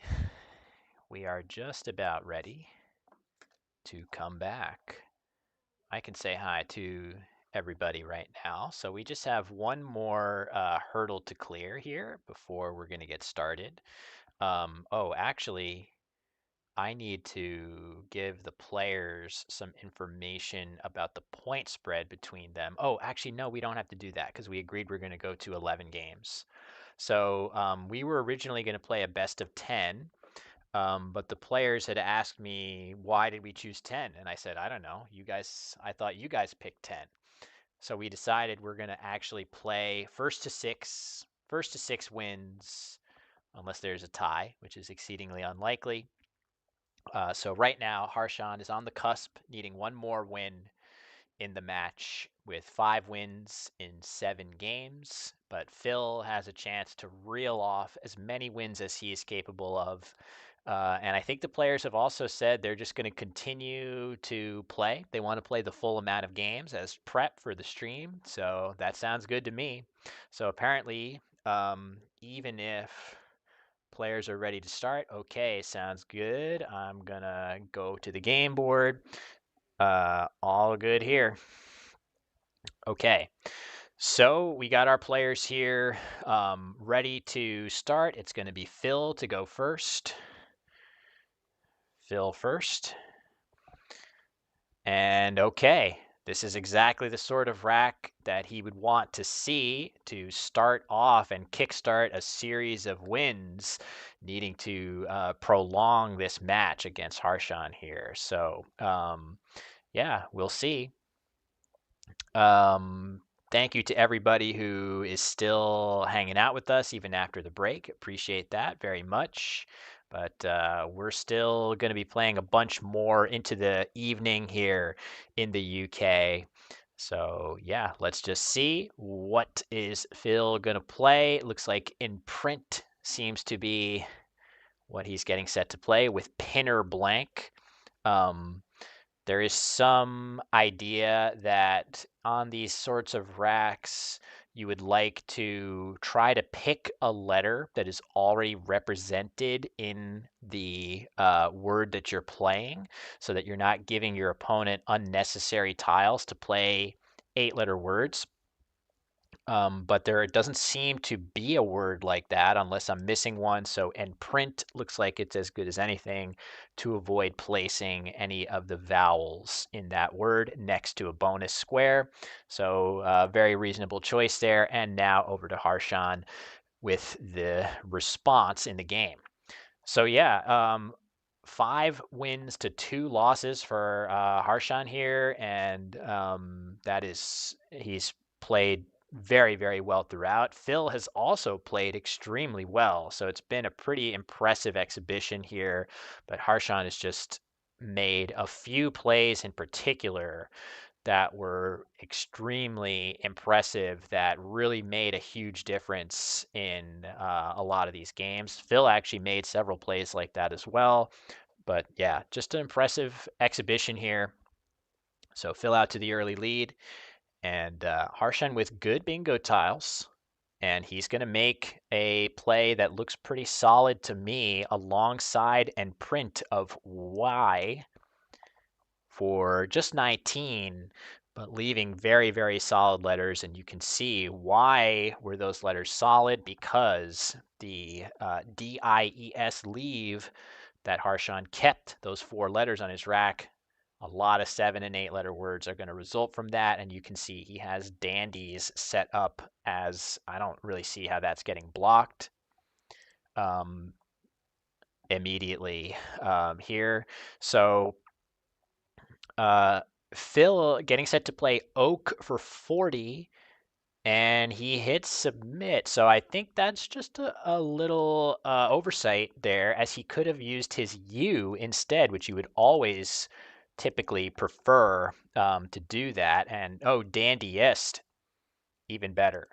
So right back in the game is going to be Harshan, and you can see Phil's tiles are very poor.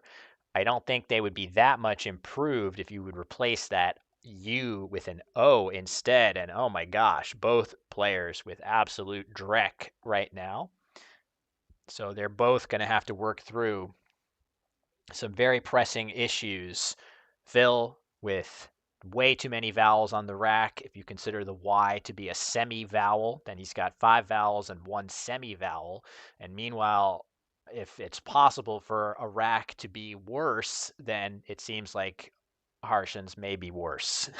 So it's going to be a struggle here. Phil is going to go ahead and exchange, leaving EN, which is pretty solid. Another possibility for him could have been to play uneyed into the D of dandiest. That is, it would have left I, which is definitely a risk to play uneyed right here. But it would have scored 20 points, which of course you are getting 0 when you exchange. So uneyed, possibly a reasonable play. But now, if you're Harshan, what the heck are you going to do? And he's decided a good for 14. This does look like very likely his best option here. Scoring 14 points doesn't feel like a lot, but you're looking at exchanging a lot of the time with tiles that poor. So getting 14 is sort of a minor victory. And it gets rid of 2 of your 3 U's and 1 of your 2 G's. Of course, Harshan has drawn another G from the bag, but he can take heart at some point in the near future. He will have rid himself of all the G's, and there will be no more left to draw. And he can move on to other letters that maybe will be slightly more favorable. So yeah, this is the sort of the day before the main event at the Easter Matchplay major tournament in the UK. I'm very excited. This is going to be my first ever UK Scrabble event. It's something that I've been wanting to do for a while in my career, so I'm very excited to get to participate in a UK-based tournament. But this exhibition match is taking place the day before the main event here, and it's just kind of a fun way to showcase this new Scrabble app. If you are from the UK or Australia, New Zealand, or the Philippines, you can try it out right now using the pinned link in the YouTube chat. As we see Vito come down, this looks like a pretty good play with UV on Phil's rack.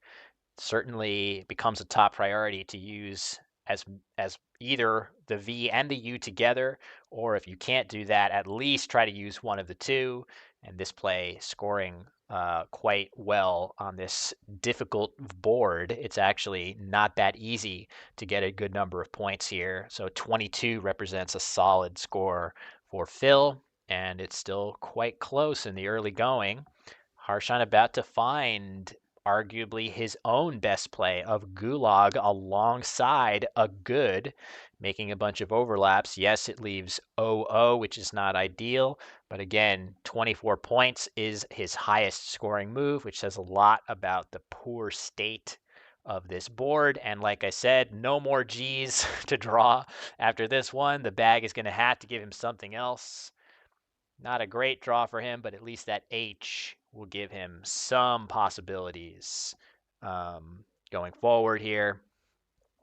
So we will see what the players can do here. It's tough for Phil because there's basically no good scoring option available. You can't reach the best theoretical option for scoring other than a bingo would be playing off of this O. It's not that easy to have a 6-letter word starting with O, and there is none here for Phil. So he's going to have to come up with something else. And it looks like the play that if he's willing to open the board just a little bit, it's not a huge opening, is oh, he might be about to play just ABB for 13 points. Oh, he's going to play Babu. This is a little bit better to balance his rack. It seems like he is thinking about playing Dubbin. The thing that's interesting about this is if he's gotten as far as Dubbin, you could shift all of these letters over and play nubbin instead for a significantly better score. So maybe he's going to think of that. But dubbin and nubbin are both valid words. So yeah, you could easily see Phil go back to that. Baboo has its merits. Um, just maybe it's a little bit trickier potentially to reach the triple off of that, as we see a nice draw for Phil. Rations, a Roints on the rack there. So it seems like in a lot of cases that would do the trick to let you get a bingo down. As Baboo, the play there for Phil. This board is so constricted that it's not going to leave that many options for Phil with those letters. And Harshan about to play Hoyd, leaving OU. He's just doing his best here to rid himself of as many vowels as possible. Of course, he could play hoodie in the same spot, opening the triple lane, but that, as we can see, is going to be super dangerous. If he were to play hoodie here, setting up the triple row, it could easily give Phil something good. In fact, I think he would just have Senorita there and maybe nothing better. Definitely happy to get corrected on that if anybody sees a triple triple. But Hoyd is a much safer play. And I'd still think at this point, with this nice rations leave, we are for sure going to see Phil bingoing here, but it's not going to be in as lucrative of a spot as he probably wants. Something like, yeah, he's thinking about Senorita through the E of Hoyd right here. I think maybe slightly better than that would be orations off of the O. That would go down right here. That seems to be oddly the highest scoring option with those letters. He's potentially thinking about playing Senorita here instead, but I think he's going to go back, and there we see he's already rearranged those letters and he has satisfied himself that this is going to be the best idea. Um, Interesting thing here is with that Z on Harshan's rack, you could easily see something heavy come down through that O to the triple, but I don't think that Harshan has anything super valuable in that spot right now. So he'll have to settle for something still pretty good. That Z is still going to become a solid scoring play. You'll definitely, at minimum, see something like something here. Whoops, something in this spot right here. Just playing Z here should score quite well. 39 points, leaving a solid, not great, but decent enough leave of outer or root. Should be pretty good. So he could go in that direction, and yeah, we'll just have to see if he comes up with something else.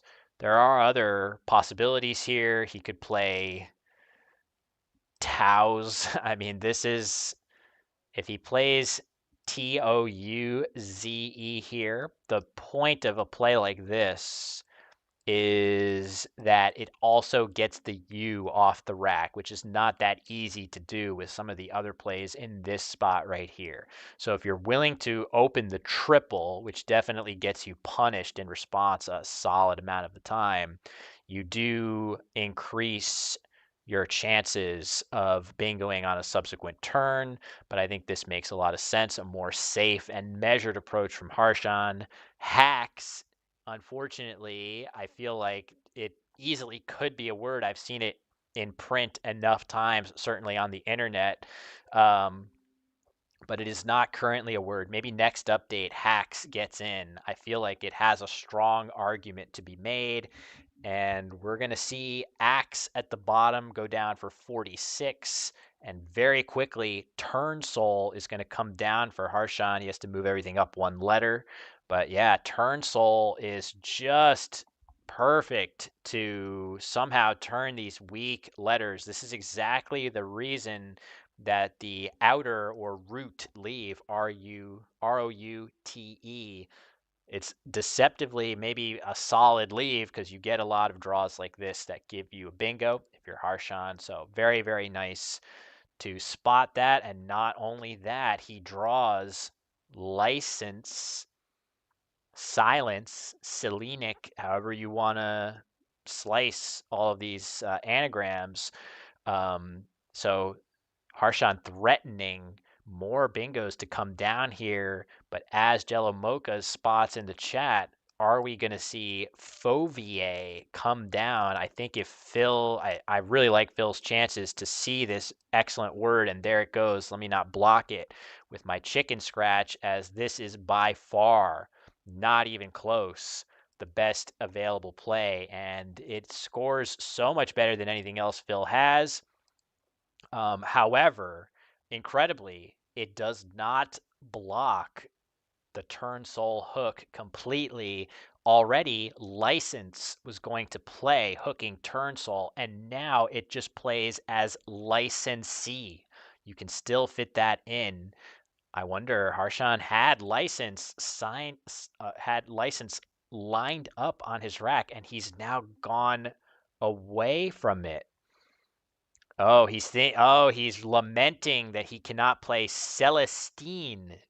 Very, very nice. That is a valid word there. That would be an incredible, incredible play to play Celestine, the anagram of telescenes. But I think he has to go back and realize that he can still amazingly fit a bingo there. License would already have played in this spot, but just instead of that E, instead of the E going here, it just goes here instead. It flips over and you can put your E right there and still get a bingo down. It would be a huge, huge swing.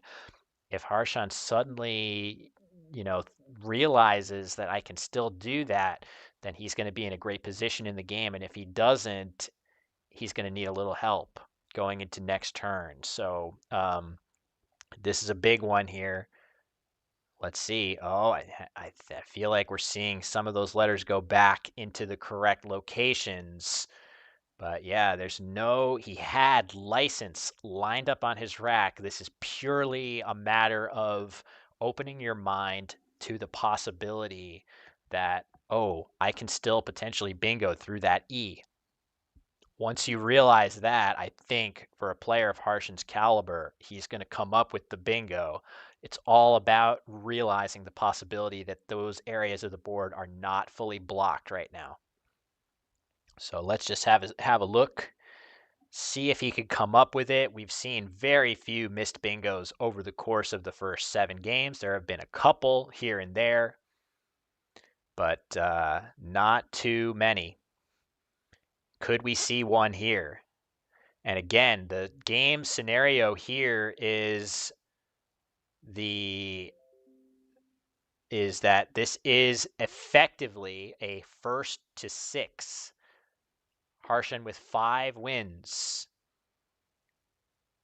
needing just one more. So Phil is going to have to go on a big run if he wants to pull this off. And yeah, we're seeing. Oh, there we go. I think he's realized it. There it is. He has realized it in an epiphany. Licensee still fitting. There we go. It took a few minutes on the scoreboard, but Harshan finds it. 70 points for him. That is a big, big find for him, putting him up by 30 had he not found that. And look at that. He immediately, when he draws kind of weird looking tiles, but this arrangement of letters of JYMOLD is actually a valid word. So that's crazy that he saw that so quickly. And I don't think there's a great place for him to play that right now, but who knows? Maybe one will open up for him. That would be a crazy word to see go down. Jimold, however you would say that one. Archaic word to be sure. So over to Phil, who probably has to feel a little bit surprised. to see a bingo go down for Harshan on this extremely closed down board after turn sol. That was a bit of a bad beat for Phil, most definitely. The odds of Harshan having a bingo that still fit there, not very good. So Phil has to buckle down, find a way to win this thing. And yeah, just for the record, the players have agreed that they are comfortable continuing to play out the match after the conclusion if Harshan is to win another game. And Phil just playing right there, leaving quite imbalanced tiles, leaving CIITU and drawing IT, not what he's looking for, multiple duplicates. So that's going to make things very difficult for him on his next turn. So I think even though the score is quite close right now, Harshan definitely with the upper edge, or the upper hand, the edge in the game. You can just kind of see that he's going to have the ability to score well on his next couple of turns with these high scoring letters. If he plays something like Joey here, he can play Joey right here, which scores nicely and still leaves him an M and a couple of other decent scoring tiles. And oh, very nice. I didn't see that. Outwit. Wow, that is a huge play to have available from those clunky letters for Phil. I don't think there's any way that this is getting blocked given Harshan's holdings here. So we are going to see Phil with a huge get out of jail free card with such weak tiles to play outwit to the upper right triple. That's going to be huge for him to play that. And what if Phil draws the second blank? What if he draws the S? What if Harshan draws the Q? There's definitely ways forward for Phil after very fortunate to have a play that sheds the U and the W together. So let's see, what will we see from Harshan here? Joey for 30 points. Um, Seems kind of reasonable. If you want to get more points, you could play emoji right here. This seems very crazy looking, given that there's only one S remaining and you don't have it. But I guess you could make the argument that it scores decently well. It leaves DLY, which is somewhat synergistic, and there already is a big S hook on the board here. And yeah, you are opening yourself up to non-bingo plays with the S, but maybe it's not that much worse for you. When Phil has an S, it's already going to, an S bingo, I should say, it's already going to be pretty bad hooking licensee. So yeah, you make it a little worse, but those outcomes are already a bad scenario for you. I think I'm playing Joey here over that 10 times out of 10. Um, but yeah, we'll see what the option is here.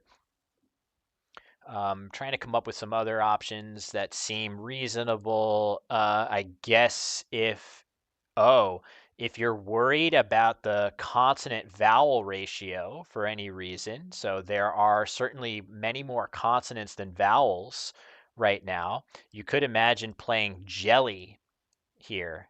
Whoops. Okay, there we go. Jelly in this spot leaves both your I and your O, if that's something that you're concerned about. That being said, yeah, I'm not sure if you are going to want those extra 6 points for Joey. So Jelly in this spot scores 24, whereas Joey in this spot scores 30. So I feel like, hold on, just wait. No, he's looking at the tracking too much. I'm just kidding. But you get the point. So all right, so we're gonna see, oh, look at this. We're gonna see Lime come down. Oh, what is he thinking here? I bet, so I spoke way too soon in the past when I saw Harshan make a move that I was like, what the heck is he doing? Um, I saw it and then I was like, wait, he's probably got some kind of a plan that I'm not appreciating yet.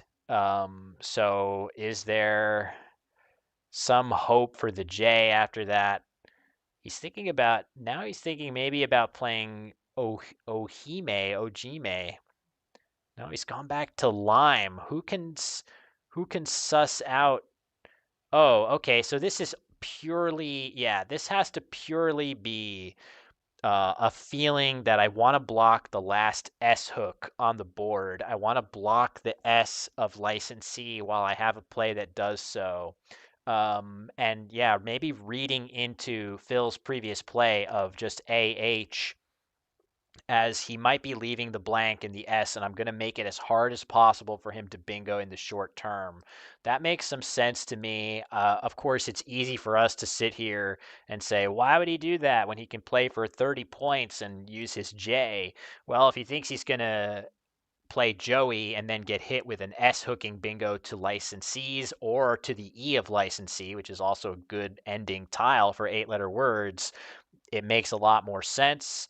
But we're going to see outwit for 30. This is by a long shot, Phil's best play here, setting himself up nicely. And there is the second blank. We do see the second blank, but look at the unseen tiles right now from Harshen's perspective. There is only, well, it says 2 vowels. It's counting the Y as a vowel.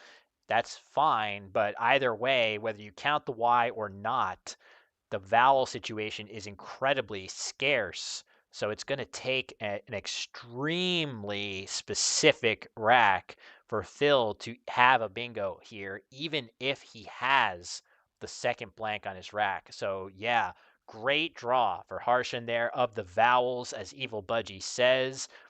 You would love to get that blank. You would love to get the S. Harshen may be about to get the S from the bag here. There it is, along with the Q. Happy to get that S.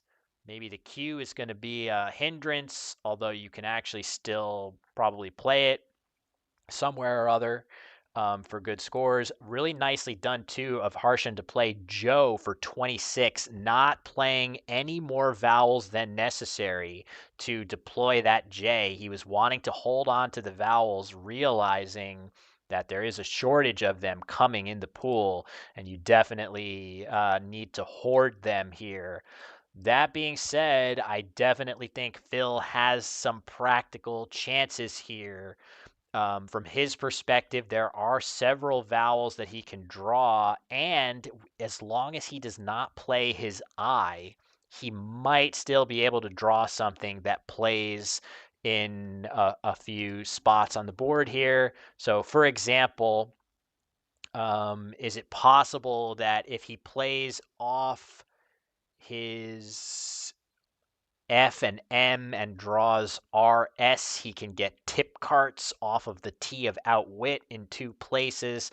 There's definitely a few things that he can draw that will still lead to him playing a bingo.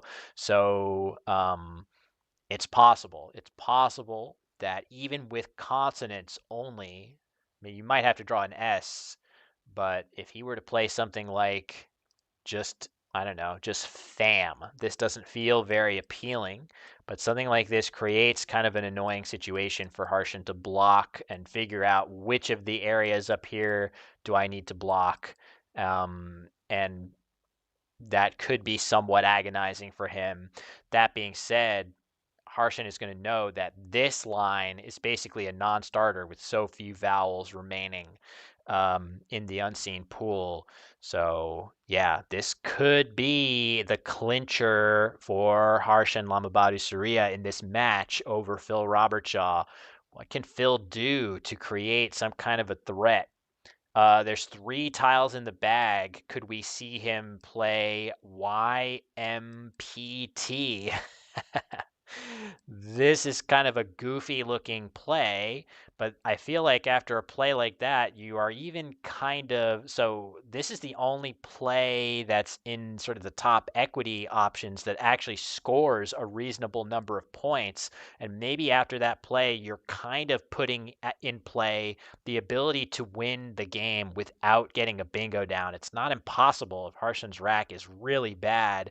If he has QRRR here or something like that, it's easily possible that that could happen, right? So look at the unseen tile. Oops, went too far. The unseen tiles up in that corner there, there's definitely some stuff that Harshan can have. As it turns out, the tile bag consists of RRY. I wonder what happens if Phil draws the Y here. Is there any interesting bingo that he can draw into? I think triptych doesn't take an no, that doesn't take an S, right? Triptych. It takes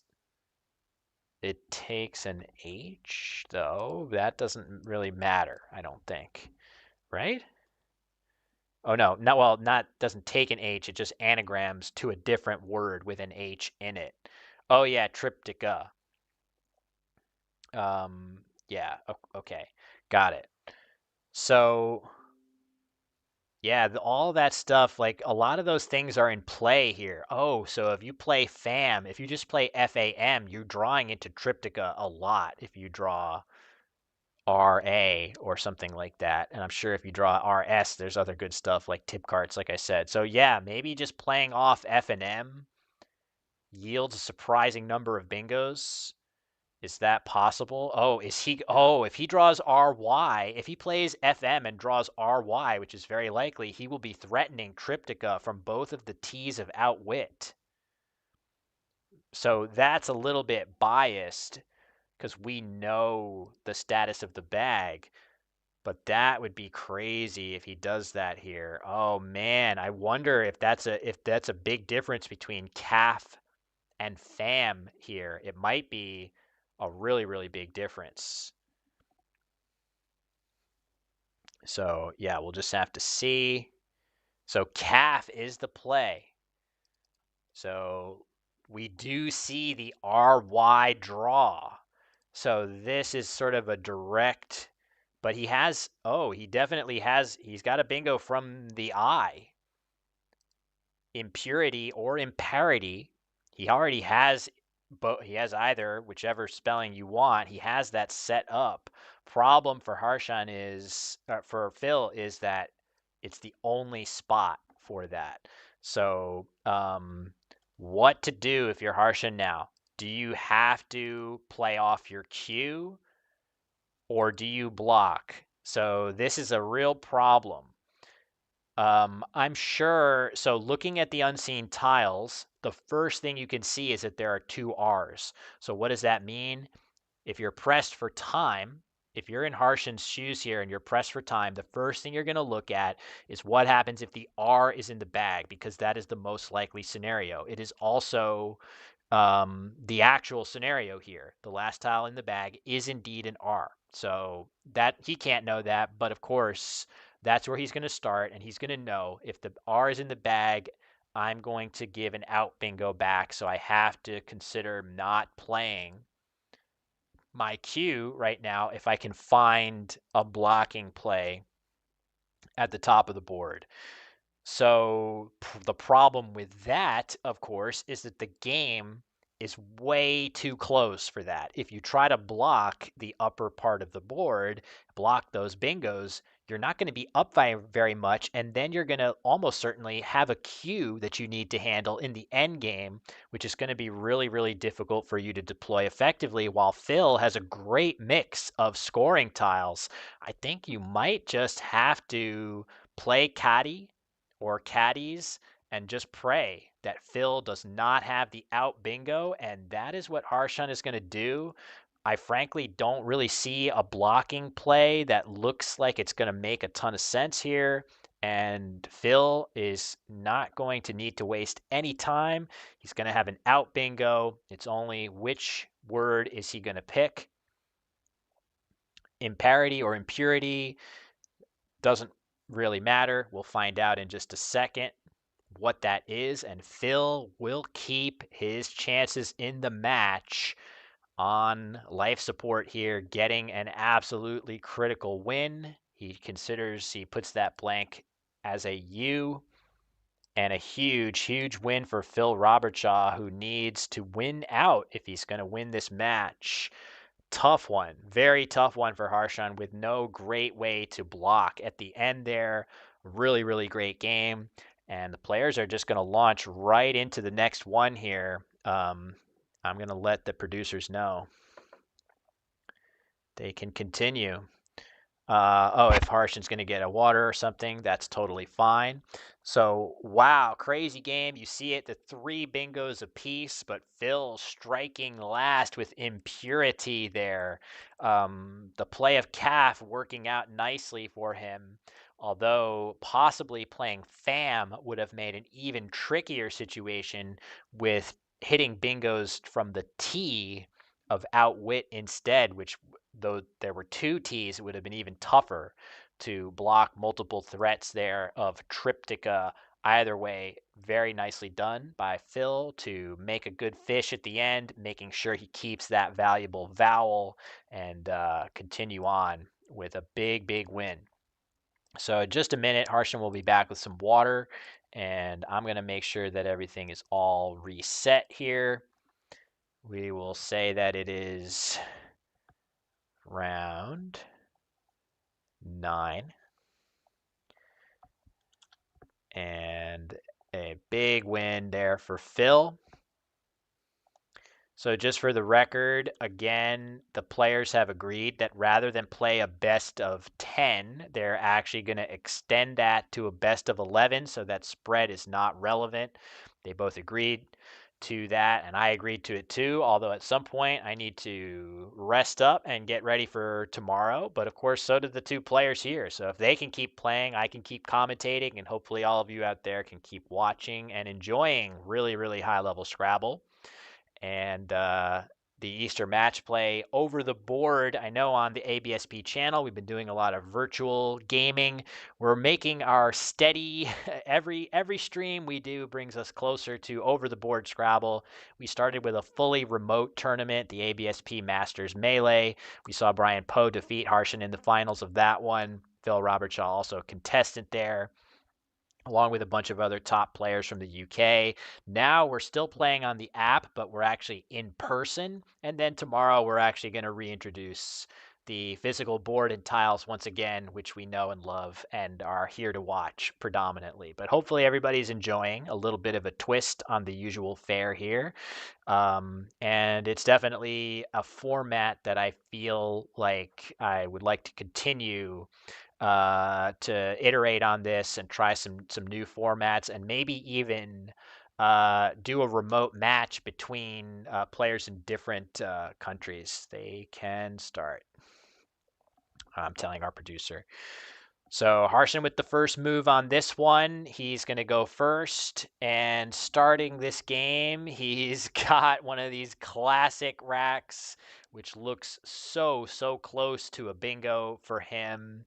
And there is no 7-letter word here. Oh, sounds great, Dad. I will be excited to say hello. Of course, I am very excited to meet all sorts of new people from the UK scene that I've never gotten to play, in many cases meet in person. So I'm here in the commentary booth right across the hallway from these two with some soundproof doors in between me. But yeah, this looks like an exchange O for Harshan, unless there's some compelling reason to dump other letters. I don't think there is. So I think we're going to see exchange O. Many things that Harshan can draw. A couple of the vowels, notably the E and the U, and a whole boatload of consonants are going to let Harshan draw a 7-letter bingo here if he does exchange. Exchange O. So we'll see. We'll see. I think he is quite likely to go in that direction, but maybe he's thinking about something else. We'll just have to see what he goes with. He's taking more time than I would have expected. Definitely would have thought to see a change O already go down, but he's thinking about other ideas here. If I was going to put a word on the board here, what would it be? I guess, do you play along with something like Dolia, keeping EN? Maybe. I think maybe he's just thinking about is it possible that exchanging a different letter is sneakily better based on, is it possible that like exchange A is surprisingly better compared to exchange O? I doubt it, but you can at least think about that for a while. There's no way to know that for sure other than by doing a little bit of calculation. I don't think passing is the way to go just because Phil is probably too clever to do anything other than exchange tiles in response to that. If Phil doesn't have a bingo, it gives him a chance to get his rack closer to a bingo with no penalty whatsoever. So either that or I don't know. I think either Phil is going to pass right back to Harshan or he will exchange tiles and improve his holdings. So either of those two things don't necessarily help. I guess if Harshan wants to really play it, have an interesting start to the game, if Phil passed right back to Harshan, Harshan could pass again and we could get into a six pass type situation. But yeah, I'm hoping that doesn't happen. Just so we can watch more. I guess maybe we want it to happen for content purposes. It would be very interesting. So this is a very surprising delay. So okay, we are going to see exchange O and look at that. The S, to remove any doubt, we're going to see an S be played. So that's yeah, you couldn't draw much better than that in terms of it's a letter that gives you a bingo and it's a letter that you don't want your opponent to have specifically. I guess the blank would be in that same class, but it's almost better to draw the S and then bingo. Well, I guess by that logic, it would be better to draw like the K or something that gives you a bingo and then draw all the S's and blanks subsequently. So scratch that, but still a really nice draw. And Harshan is a near lock to bingo on his next move. Meanwhile, Phil gets to kick the game off here with the first word to be played. And he's thinking about just playing Gub. Seems reasonable. This or Bug is ridding yourself of your three worst tiles, leaving yourself pretty good letters for next turn. Pass and play subgrade. Interesting. That could be a fun idea. Maybe we need to normalize passing as something that's fun to do at the opening of a game, and just force your opponent into some interesting and unique scenarios. So we're going to actually, instead of seeing snailed or denials, we're going to see unsailed come down, and Harshan sees it very, very quickly, and that is going to yield gray dates back to Phil through that E of unsailed. I don't think that's going to take long. And then we're going to see out of sight through the S of unsailed. So we're going to see a bunch of bingos here in a hurry. Um, yeah, Phil already has it lined up, and Harshan already has his bingo lined up. So we are very, very likely to see a flurry of bingos coming down. I guess the only question from there is what is Phil going to draw? Is he going to keep the streak alive by drawing another nice balanced bingo draw from the bag? Or are we going to see him have to actually come up with a trickier play? The bingos, I feel like bingos to a more novice level player they look like dark magic of how do players at this level see all those bingos, but actually what you come to learn as you watch more and more competitive Scrabble play is that the bingos are what a lot of players, if you know the word and have trained yourself to see them, there's not a lot of thought that goes into these plays. Gray dates is the only available bingo. Out of sight is the only available bingo. And wait a second, are is this possible that we're going to see? I thought like Myosotis or something might somehow still fit on the board after this, but I don't think there is any available bingo here. So close. I wonder if Phil had seen Myosotis through the S of or my or hold on. Is that yeah, that's a word, right? Yeah, okay. I wasn't hallucinating.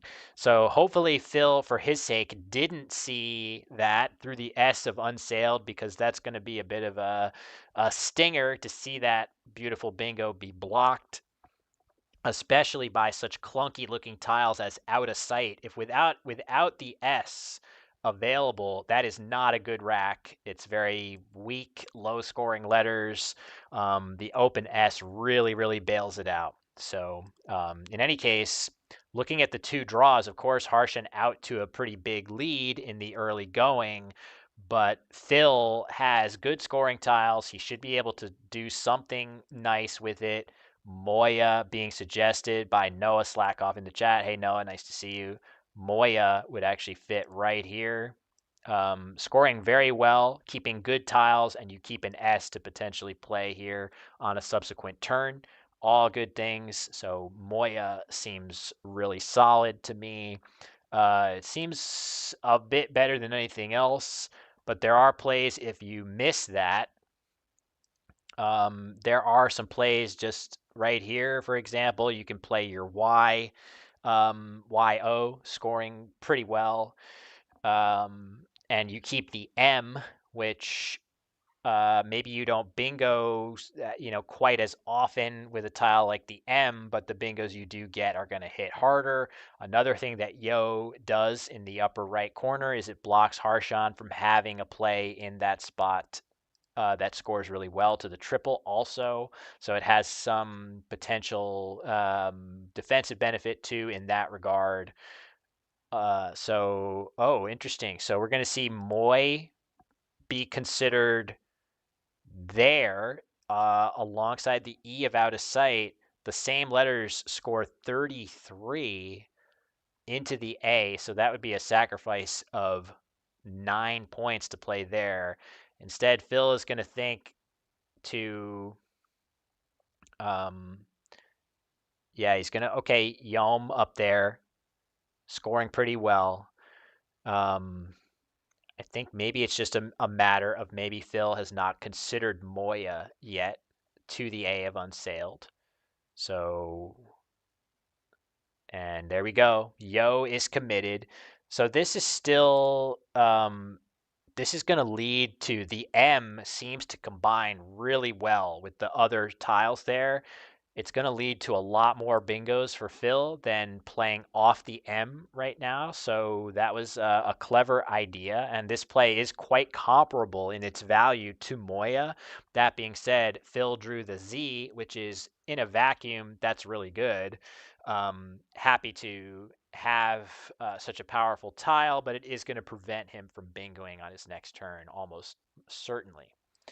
That being said, he has DZO lined up, but if Harshan doesn't block it, Zooid, which I've been scolded about my pronunciation of this, apparently it's not Zooid, but Zooid would play for 50 points next turn through that O. So we'll see if that spot remains open.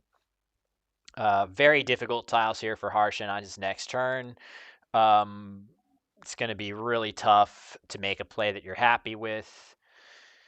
And what do you even do here?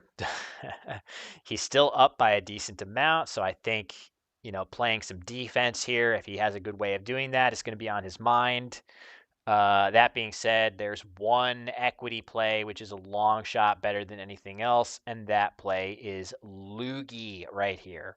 So this is the way to score decently well, arguably maybe the highest scoring move that you can get among the top equity plays, and also burn through a boatload of vowels while you're at it. Doesn't do a lot for the defense of the board. I think for me, if I'm looking at this board and I'm trying to suss out what is the salient threat, this E, allowing for double doubles through the E, if I could find a way to block that, I would be really happy here. There isn't really a great way to do it, though. So it looks like we are going to see Loogie for 19.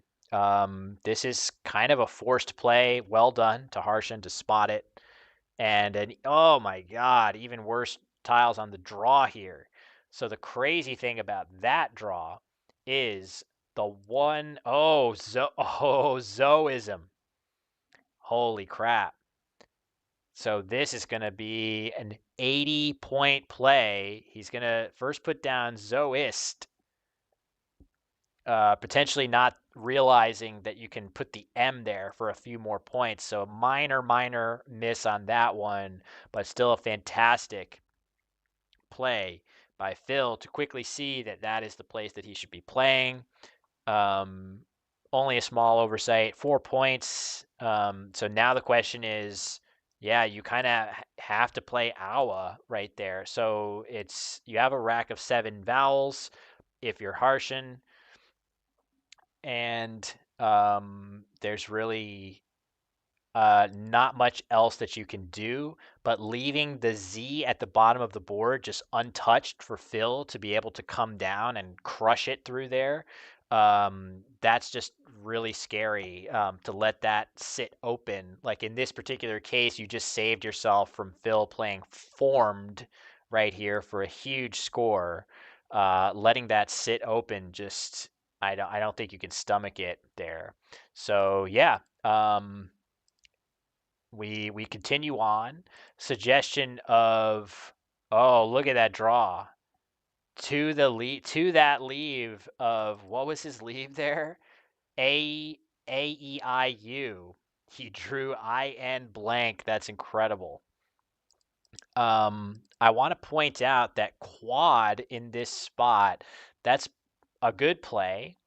But chi is actually very strong here. Just playing the Q by itself right here, you hit a ton of, as Noah says, you hit a ton of bingos through this E, but also you hit a whole bunch of stuff as 7-letter words here sometimes, such as freedom. So if you draw an E, you get freedom. If you draw an A, you get defoamer. If you draw a D, you get deformed. If you draw an R, you get reformed. So you get tons of bingos, and he has realized that potentially right now. I think this is a great job by Phil to realize that actually you are going to get a ton of massive bingos down by just playing chi. Oh, but he's gone back and played quad. He's committed it. I think he was really close to making what I think is the right play, and all kinds of good bingos that you can hit. But we are about to see a really nice play here. Equinia. With those letters, there is no other playable bingo. So the ability to go from a 4-vowel leave into a bingo on a subsequent turn is really great timing for Harshan there. So that is definitely a big swing in the game that he's been able to overcome those tough tiles and find a way to get a bingo down in short order. Um, so yes, there is another playable bingo, but it is the same word, I guess, is the only playable word. So Phil playing Miff, that looks like a very reasonable play, leaving nice balanced tiles, and he draws into Heapier, which I'm not sure actually helps him here necessarily just yet. Um, well, I guess it helps him as a non-bingo through the E of out of sight, I should say. So there is that going for him. But yeah, be crown is somehow not valid, which I feel like I could see myself trying that word. Be crowd is valid, but not be crown. Even though there are a bunch of other similar crown words and also be clown. So yeah, the nice thing for Harshan here is if he gets confused, he'll try to put it on the board and it just won't submit. So in the future, I think we're going to have that ability to allow players to play any string of letters they please, and it's up to the opponent to challenge it or not. That's coming at some point. But for now, this is sort of a safeguard against any word you're unsure of. You are just not permitted to play it. So Looks like crowd. Looks like Harshan's setting up crowd. No, it doesn't put the C in the right spot to play peachier.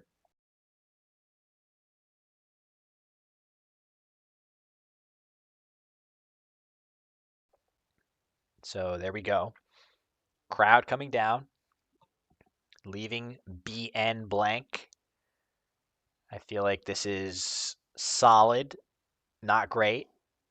If it's surrounded by enough other good letters, you could still see Harshan bingoing again, but certainly heapier.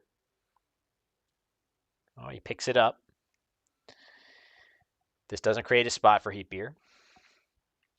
The main event will not be on this app. This is purely an exhibition that is happening on the early bird day. So the rest of the players are playing in the early bird. We've got our two grandmasters here playing this match as Harshan plays crowd and commits it. And subsequent days of the stream here, we'll go back to good old over the board Scrabble, Biennia, very quick Harshan to spot that and see that it's going to play at a minimum right here. So that's pretty good. After Heapier, not sure if is it actually Biennia? Does that fit? Not quite underneath Heapier. That would be amazing to get a big fit of that word there.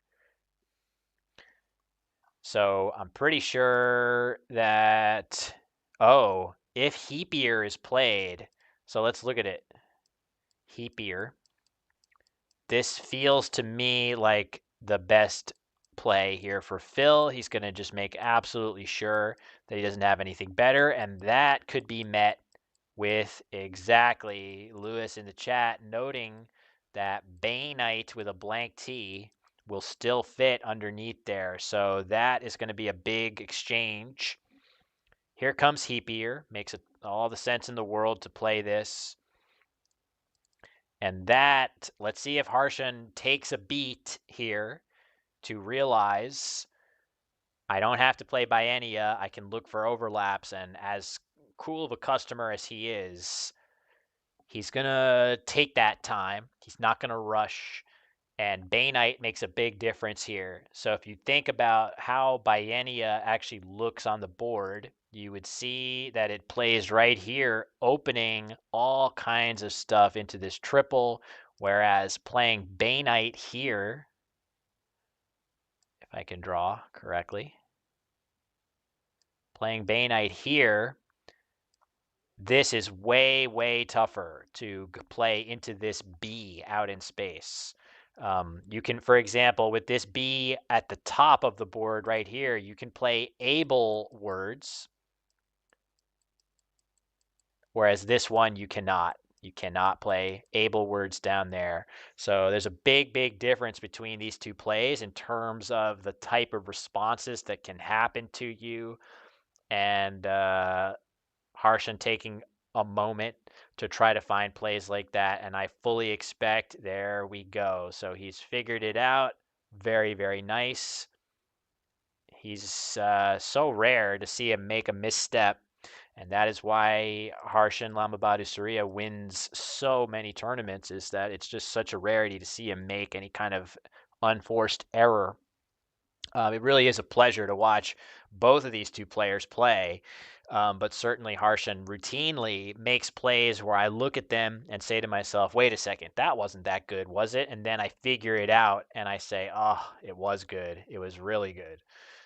That's a very common feeling watching him play. So it's a lot of fun.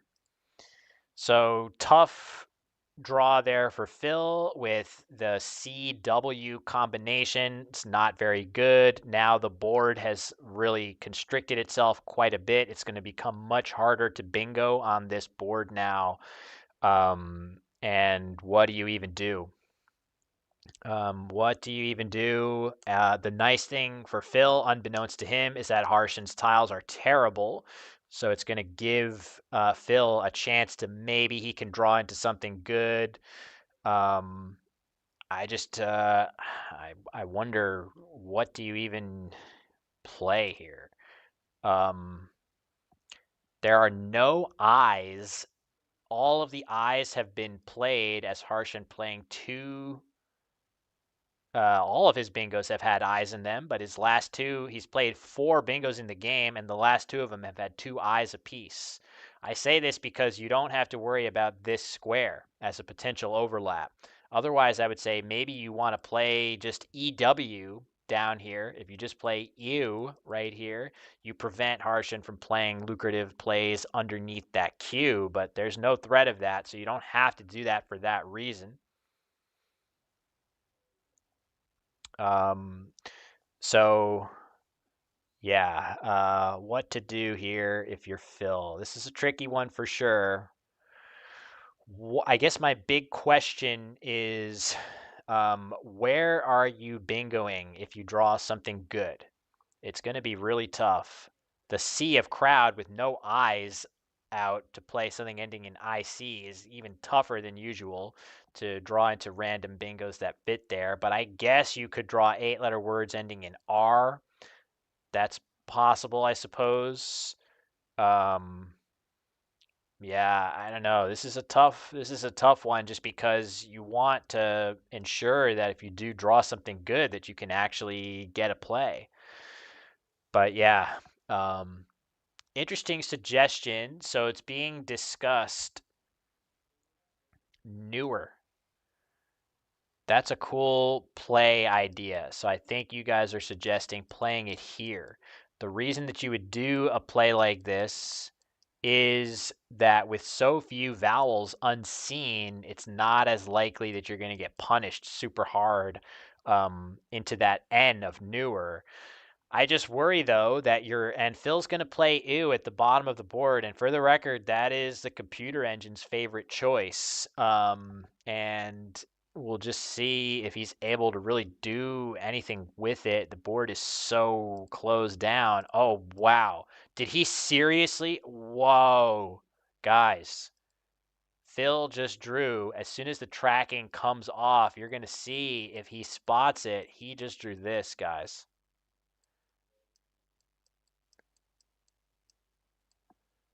That's insane. You say nowhere for Elenx, but there is. And he has it. Look at that. He has it set up on his rack. Sorry, I should have allowed our producer to show that, which is absolutely insane. Harshan is gonna exchange with nothing really doing with such weak tiles. And look at that. Oh man. He exchanged did he exchange his O as well? Just to try to draw some different consonants. That's insane. I can't believe what we're seeing here. A total swing in the game. That is a shocker. And look at the draw there. Both players now with brutal. Oh, he kept the O and drew six more consonants. Oh my God, that's crazy. Okay. Wow, that is crazy there. So, great find, by the way, by Phil. That is not an easy word to see and spot. You have to have very deep word knowledge to quickly spot that 7-letter word on the rack, the way Phil Robertshaw did right there. Not an easy one at all to spot that word. Great find by him. And that's just an incredible, stunning reversal in the game. It seemed like this game after Bay Knight was completely in control for Harshan and just a brutal series of draws run out for him there. And the crazy thing is there are still three E's in the bag, but yeah, nothing available here. The funny thing is after Crone, Phil has the Y to potentially play something with KY alongside there, but he can only play Ply or something like that. There's no great way of scoring a ton of points, and maybe where are those E's? Harshan not able to draw one. But yeah, this could have been way worse for Harshan, or obviously way better if he were to have drawn that Y, which I'm sure he was hoping to draw. Um, so yeah, so Ply is about as good as Phil can get here. And that's still going to leave him in very, very good shape, scoring nicely, not opening any new big hooks. And yeah, I just think it's got to be ply, even if, well, hold on. Let's think about this. Does it have to be ply? Because literally there are no tiles remaining in the pool that parallel the K. There's no vowel or anything that gets in the way. You can do whatever you want in that spot, and Harshan is not going to have a good way to block it. Wow, crazy. This is a great play by Phil. Great play. Getting rid of the J and drawing into Prexy.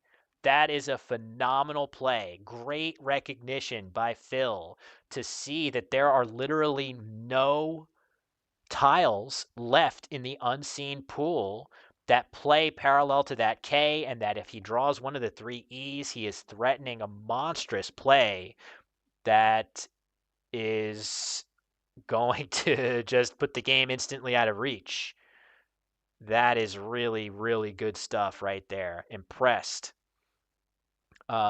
So nicely done. So Phil is definitely on one here. He just won his previous game with an out bingo of impurity, and he seems to be on the cusp of winning this one.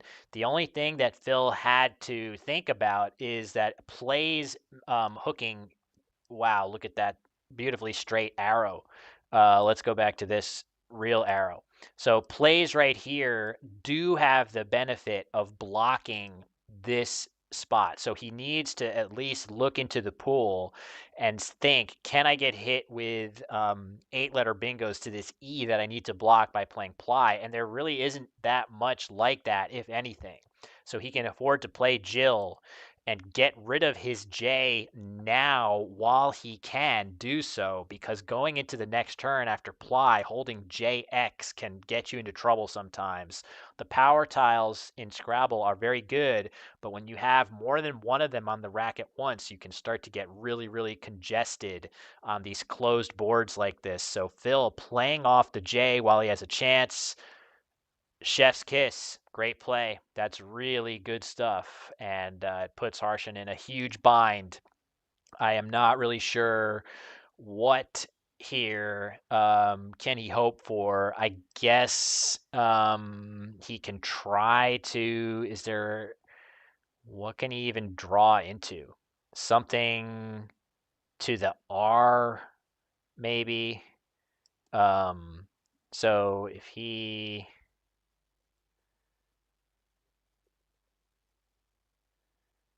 What is he trying to draw here with these letters? Oh, if he plays off, no, he can't really. He needs to. Maybe he needs to play his M so that he can play something with a V in it. I'm not sure what. Like, can he draw into something like revert? No, if he plays his M, if he plays MT, what can he even have? I can't really see anything. I thought for a second he would have reverter. Oh wait, no, he can't. That doesn't have an N in it. All right, I'm trying to come up with a word that he can play. Maybe all of you out there in the chat can find something if he plays like his T and his M somewhere. Can he actually draw? Oh, there's only one tile in the bag. Never mind. That won't do. So, never mind. Yeah, what the heck is he supposed to do fishing off one tile here? It doesn't seem possible. And he's probably realizing that Prexy is going to hit like a truck anyway, so he needs to probably just lose gracefully at this point. Because either Prexy is available or you're just not bingoing anyway and scoring enough. With only one vowel, you can't do enough here. Even if you were to draw the X or Y or R or P or whatever it is that forces Phil to not have Prexy. He could still have Pervy. Yeah. Very, very tough scenario here for Harshan. That is tough. So, do all of you in the chat, what was his rack when he exchanged? Was DLLORRT? Is that correct? So he's gonna play Tam and draw an E. So I don't know if this really helps too much. Scoring 13, but yeah, there's nothing that can be done about just Prexy for a billion points, 67 pointer. So definitely the play. Um, Harsham's going to go out with Evernet or Eventer. And another win for Phil, who is not going down quietly here. So very nice. If we'll see if they need a break or not. We'll get that news from them. But wow, some really great plays by Phil in this game to stay in touch with Harshan there. And it's going to be another win for him as he moves up to 4 wins in the series. So yeah, this is going to be a crazy one. So Harshan taking his 4th loss, Phil getting his 4th win. We'll see if they need to take a break of any kind. I don't think they're likely to need one. I think they're going to probably go ahead and just continue on, and that is indeed what they're going to do with Phil going first. I think this is probably slightly off center. There we go. All right. So we continue on. Let me get everything reset here. So yeah, just for the record, yes, I had said all morning that it was going to be a best of 10, but over dinner we had a discussion of like, why are we doing best of 10? And I said, oh, I don't know. I thought that's what you guys wanted. And they said, I thought that's what you wanted to me. Yeah, Alex, don't worry. I was giving false information this morning, um, that we would be playing 10. So it was literally just over the dinner break that the players all decided that they were perfectly happy to play a best of 11, and that would render the spread to be less relevant. And Phil is going to exchange ED or DE, as the case may be. And that seems reasonable. That seems like a solid choice for him. And not a great draw here for Harshan to start this one. All consonants. I suppose he can consider playing Rind, which he has set up here. And if he does that, he's going to get hit with Drawlier at a minimum, or Waddlier, depending on where he places Rind. Another option is to just play Cry. This will still get hit with Drawlier. But this is a nice defensive option after a short exchange. Anytime that your opponent doesn't have an S and has a rack exactly like what Phil had, this is actually going to perform very well to block up the board, only giving a small number of tiles to play through. But Phil has a bingo through one of those tiles. Drawlier is going to come down here for 66 points, wasting no time at all. Let me make sure we get that tracking all squared away here. I think he was on the verge of putting it down. Yeah, okay, he's going to do it. And then, of course, in response to this, yeah, Jived is going to now go down. I think in very short order, Harshan is going to play Jived through the eye for 48. So he's not even going to feel that bad. This is a 66-point bingo. That's not so bad. And you're getting a 48-pointer in response. So there we go. And he sees it. And again, going forward, the S hook on Cry forming Scry is going to just be next to impossible to block. So basically, we're just going to at some point, Harshan's going to draw more than one vowel, though. That is going to be an important bar for him to clear to eventually be able to get a bingo down. Will we see Harshan draw a vowel in the rest of the game? Probably. Yes, I did. I didn't lie to you. It's not a lie if you believe it. Just kidding. Um, we don't have to go there, but I really thought it was going to be best of 10. That's what I had been told the whole time, and now we not only are we getting a best of 11. I think the players agreed that they're going to play out the full set even if Harshan wins this game.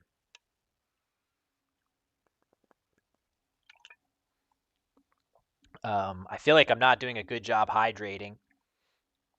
So you'll have to excuse me for making small breaks. Nice. Um, I I I'm just making it worse. Every denial that I make compounds the lying. So I guess I should just cop to it, even though I don't necessarily believe that I lied at the time. But um, I'll admit it just for simplicity's sake. Leary for 13. I mean, that's brutal. Phil had 3 eyes there, and there was just no palatable play for him to play the X.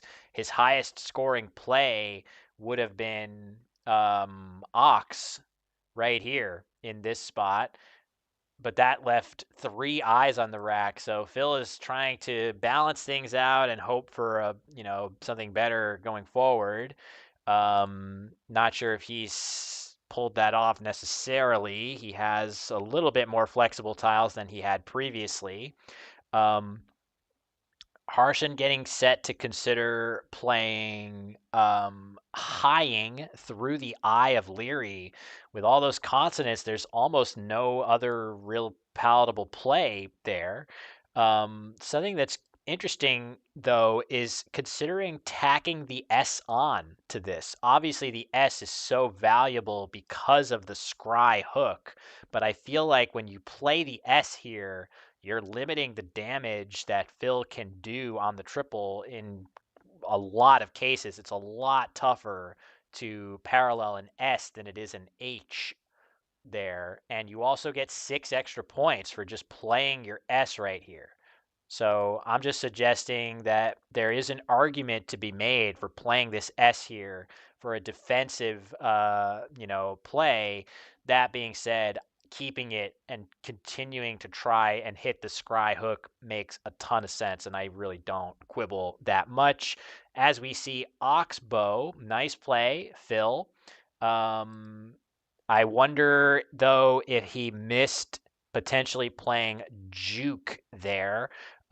Keeping the X, of course, but you could just play down from the J, as was spotted by Jello Mochas in the chat. 49 points compared to the 33 that he just gained for Oxbow. Probably is worth it. And most importantly, there's no floating O for Harshan here to play Conquers, and I think we could be looking at an exchange Q situation for him here as, oh, you know what? No, he could either exchange Q or he could play Gion right here. That's probably worth it. 37 points. That geez, is Exchange Q better than that? So 37 points on offer for this. All 4 U's are still out. You can draw a U that helps you with that Q. But man, Exchange Q would have given bingos an enormous percentage of the time. According to the Quackle engine, Exchange Q leads to a bingo 93% of the time. That's one of the bigger numbers that you're likely to see. That is a seriously high number that could maybe tip the scales in favor of Exchange Q. Hard to imagine that playing for 37 points here might somehow not be correct, though. But 93%, that is a huge, huge number. So, no real help for the Q, but Harshan draws the blank, which I'm sure he's happy to see. And Phil is considering playing either knife or fike alongside that H of highing that's going to play in this row right here. Whoops. It's going on. Whoops. There we go. Whoops. Okay, you get the point. Maybe an arrow would be good for this one. There we go. In this row right here. So there it's about to come down. He's going to go ahead and play fike, reasoning that the N is going to improve that bingo chance enough to do. That being said, playing knife here gets you an extra um, 3 points. And tiniest, oh man, sit-in. Okay, sit-in still fits. I was going to say that would be a really tough break for Phil to draw such a nice bingo rack, but not have a way of actually getting a bingo here. But sit-in, oh, it also sorry, tiniest even still fits right here. So still going to be seeing a bingo here. Harshan about to play Corf here for 18. Again, all 4 U's are still lurking.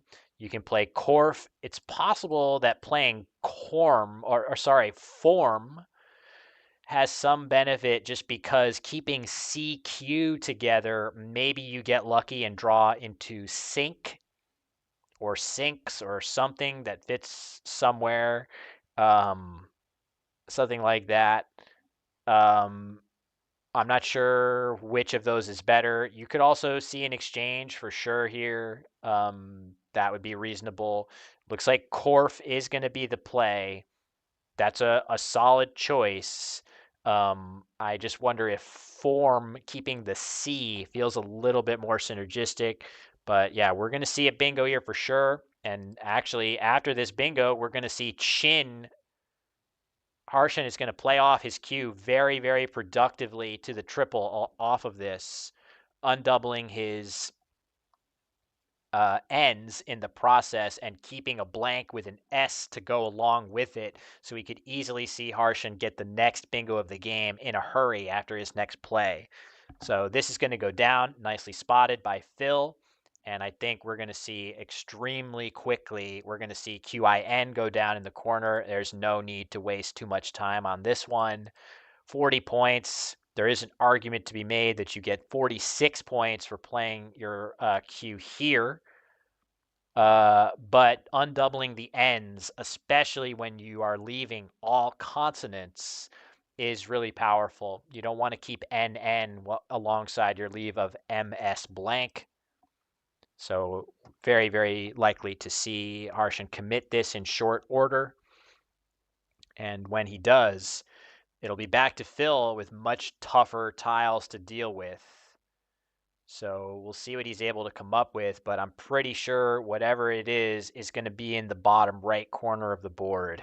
Something in this lower triple. This is really the last available triple that anyone can play through, and Harshan with Bantams on his rack, potentially going to be playing through or to the scry hook finally that we've been talking about for a number of turns. So it looks like Phil has a page set up. That's going to be a very solid play, leaving EEL. Oh, even better than Bantams. Yeah, Jello Mocha's pointing out Bandsman or Banksman, actually. You can play with the K as well into the N of Gion right here. So we're going to see if Harshan is able to pause for just a moment. But wow, look at that. Phil with a bingo of his own over Lent is going to hit pretty hard right here, coming back. There's no way that if Harshan sees Bandsman in the lower part of the board down here, he's going to play that for the extra points. And it's going to be met with a counter bingo from Phil. So there's going to be more fireworks here. And we might actually, depending on the draws after that, we are definitely in a position to maybe see an absolutely insane comeback here. There we go. Nicely spotted here by Harshan here. bandsman is what he's going to choose. Seems reasonable, functionally not much different from banksman in the same spot. Seems fine to me. And as soon as Phil sees that it doesn't block up high, we're going to see overlent for 80 points coming right back. So this is a huge draw right now for Harshan.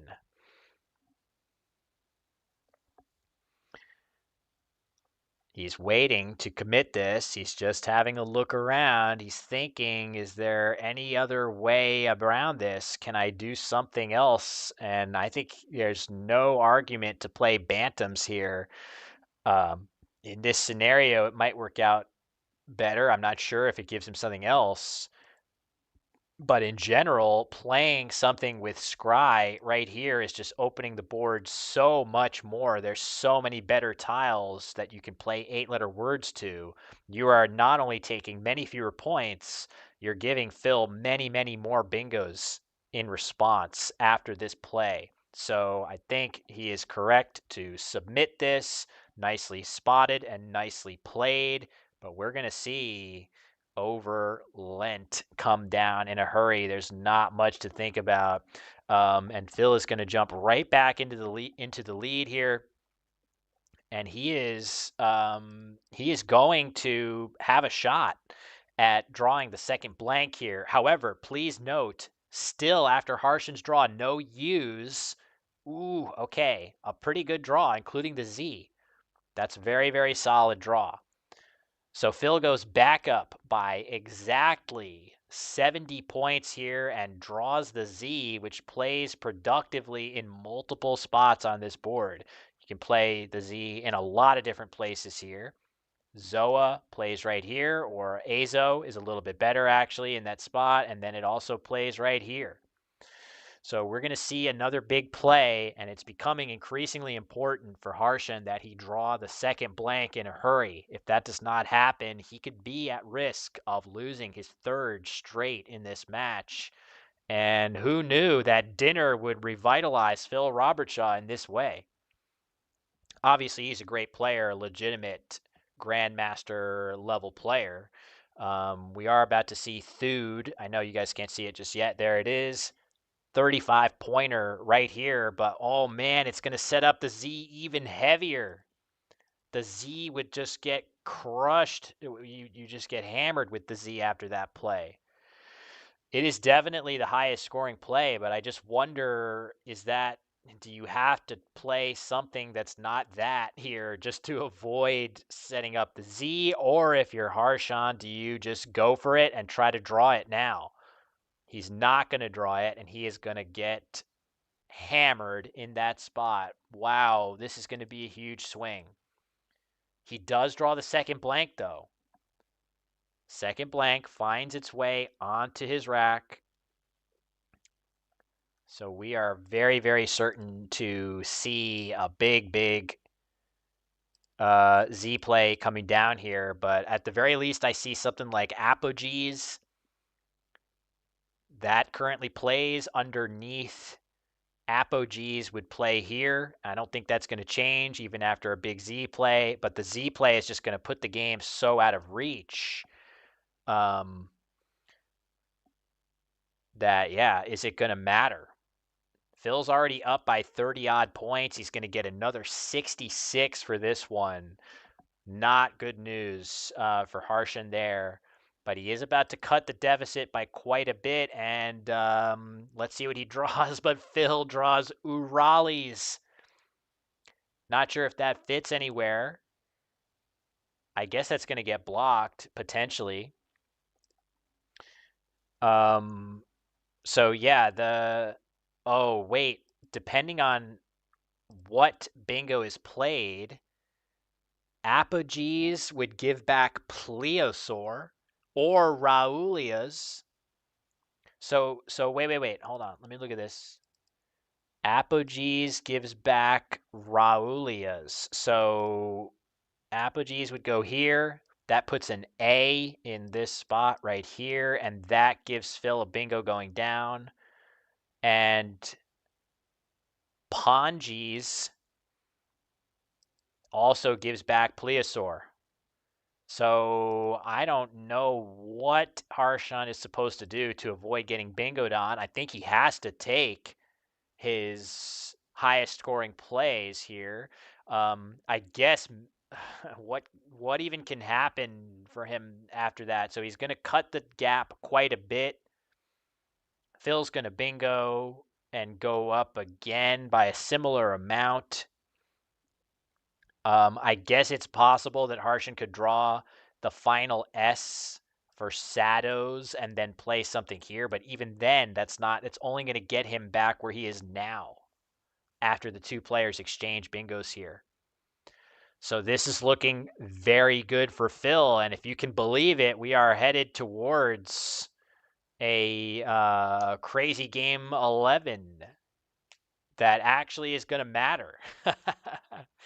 Phil has given us quite the show here to get into position to even the match. Pretty impressive.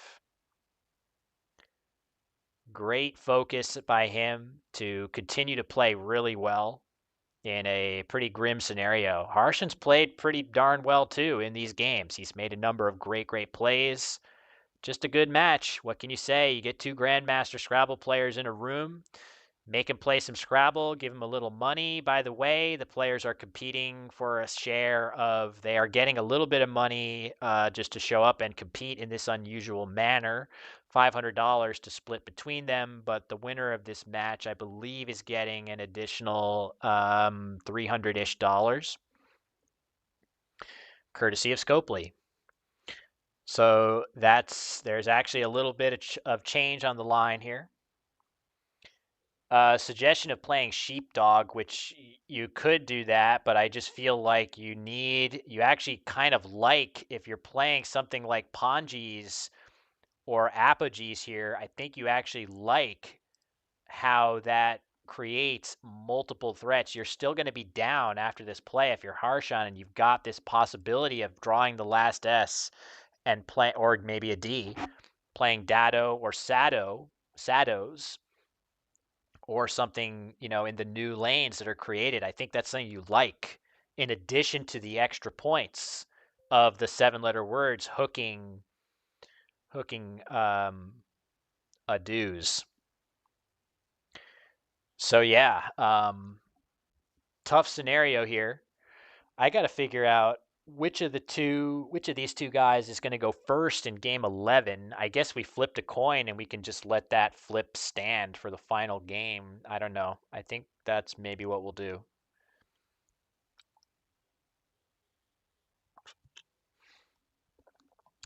Phil going first in this game and exchanging tiles. Let me just make sure I'm...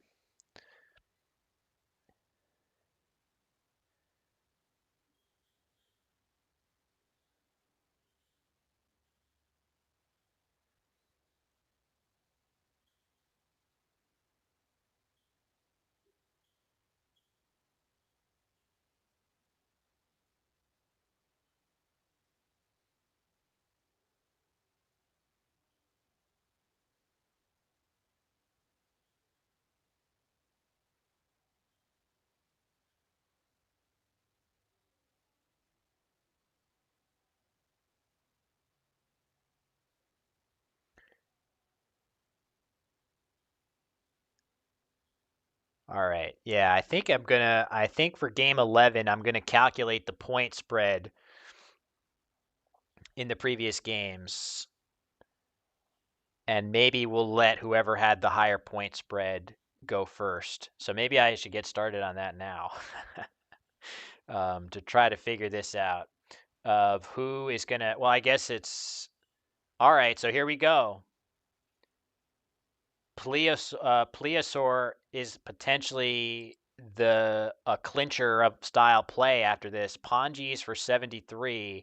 Harshan is looking hard for some. Oh, he draws 3 U's. Those U's finally coming out, and you can see, look at how quick Phil, wasting no time whatsoever, finding his only playable bingo.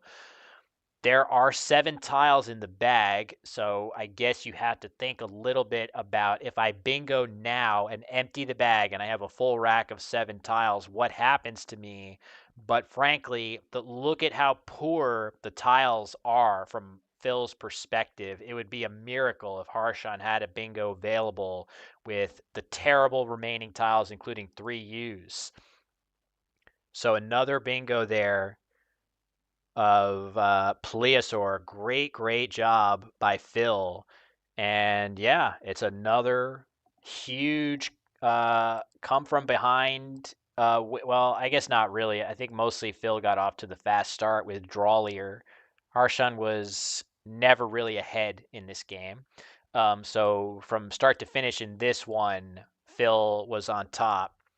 Um, yeah, we can take a short. We'll take a short break after this game, so I can figure out who's going to go first. We'll let the players go use the restroom. I might use the restroom. But yeah, wow, we're going to be getting a decisive 11th game here, folks. Not exactly what I expected. Harshan playing so well. Phil also playing well, but Harshan is so tough to stop when he's playing like that. But Phil is about to reel off his 3rd straight win, and even the series at 5 apiece. Very nice. Um, yeah, so not much to do except try to play an optimal end game here. Autumn is a suggestion. Into the end of Bandsman, I think that would be fine. I think as far as what Phil is going to do, he's got Ditto and Dados set up towards the top of the board. So I think you can bargain for that if you're in Harshan's shoes here. But I just wonder how can I. Yeah, he's going to go ahead and play Aurum. That's a good idea because it blocks Dittos. So he's responding to that specific good play that Phil has, and Phil's going to have to improvise and play something different after this blocking play of Aurum. I guess he can still play Ditto parallel to Sitin for a pretty good score, making Tef in this spot right here. Ditto still a pretty good overlap right there. And that leaves any number of outplays for Harshan next turn. It looks like technically the optimal sequence there was playing Luau here, allowing Phil to play Ditto, and then responding with Mott here as your outplay, which plays maybe in a couple places. So yeah, as Chris suggests in the chat, he has Go Do It on his rack, and he is doing it right now. He is absolutely on a tear, evening the series at 5 games apiece. So we will take a very quick break after this game. I'm going to figure out who's going to go first in the final game based on the spread of the previous or I don't know. We'll see what the players want to do. I think it's pretty likely to be Harshan going first because he really had some big blowouts here, whereas Phil's won closer. So Harshan won the coin flip to go first, and I think he's also going to win the spread war, but we got to confirm that. So we shall see. I guess I can get started on figuring that out right now. All right. I'm gonna yeah, let me just get the other. So, all right, it looks like Dog probably. Yep, there we go. That's as good of a play as Ditto actually on a spread perspective. So that's an optimal play for Phil to play that. Excuse me. And then the best play for Harshan is Tau in the spot where he is about to play it. So there we have it. Phil, the winner of game 10. So, all right, folks. Series knotted at 5 games apiece. we're going to let these two take a short break. I'm going to get a couple of things ready for our decisive round 11 as the players are at 5-5. I will probably also take a quick break, but while we figure this out, so I'm gonna look and just you guys can all see I'm gonna do it in the fully transparent manner. So the first game, Harshan won huge. He was up. So I'm gonna do this from Harshan POV. So he was up by 210 in game one.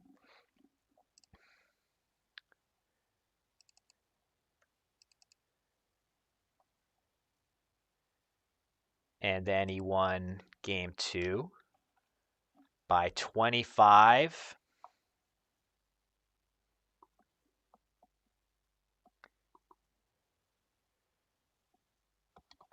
Phil won game three by 19.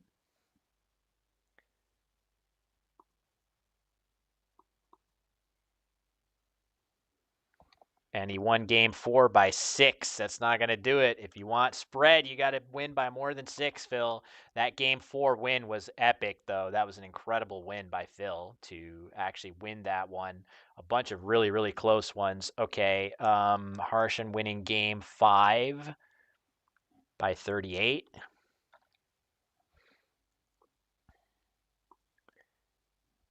Game 6.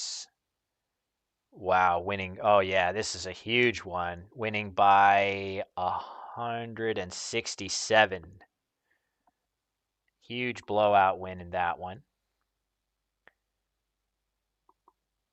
Game 7. All right, so here 7, 8, 9 are all Phil victories.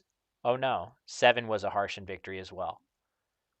Yeah, because he got to 5 in this one. So he won by 102. I just feel like immediately looking at the size of these wins, it's clearly Harshan. All right, Phil, 46.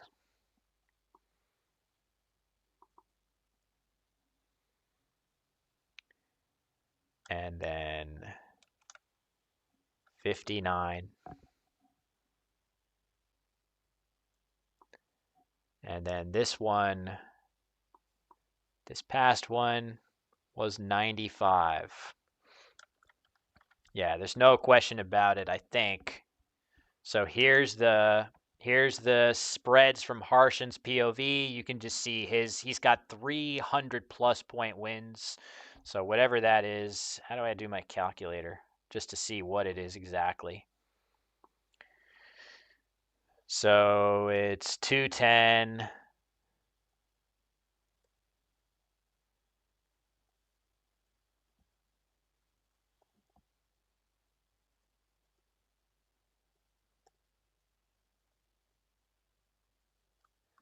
$317. Wow, that's a very big spread for Harshan. It's going to be Harsh plus 317. That's a pretty big spread for a 5-5 record. All right, so that's what it's going to be. I'm going to go take a quick break myself and tell the players that it's going to be Harshan starting round 11. But man, this has been pretty great Scrabble content.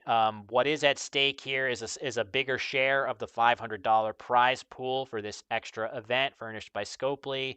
So I believe the players agreed on either 125 or $150 per player, and the remainder is up for grabs to the winner of this game.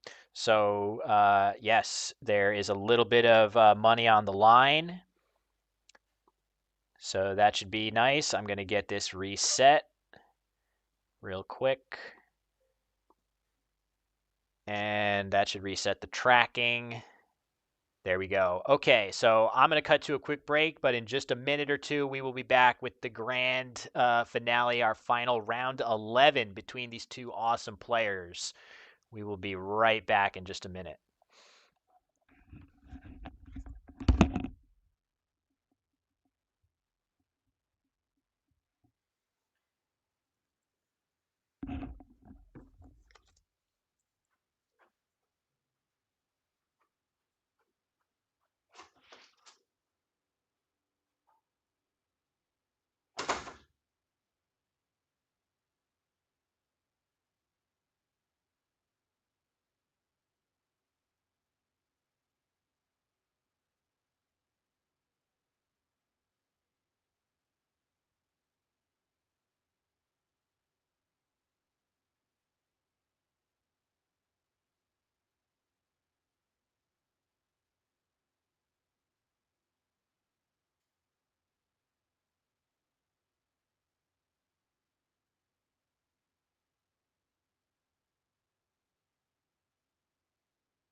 All right, gang.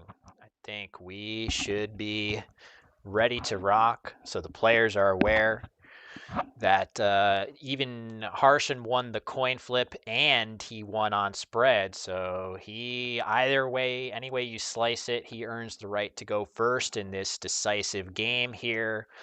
So whenever he's ready, we're going to get this thing underway and see who's going to win. It's been really fun. This has been a great match. So, all right, here we go. With that first, let's see, is Harshan going to be happy to have that first rack? Well, maybe. We don't really know yet.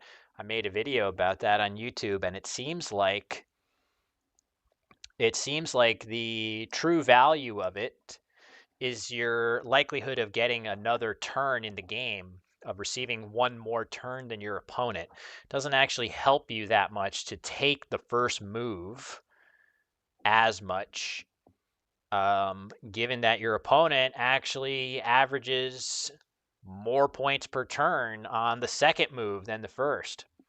So if it's can we play best of 11s every weekend? It's been great. I mean, I think there's a lot of nice things about this. I think the format is kind of a fun change of pace to have them playing on the tablets. This is definitely, the vision that David Eldar and Austin Shin had a few years ago, trying to popularize "quote unquote" tablet Scrabble. But we've come so much further in our streaming capability since that time that now we actually have we can do a lot with it. I think the format is intriguing. Um, it seemed like Harshan was getting set to maybe play Gripped, but he's going to go ahead and play Pertly, leaving the G. I think Gripped looks really nice to just leave EL instead of a lone G, but I think it's going to be okay, as Phil does not. I mean, I guess Phil can play jointly, which is a pretty solid rejoinder. And let me just make sure I have everything working correctly here. Yeah, that seems pretty good. And it seems like Phil is quite likely to play that. Another option for him, but he would have to leave 2 eyes on his rack, would be to play Jotty through the T of Pertly. So if you want to play Jotty, you get 39 points. Is 5 points worth it to you to keep 2 eyes? And to say nothing of, also, this is a way better scoring spot here than anything that Harshan would have available after Jotty. So anything going down there. Wow, look at that Quadlin. That is going to fit. Unbelievable. That's going to play right here. An absolutely fantastic find by Phil. He sees it instantly, and it's going to play alongside Pertly, and I just can't imagine how that is getting blocked. Unless there's something I completely don't see here as an option. That is crazy. So we could be about to see Phil taking a solid early lead in this decisive game, and a lot is going to depend on Harshan's draw after that. Wow, crazy. So one possibility here is to literally just play off of the J, something like just JAP right here. Jag, also an option in the same spot, though I think the NG combination there just leads to, there's also going to be an open I after that play. Harshan may be wanting to play gap instead and not keep either the G or the P on the rack when he doesn't have to. So yeah, some upside there, scoring a little bit better. Suggestion of playing Garjan as well. That's a fun word, I think. And he is going to go ahead and just play Jap here, which is going to lead to a lot of bingos. He draws the Z. That is not necessarily that helpful for bingoing, but we are going to see Quadlin come down. Joseph, this is the last game. They were originally going to play a best of 10, and the players agreed that they were comfortable playing a 11th game rather than an even number of games. But wow, Organize can now be played. Um, I wonder, is it possible that just playing Zoe playing ZO right here. Is that a comparable play to Organize? Probably not. It's such a big point sacrifice, and you don't want to do stuff like that unless you have a blank in reserve. And look at this. This is going to block Eugenia's through the N of jointly in the nick of time. Organize for 68. Blocking Phil's bingo through the N. There it comes down. And that leaves no bingo for Phil when he was potentially going to be able to come out of these difficult tiles with a nice big score. That would have been crazy. Of course, that N would also have given Harshan Melenas through that N. So who knew that the N of jointly was going to become such a hot bingoing commodity? So yeah, crazy, very fast-paced, action-packed start to this one. Um, a really cool suggestion that's playable here of just gauze through here, through the A and Z, scoring quite well with 3 low point letters. That would be fantastic. Harshan sees that his best play is potentially going to be hooking both Jape and Organizes on a subsequent turn. He can play Mies. He could also play Measle in the same spot. So there's going to be some cool plays coming up here. Gauze, it's funny, Phil is being, he sees the bingo that he missed earlier in the match, guises. He has an extra E. So not going to be able to play that here. But yeah, gauze is a tricky spot to wedge it in between the A and the Z. But oh, okay. Just G's here. He's going to go for this. Scoring 42, which is very solid, 6 more points than Gauze, but leaving just AIU instead of leaving AEIS. Significantly better leave to have that S alongside. So a bit of a miss, and it also sets up, it does block the play that Harshan wanted to hook both of those words, but it does set up an O hook that neither player has. So, yeah, crazy. Oh, look at this. A Neil for 34 points. Very, very nice. Setting up his S, hooking alongside the triple. Actually, there's only one play that seems possibly better than that in that spot, and it would be Enamel through that N, making all those nice hooks. He's thinking about now playing main for 27, leaving AELS. Very, very nicely balanced leave. Enamel scores 39. You can also play name in that same spot, which hooks much more. If you want to play name instead of main, you get 4 extra points. It looks like Harshan does not want to invite that risk. He's going to take a point sacrifice here to not play it too risky. Seems reasonable given all the hooks that name can take, but 4 points also a lot. I think if he had seen Enamel, he might have played that there, though. 39 points. It does put an L in the triple lane. It's in the same spot there. But now Eulogia's potentially playable, and ooh, look at that. Maze. Only problem with oh, sorry. The only problem with Maze is that it leaves 3 A's on Phil's rack for the future, but it is nice to know in his shoes you've got a play that scores 36 points here. But yeah, not sure if that is that advisable of a play. Um, but honestly, what else are you playing if not that? What is your backup plan? Are you literally playing Umiak, which he's considering?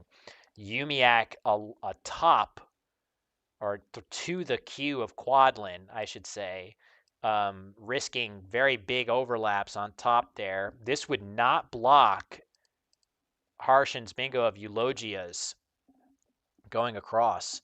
Maybe he has something else. I'm not sure yet. I guess goalies, does that fit anywhere? I'm not sure. Um, but yeah, he definitely, this draw has Umiak. Okay, sorry, thanks. Umiak. Sorry about that. This definitely, this rack has the potential to really derail the game for Phil um, in the early going, so he's got to be careful. Not for nothing, I don't think I would ever do this, but the computer engine actually legitimately likes the play of Aqua here for him, which seems completely insane. Aqua. Who would play this? I can't imagine playing this. This is just insane to even think of playing this here. But the computer engine likes it because it sets up multiple big scoring plays that you're probably going to get one of them. And it leaves you with the most balanced possible lead for the next turn. So, yeah, Maze seems very logical. Just taking your highest score, hoping to get something that meshes well with your vowel heavy leave. Makes total sense. VU was not that draw. VU, a very tough draw at a bad time. Although Vacua is, you know what? Vacua is okay. You can actually do all right with that. It's going to play in a couple places. Plays with Goa after this. So you can maybe scrape by here. But Soilage scoring 5 more points than Eulogia's. I didn't see that until Harshan spelled it out on the rack. Looks very reasonable. So yeah, you can get by here if you're Phil. And yeah, he's going to quickly decide to play this, and it makes all the sense in the world. You're blocking the S a little bit. You're preventing some plays that could play through the S. Yeah, there is no other place, but there are a couple other plays, I guess I should say, that are palatable. But this is definitely very solid here. Another option, Yuva in the same spot, making Gov. But yeah, Phil does well to sort of get out from that terrible rack in a 2-turn sequence, scoring pretty well while he's at it. But yeah, we're about to see a play underneath G's making Japer. I'm pretty sure that Harshan is going to play Ford down here for very, very good score. Forming Japer. That's going to be 52 points. Yeah, it leaves EIO, but this is definitely the way to go here. It's such a high scoring play. Both blanks still out there waiting. Ooh, Harshan thinking about maybe is it worth just playing 4 instead, scoring 8 fewer points but keeping a consonant, and he's going to go ahead and just take the 8 points, which I think is the right way to go, and hope for consonants. He does draw them. So he's going to escape from that draw with at least a balanced rack going into his next turn. And hoping for, I guess there are a couple, at least one thing that I see that he can hope for that maybe would give him a bingo. So over to Phil. He has Quarks lined up on his rack, which would score 42. That is a solid option. There are also plays that he can make into the S of Soilage. He could just play cause or aux there, but a really cool option is to just play aux, right here. You can play aux here for a deceptively really high score. Keep your X for a subsequent turn. Maybe you get a better spot for it. Not really sure where that spot would be, but 39 points is just a surprisingly good amount. Quarks right here, scoring 42. But he's going to play cause. This is nice just because it makes a good spot for your X, depending on what he draws, which he did not draw the letters that he needed, the A or the O, to be able to hit underneath there. Oh, but he drew texts. Oh my God. I'm not sure he has a good place to play texts right now, but if Harshan is not very careful and opens him up a spot, I highly doubt Harshan is so good at knowing when to be defensive and when to be careful. I really, really doubt that he will inadvertently open up a spot like that. But he just has to be careful.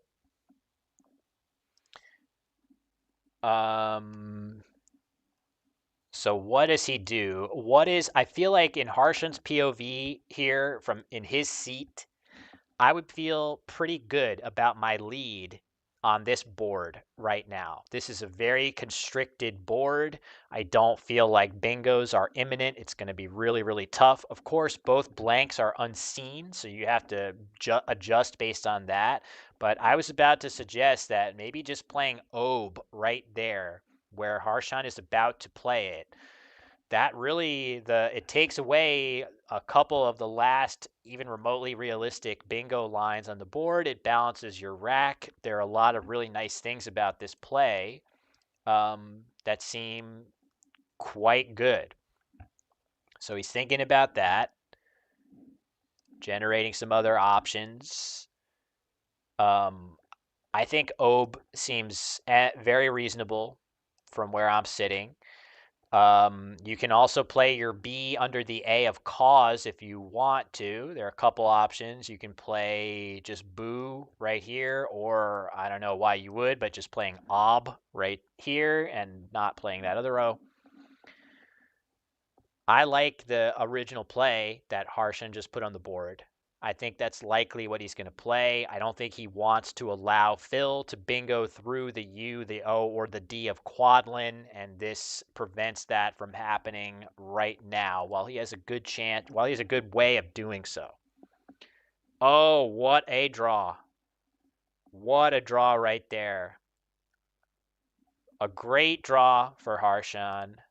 That is going to give Kernites, yeah, he has it set up. Kerosene, I can see as well. So bingos from the K, which is not what you're expecting, but that's what happens when you draw S blank sometimes. Harshan leaving EINR, and drawing S blank at a great time right here. It's hard to really see how is Phil going to block that. And you can see now if Phil had just drawn an A or an O on that previous play of cause, he could play something like Ox right here. And that would block a lot of the possible bingos that Harshan could have. But it is not to be, as we're going to see Boxer be the play for 28, setting up another S. He's going to be happy that he did that after Kernites, just because at least now the board has a little bit more going on. Outfits, look at that. Outfits on the rack. It feels sad that I don't think there's going to be a spot for it. But yeah, Kernites for 86, wasting no time and drawing Inditer or Nitride, which I'm not sure if that actually fits. It doesn't feel like it will, but if Phil tries to open the board at a deficit, he could be met with another bingo right away that could effectively clinch the match. Oh man, wait a second. I was thinking if only Phil had an open tee, he would have Tofutis, and I didn't see that he actually has one. Crazy, crazy, crazy. I didn't see that tee of Pertley. Tofutis actually fits from that tee and is momentarily going to give a big ray of hope to Phil if he spots it. But it's going to be hit by disinter if that is going to be his play. Oh, he's thinking about playing fortuits. Like, what do you have if you have fortuity? But unfortunately, not valid, which he probably knows. Now he sees Tofutis. So this is on the rack. You can see he had spelled out Tofutis for a second. The only question is, does he see this tee right here, that it is actually playable off of that tee with that spelling? Now, if not for Harshan's tiles, we would be sitting here saying, oh my God, Phil could pull this off. But if he plays Tofutis right here, Harshan is going to triple through that S, and he's going to find it pretty quick. I don't think it's going to take long.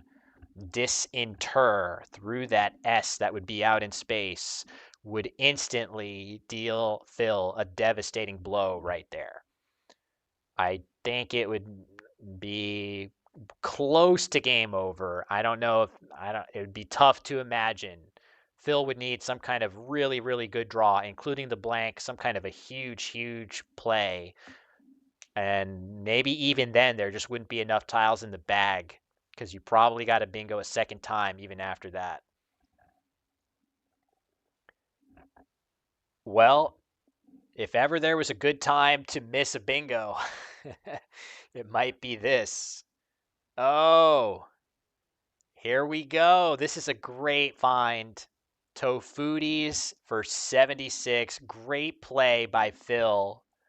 Really, really nice. I mean, Quadlin and Tofutis in the same game. But that S out in space, Phil getting to within 30. Harshan wasting absolutely no time. This is going to be the death blow in this game. It is just impossible to imagine. Phil is going to be down by 170 after this play. And yeah, he gives a little smile. And there is the blank, and Harshan can play Vetchier on his next turn into the R of disinter if it doesn't get blocked. And of course, Phil has no reason to block anything here.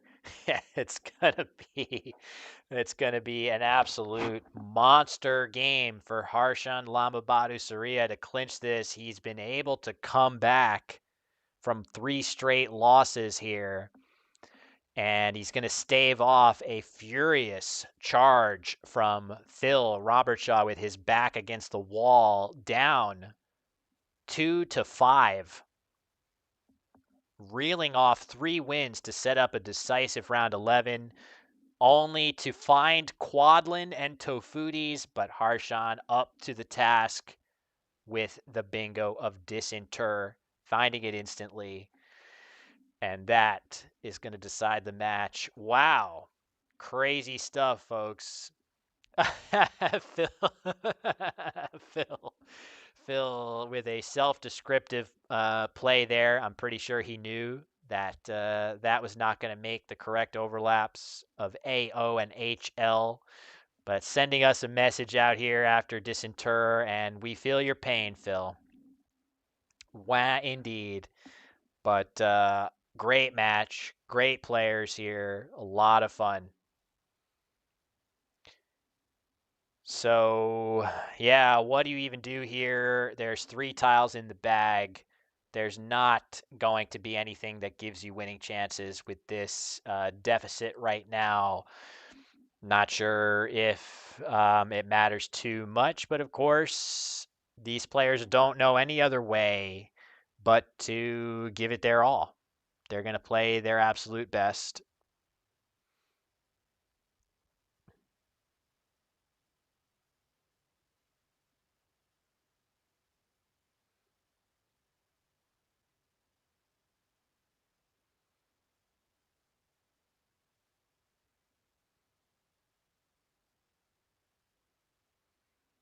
So there we go. Play of Ha. We're going to check and see if the players want to talk to us after the match. If Harshan wants to come in here and just talk about the match at all. It is a little bit late, so I'm kind of going back and forth on that. But we're about to see a huge bingo coming down here. And I think Phil can only laugh when he sees this one. This is just stop. He's already dead status right here. Vetchier for 107. Yeah, he's just smiling as if to say, "Man, I was already dead." But yeah, what a great match. Really well done to Phil for making it so exciting when it seemed like he was on the brink of very early elimination. He made some amazing plays, really, really impressive in a couple of those wins. But yeah, Harshan just had it here, had the right tiles at the right moment in this game.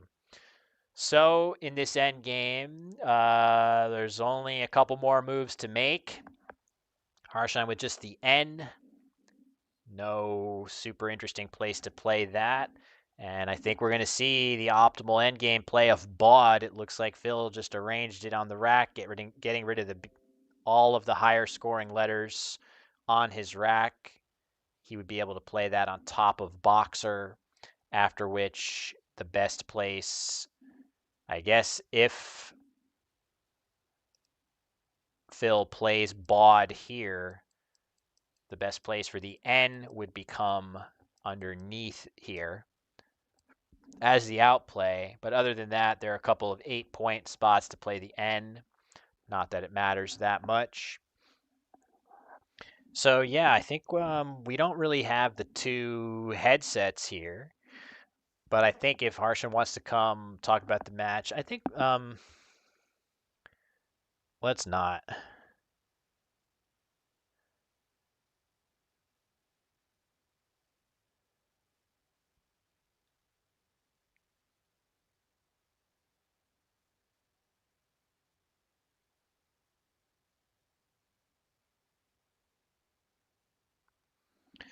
All right, there we go. Baud is the correct play. And let's see, will Harshan have the patience to make the right play with that N?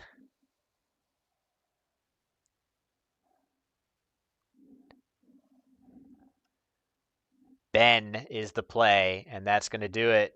I don't think he's going to waste too much time looking for a better play with that N. To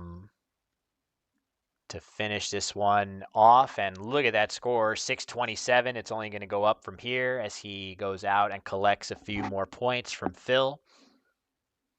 But yeah, really, really great match. Thank you to everybody for watching along. It's been a real pleasure to broadcast this.